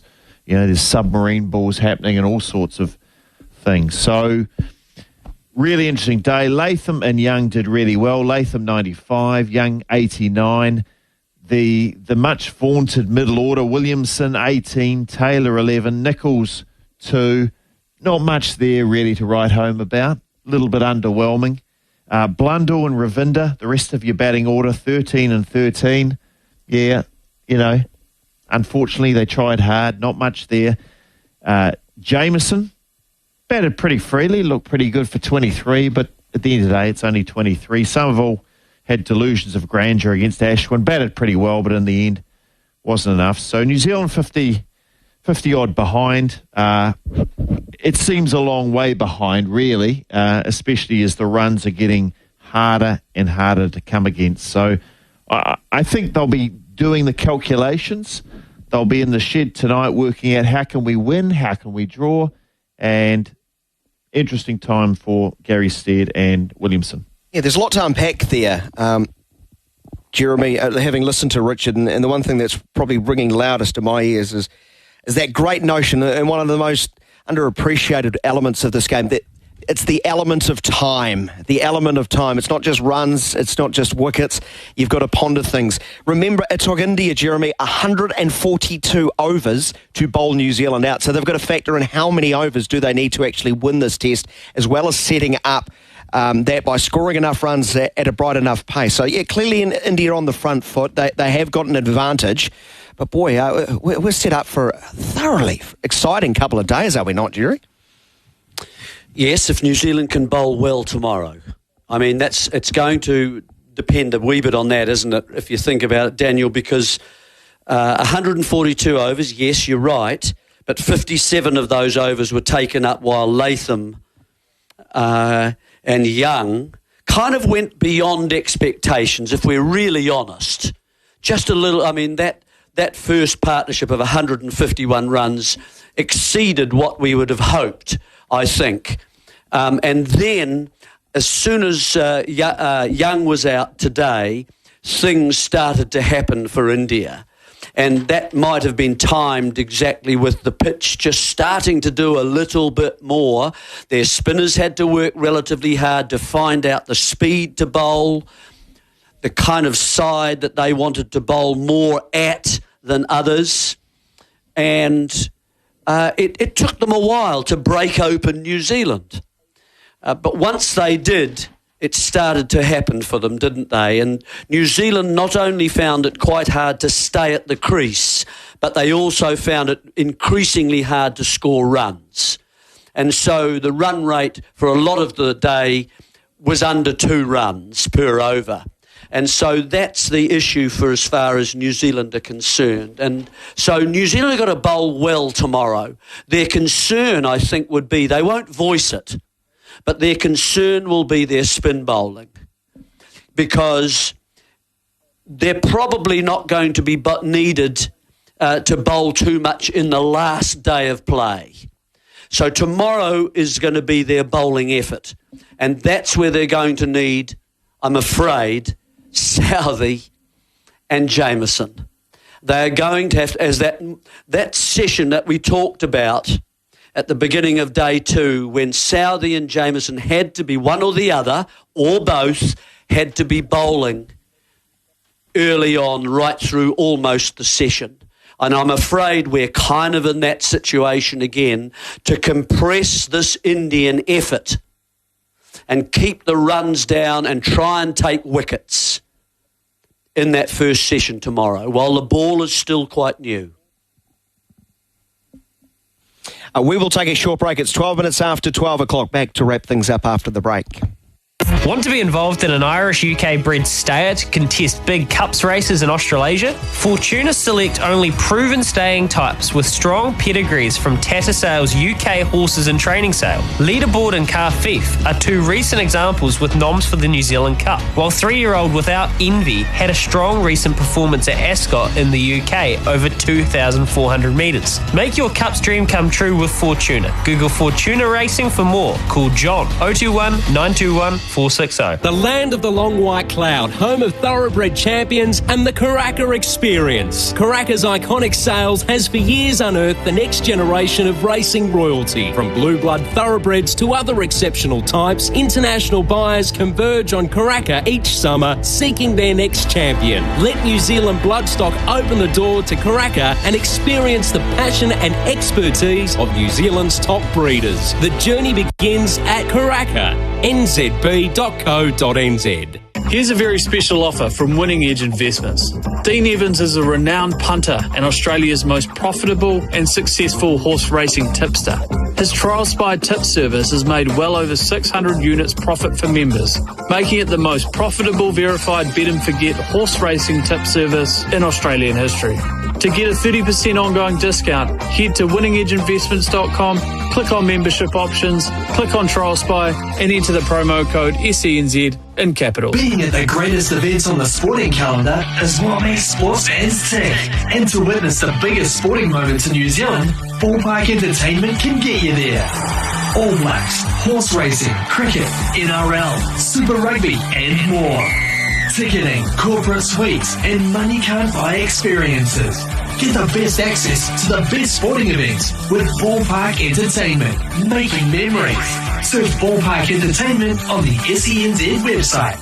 Discover the power. The Lawnmaster Lithium Battery Share is the one battery to master all your gardening challenges.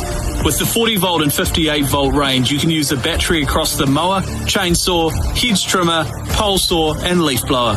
Light, powerful, quiet and easy to use. And best of all, zero emissions. Steelfort, your only New Zealand owned outdoor power and garden specialist. Visit steelfort.co.nz to find your local dealer. Home, where a handshake is as good as a done deal. Where we reach over the fence to help a neighbour in need. And put in the hard yards day after day to build something for the next generation of Kiwis. Gold Pine's team of outdoor timber specialists are proud to get behind rural New Zealand so they can do what they do best. There's nothing like a pat on the back for a job well done. So here's a big thanks from Gold Pine. Proud to be part of our community. Jobs. Ansco have got them. So whatever your reason is for wanting one, they can get you sorted. It's all go at Ansco right now. They're hiring butchers, boners, labourers and meat packers.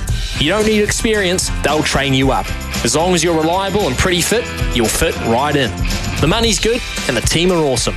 So, whatever your reason, joining Ansco can work for you. Hey! To apply or for more info, go to careers.anscofood.com.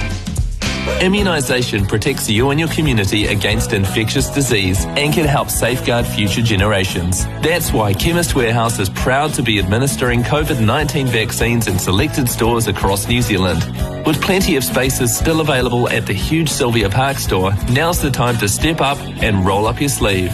Whether booking your first or second dose, log on at bookmyvaccine.nz and secure your role in safeguarding all Kiwis from COVID-19. Chemist Warehouse NZ, Auckland. You're listening to Test Cricket, New Zealand versus India on SENZ. With Resine Colour Shops for expert paint and colour advice, and with Big Barrel Mates Club, where mates look after mates. 16 after 12, 10 minutes remaining in our broadcast from our commentary positions at the end of day number 3. Our partners, and a big thanks to them. Without their support, this would not be possible. Resine Colour Shops for expert paint and colour advice. And Big Barrel, be our mate and join Big Barrel Mates Club.